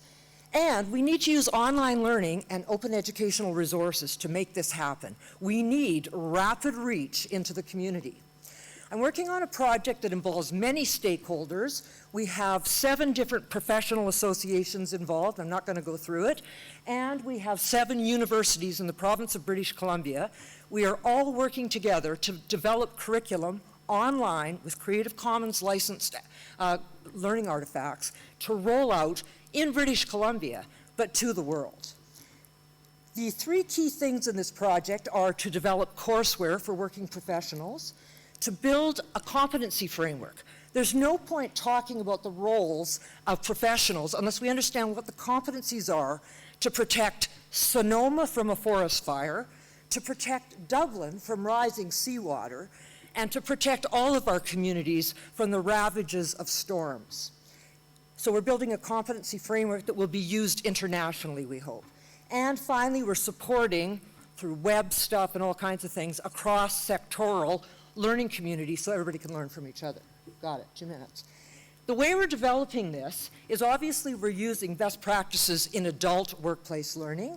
Our shout out to all of our participants is that we really prefer to have these courses online so that we can soon extend them beyond the community of British Columbia to the world at large, or whoever's interested. Everybody should be interested. The learning activities that we're embedding are around collaboration between professionals and across sectors. So we really want that interdisciplinary view of how to resolve issues to get our communities resilient and ready for climate change. And of course, we're using the classic processes for courseware design.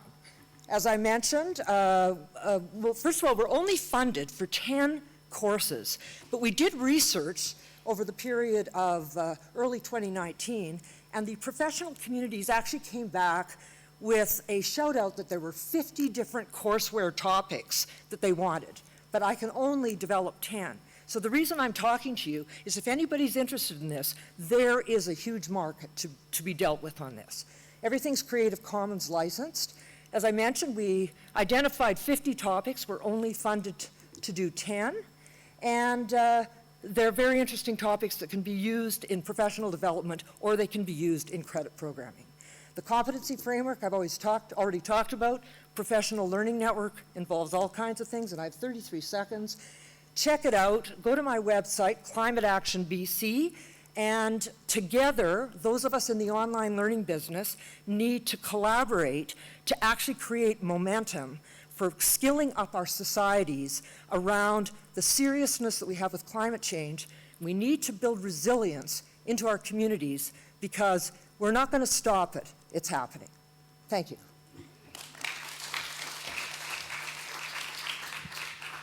With 4 seconds to spare. Okay.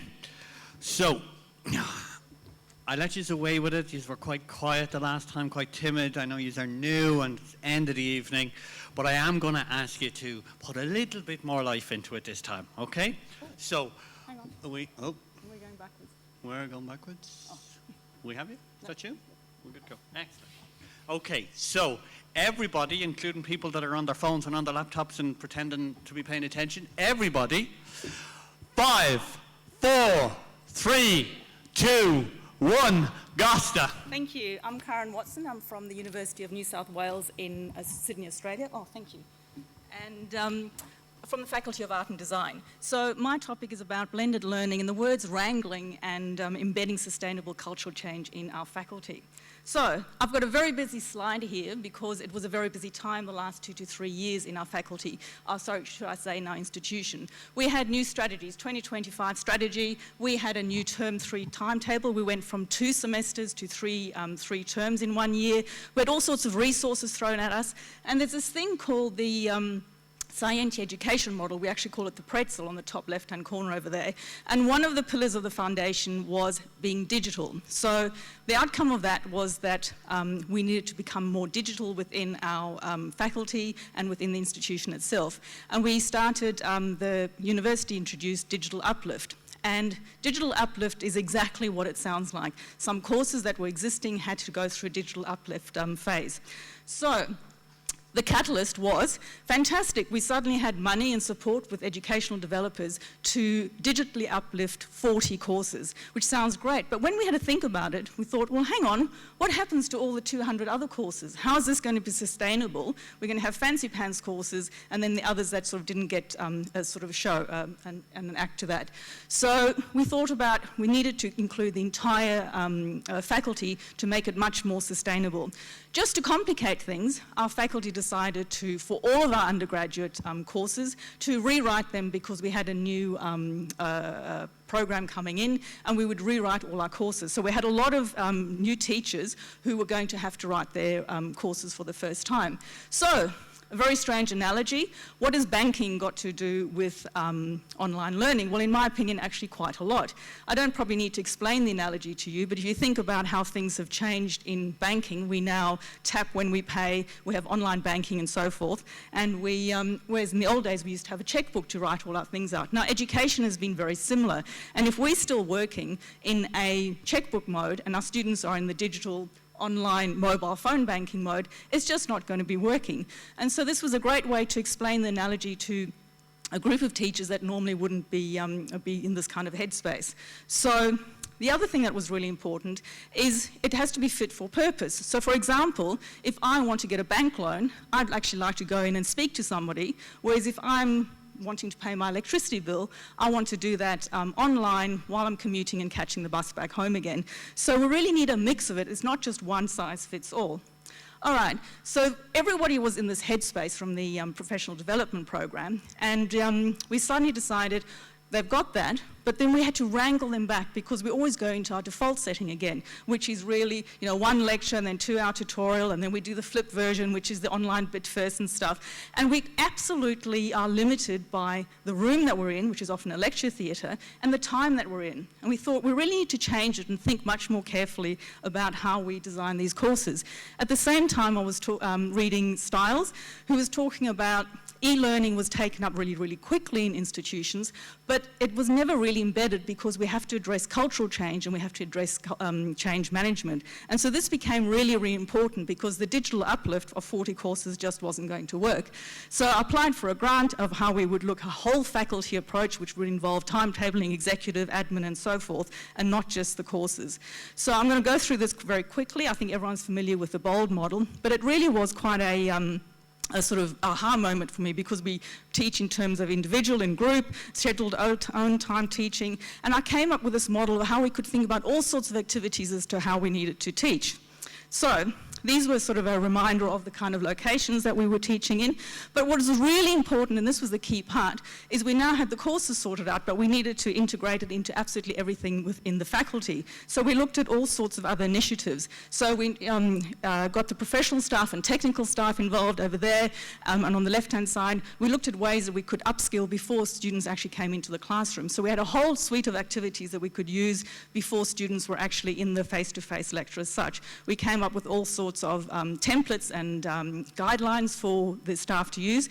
It's being evaluated at the moment, so I can't give you actual feedback as such, but you can see the impact it has because we involved everybody within the faculty, we involved all sorts of degrees and courses, we had professional staff, educators, educational developers, and so forth. So everybody started working together and we formed communities rather than just being something that a teacher does quietly in a corner. And moving on, my question that I've got for you, I did this diagram about 2 to 3 years ago, and you can see there's already something missing. We've got Bitcoin, cryptocurrency, so I'll leave that question with you, and I have to acknowledge everyone else in the room. She thought she'd be very sly by taking my microphone. Rookie mistake, rookie mistake. Okay. So, who have we got up next? Let me see. Karina, I think it might be you. Let's just see. Yes, it is Karina. Excellent. So, Karina's should come up. That's there okay. we go. All right. Yeah. Okay. Yeah. And the screen you'll see down here as well. Ah, yeah, perfect. Okay. Okay. Okay, so we're going to count in Karina again. So to start, remember 5, 4, 3, 2, 1, Gasta.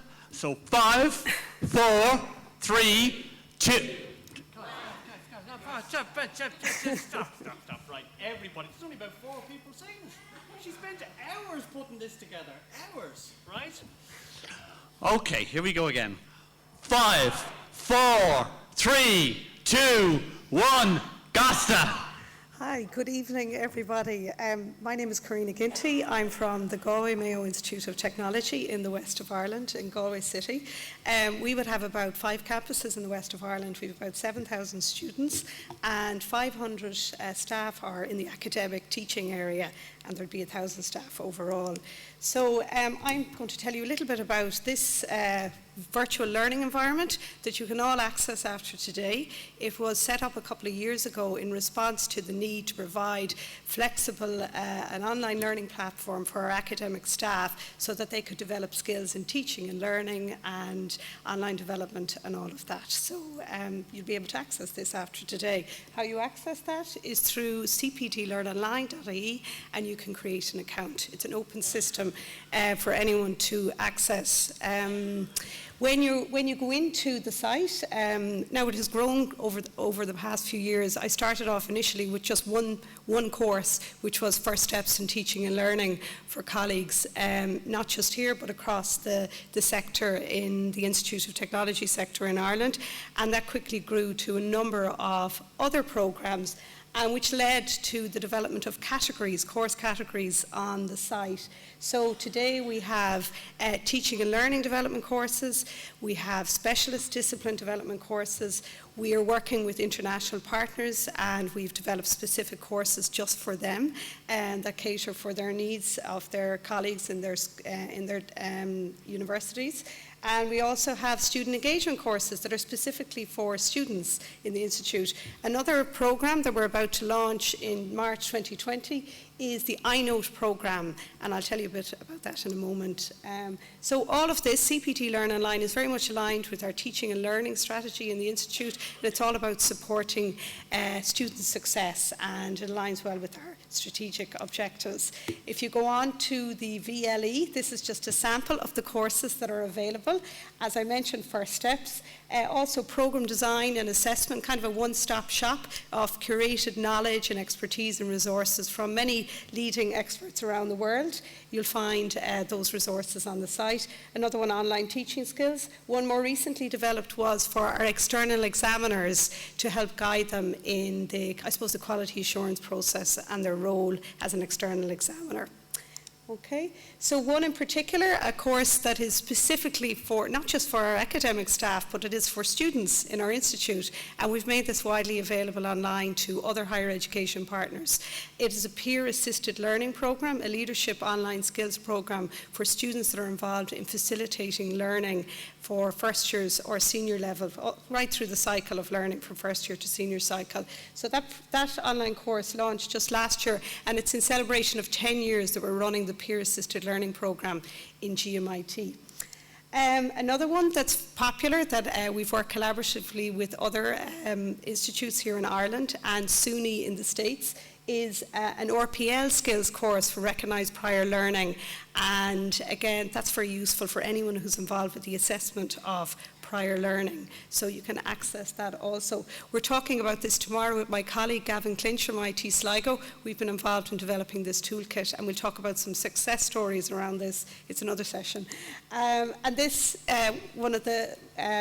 this is the program I mentioned earlier, the iKnow program. We've been funded by the Higher Education Authority in Ireland for a transformative teaching and learning fund, and this is in partnership with IT Sligo and Letterkenny IT, and Galway Mayo Institute of Technology are leading out on the development of the suite of teaching and learning programs that will be available through CPT Learn Online. So you'll be able to access these if you wish. We will be generating lots of research and data around our engagement with this program over the next couple of years.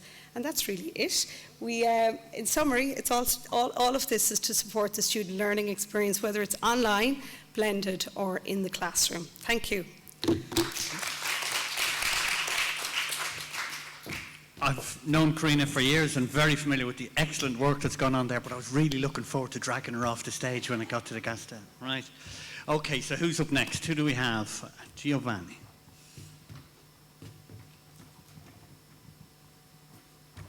We're in the home straight, folks. We are absolutely in the home straight. I can nearly taste the wine from the reception later on. Hopefully you're all going down to it.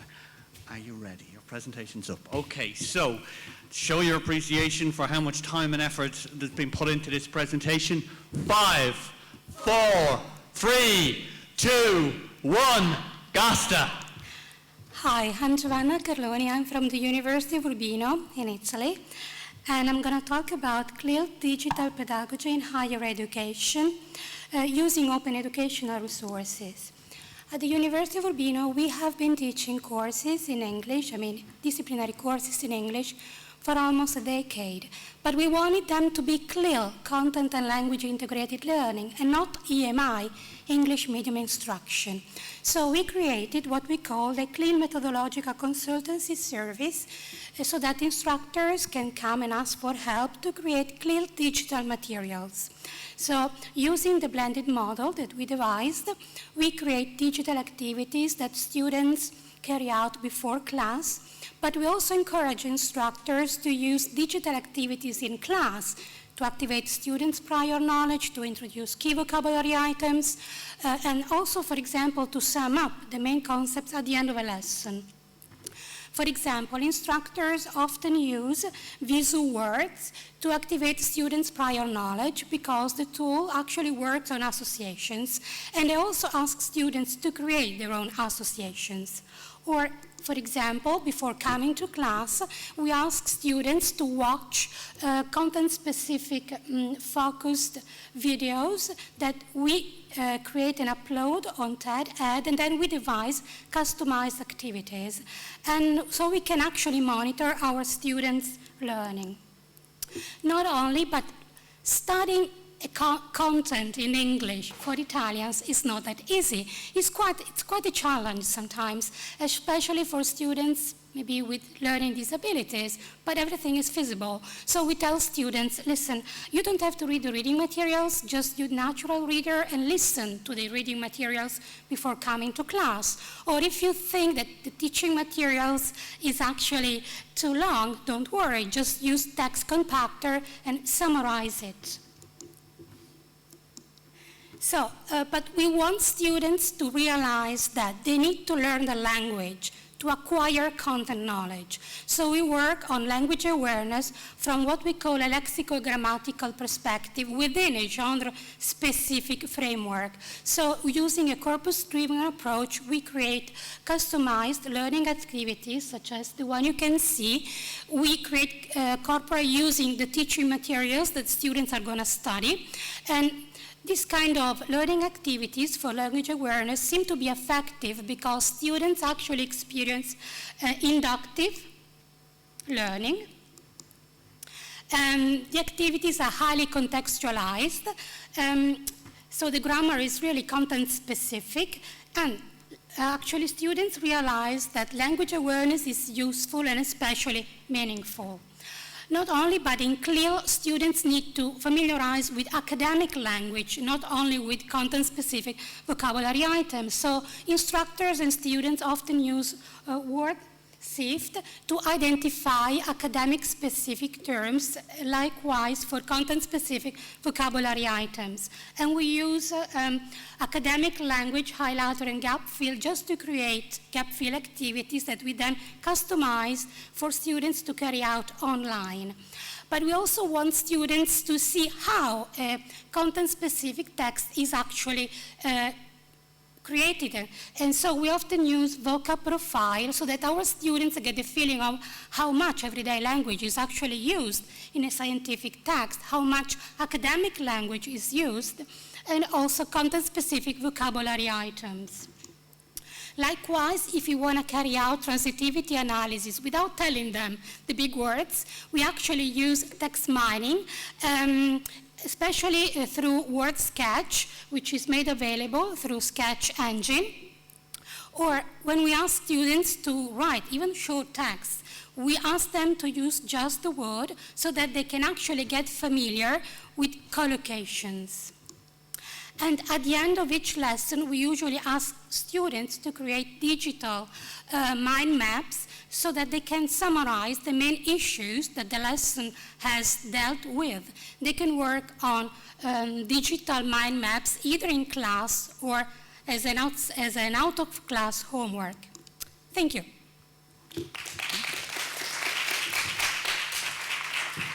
Okay, thank you very much. Joanne, I think you're next, yeah? Is this safety in numbers? I'll still stop you at 5 minutes, even if the 2 years there. Yeah, excellent. It's QR code card, not business card, so you can have the presentation. Brilliant. So are we ready? This is you? Excellent. Okay, so I know it's the end of the day, but just think of the wine. Okay, we're nearly there. Okay, so 5, 4, 3, 2, 1, Gasta. As an e-learning designer, I believe that lasting quality of an online course can be ensured by efficiently planning the learner support beyond the course design development. As long as your course is online, as long as you have to learn to plan learning support with your team. So this is the tool that we're presenting today.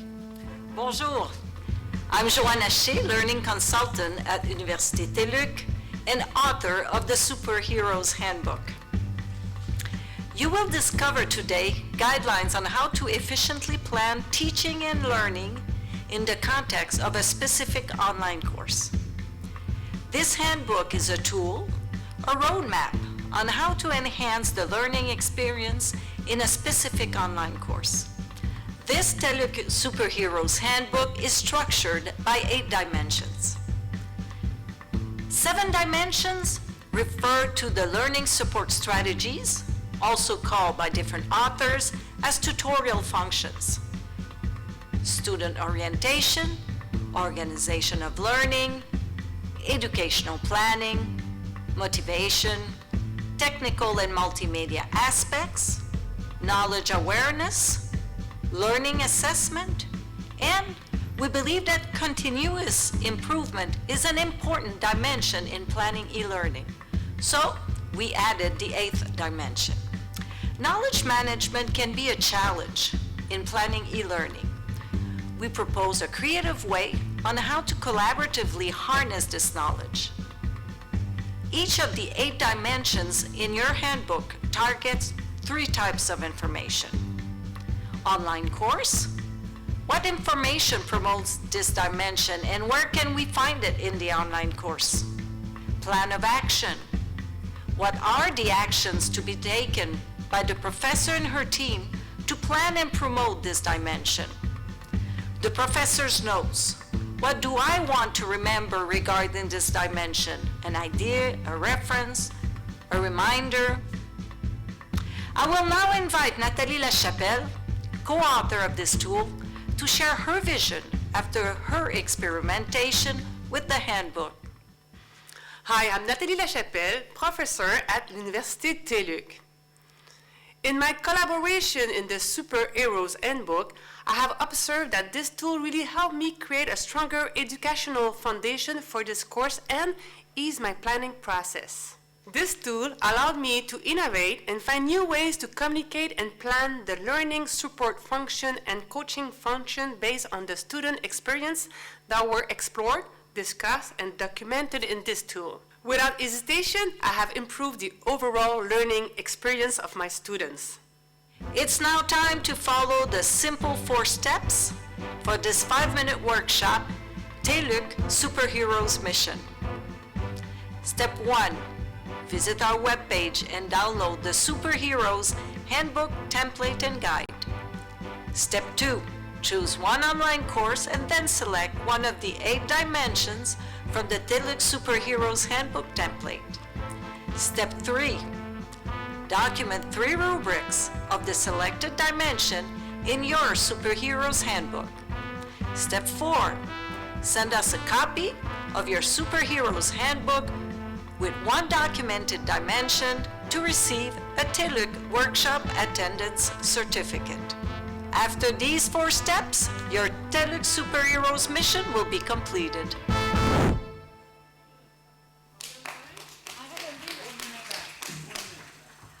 By the way, the mission is never over. I didn't like the ending, but it was too late when it was edited. Honestly, as we all know, is the course is online. We need to plan tutoring even after creating the course. That's how the quality of learning and the sustainability of the course will make sense if you support your learner. If not, it's something else on the shelf. Thank you very much. Now, Anastasia. Bum, bum, bum, bum, bum, bum. As we are coming up. Nikki, yes, that's the right one. Yeah, happy hours? You ready to go?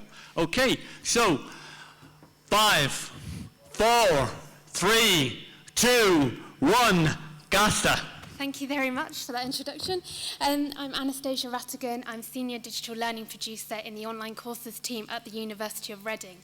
And today I'm just going to give a quick snapshot of Study Smart, which is our internal, bespoke, tailored course for our incoming students to help them with the transition to higher education.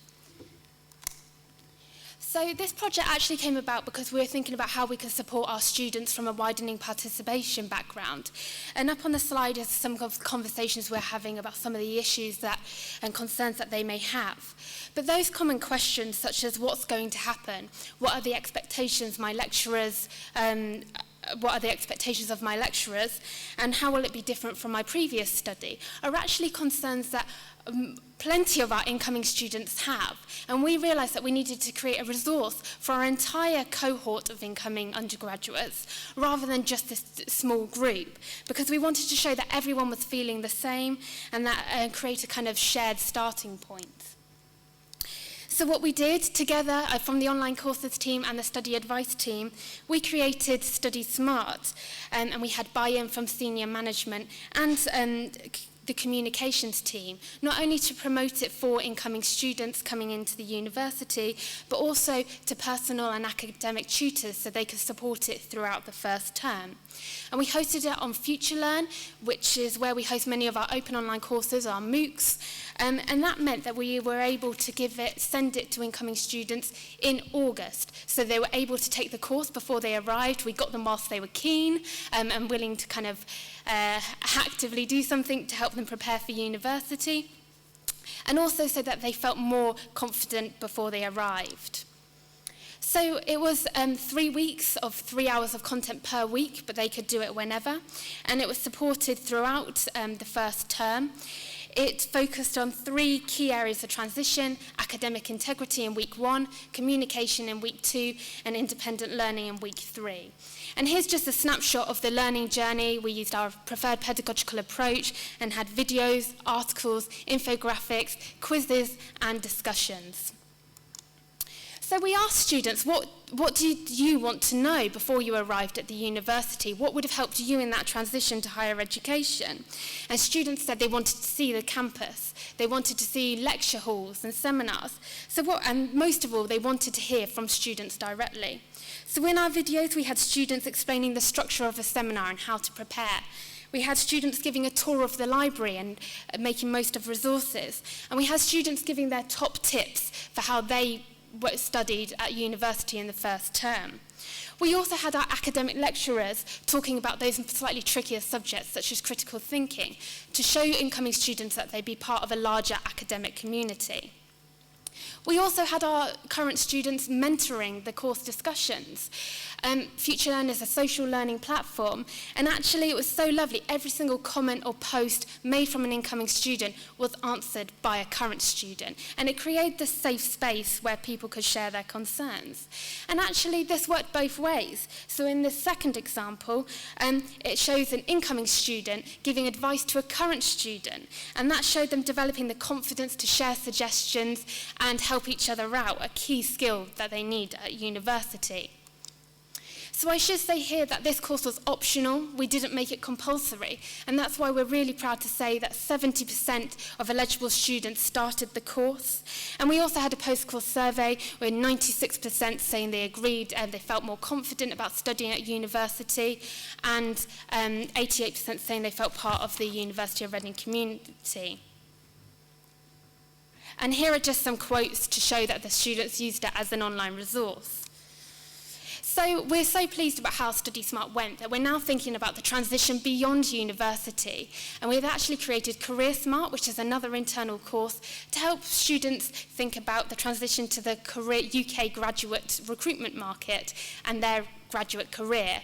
And that helps with personal statements, interview skills, finding a job.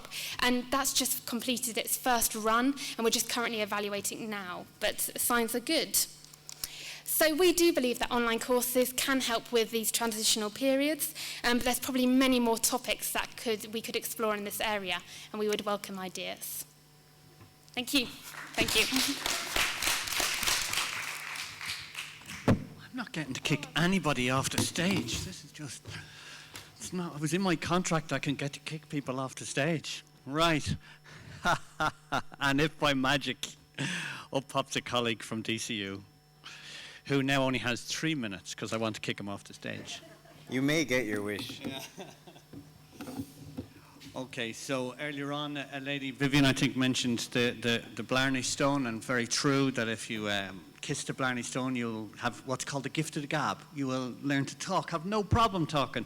James went out with the Blarney Stone for a while. He had a bit of a relationship with it, okay, so he's well able to talk, well able. Show your appreciation, please, for all the time and effort he's after putting in by counting them down into Gasta. 5, 4, 3, 2, 1, Gasta. Hello, my name's James, and I am not known for being able to be brief about anything. So what I wanted to talk to you about today is how we have started to try and make sense of how to teach data protection law to undergraduate psychology students. The context that I'm talking about is this is an undergraduate online degree in psychology. It is the only online undergraduate psychology degree. It is the only open education, open access undergraduate psychology program from an Irish institution. Psychology programs will always be very focused on giving people not just knowledge about psychology topics, but of giving them core skills and competencies around research methods, which includes a big part of that is ethics. So we always would have had a big focus on taking care of your participants' data. But now we have enhanced GDPR. We have enhanced general data protection regulations within the EU. The enhanced version launched in May 2018, adding additional layers of complexity that all researchers have to be aware of and take account of and build into their research plans. Immensely complicated, very legalistic. I have plenty of colleagues who don't understand GDPR, aren't quite clear on how you sort out all these things, get very flustered by the paperwork you have to do around it, the way that you have to sort of box off what you're doing. But researchers have to understand to a sufficient level what their legal responsibilities are and how they're going to do that. And people who teach students about research have to be able to bring them up to a level where they understand what their legal responsibilities are around managing research data. So what did we do? We have started to enhance all our ethics teaching through foundation, intermediate, and advanced levels on ethics, with more instruction and information and teaching around legal responsibilities. We had already created an online psychology lab for this program, and we have started to put in specific resources for understanding GDPR, in a way that you can actually understand it. We searched all the institutional documents, and most of them were completely useless because they're built for everybody. They're built for both someone in a campus company selling employees food and researchers. No good. So we had to find the documents that actually make sense of this for people. And finally, in our, you can see there, in our final year research project module, we really had to look at the flow of that module, where were we teaching people about ethics, and now where were we going to insert extra content around GDPR. A big thing in this is that we make we have our undergraduate researchers do everything that any researcher in the university would do. That has always been our approach. They fill out the full research ethics form from the university. They fill out any paperwork, including now sort of GDPR spreadsheets that break a lot of people's hearts. But our students go through the entire process. So with combining the teaching that we do along with that approach of making or having them do everything that any other researcher in the university does means that by the end of that process, they have gotten a very good grounding in not just their ethical responsibilities around data, but their legal responsibilities around data and how they manage that. Really, this made me as a researcher think differently about my own research. It's made me a little more, it's made me a lot sharper around making sure I've done a risk assessment, not just as part of my ethics form, but actually before I do my ethics form. It's made me pull out data ethics and legal responsibilities as a slightly separate section from the rest of ethics for the students. So it's made us approach this whole area a little bit differently. It's sharpened our focus on it. It's also made us want to do research on this. So we're now looking at the possibilities for kind of local for ourselves, national and international ways of researching how, I'm trying to see, can I go and like make you throw me off? How we can investigate how are students learning about data ethics, and do they really know what they're doing, and do the people teaching them really know what they're doing? Oh. So close, so close. Okay, Heather, I'm afraid I'm going to have to take my frustration out on you now. That's it. Heather's up next for my next victim. Okay, so I think we're second last, are we?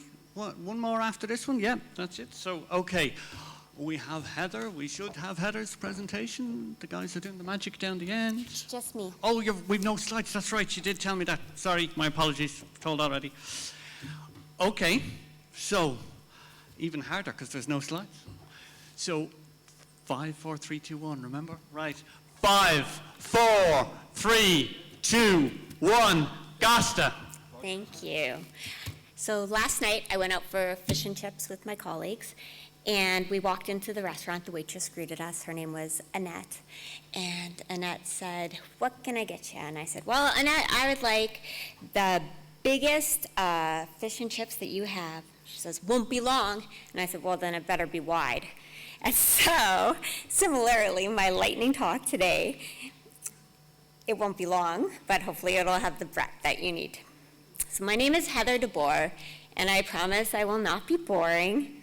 I'm a third-year university doctorate education student at Athabasca University. And today I'm giving you a brief synapse of a paper I wrote called A Research-Based Approach to Continuing Education and Accessible Workplace Learning in Canada. When I wrote this paper, I was the Director of Continuing Education in an Alberta university. And I'm not sure how many of you are up to date with Canadian politics, or even more specifically, Alberta politics, but the Alberta oil and gas community is going through a little recession. And at that time, our multi-million-dollar oil and gas portfolio in continuing education was experiencing near zero enrollment. We were becoming a financial burden to the institution, and I was left asking, what is continuing education's place within the university context? Continuing education in Canada, it was traditionally about community outreach, it was about citizenship, social investment, and supporting the goals and missions of the institution. It originates from a century-old movement to support the socially disadvantaged, give them opportunities towards education. However, factors such as the economy, globalization, neoliberalism has changed the playing field of continuing education. Thanks, Mark. I don't know what your sign says, but it says you're rocking this, Heather. Commodification of continuing education and continuing education, I'll say CE, becoming a revenue-generating mechanism for universities, left continuing education to operate in a cost recovery model with inflexible funding models. Also, on top of that, continuing education is often seen as second class to the formal university credited courses. So, currently in Canada, continuing education is in a place where they must define themselves as not only educationally viable, but they must also be financially viable. In Canada, a focus on skills and competencies needed to fill workforce shortages has particularly been the push for continuing education. So thus, in my paper, I put forth that continuing education should not be about commodification, but it should be about practice and scholarship, combined with accessible learning opportunities to build a skilled workforce in Canada. This paper discussed the human capital theory and how continuing education can play a key role in determining an employer's success in sustaining a skilled workforce, and in turn can ensure economic success. The paper then states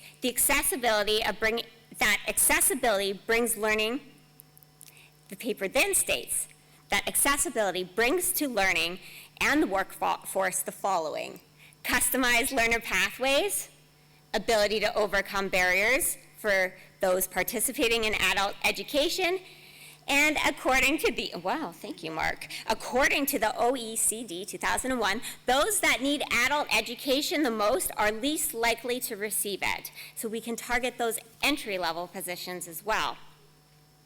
Future research needs to focus on the alignment between policymakers, government, employers, and learners to understand the interconnectivity and the complexity of workforce learning.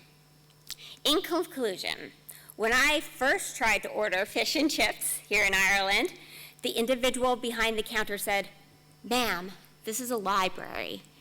So I said, "Can I please have some fish and chips?"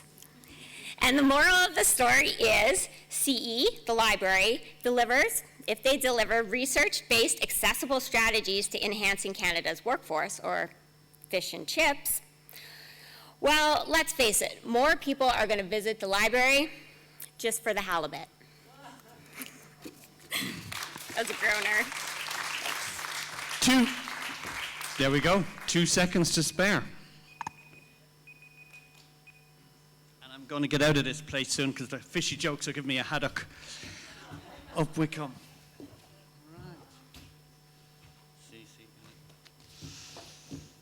I'll try not to keep you for long. I think he'll murder me for the wine. Yes. I'm starting to get thirsty now, so you have 30 seconds to talk. Oh, my. Okay. Okay, so again, final talk of the day. I really do appreciate your time. I know all the speakers appreciate your time. So one last time. 5, 4, 3, 2, 1. Gasta. Thank you. So, my name is George. I'm a law student, an undergraduate law student from Brazil. So, I'm in the wrong place, I think. And the only perspective I can give you guys is the perspective of a student. And that's what I intend to do. And the reason I named my talk, "The More You Future Learn, the More You Earn," is a thank you note to Future Learn. And I'll get more into that later. But here's the first things. This is the iron triangle of higher learning, right? So the basic principle is you can't have all of it. If you have 2 of them, you are negating one side of it. But the thing is, with online learning, the access wall has been shattered, at least for the most part. And what this means is that we have the tools we need. We have most of the tools we need to achieve quality education. We are now able to get quality education to places where we never thought. And that quality education may be for the purposes of furthering one's curriculum, such as what FutureLearn does, and other MOOC platforms, of course. But also, in that regard, we can give quality education to benefit lives, to make people live better, which is the case with Avasus. I work in a laboratory which made Avasus, and we are currently, I'm very proud to say this, we are helping Tanzanian communities to lead healthier lives. We form community health agents, and I really get emotional when I say this, but we're saving lives. That's what I mean. We allow them to take free courses and improve the quality of life through health education. So to be brief and to get on with what I have to say, this book is by a French author called Michel de Certeau, pardon my French, and it's the practice of everyday life. And inside this book, we have two concepts, which are strategies and tactics. The thing is, with strategies, what you mean is you need to have long-term plans, and tactics are the short-term things that lead you to achieve your long-term strategy.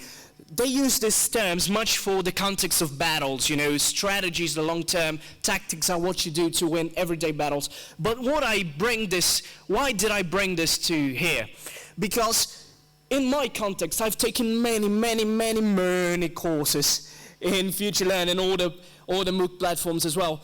And the thing is, the reason I put FutureLearn in my title for the talk is because they were the only ones where they gave me the tools to devise my own tactics and my own strategies. And what do I mean by that? I mean by strategies is the ability to understand what is the subjective purpose of taking a MOOC and finishing it. You know, giving me the tools, the motivation I need to go through, to know whether a certain course can take me long term, and what can you do about it? I mean, you can't do the student's work for him. So what you can do is remind him of the MOOC's importance in real life applications, and PBL activities play the most important part in all of that, because they are applying the subject matter they are learning in a particular activity. And tactics are the ability to devise short-term solutions and improve their own MOOC experience. And about that, you can suggest note-taking, drawing schemes, recommending extra articles. The thing is, the most important thing is, the student has to have an active role in doing this. You can't expect to do anything for him.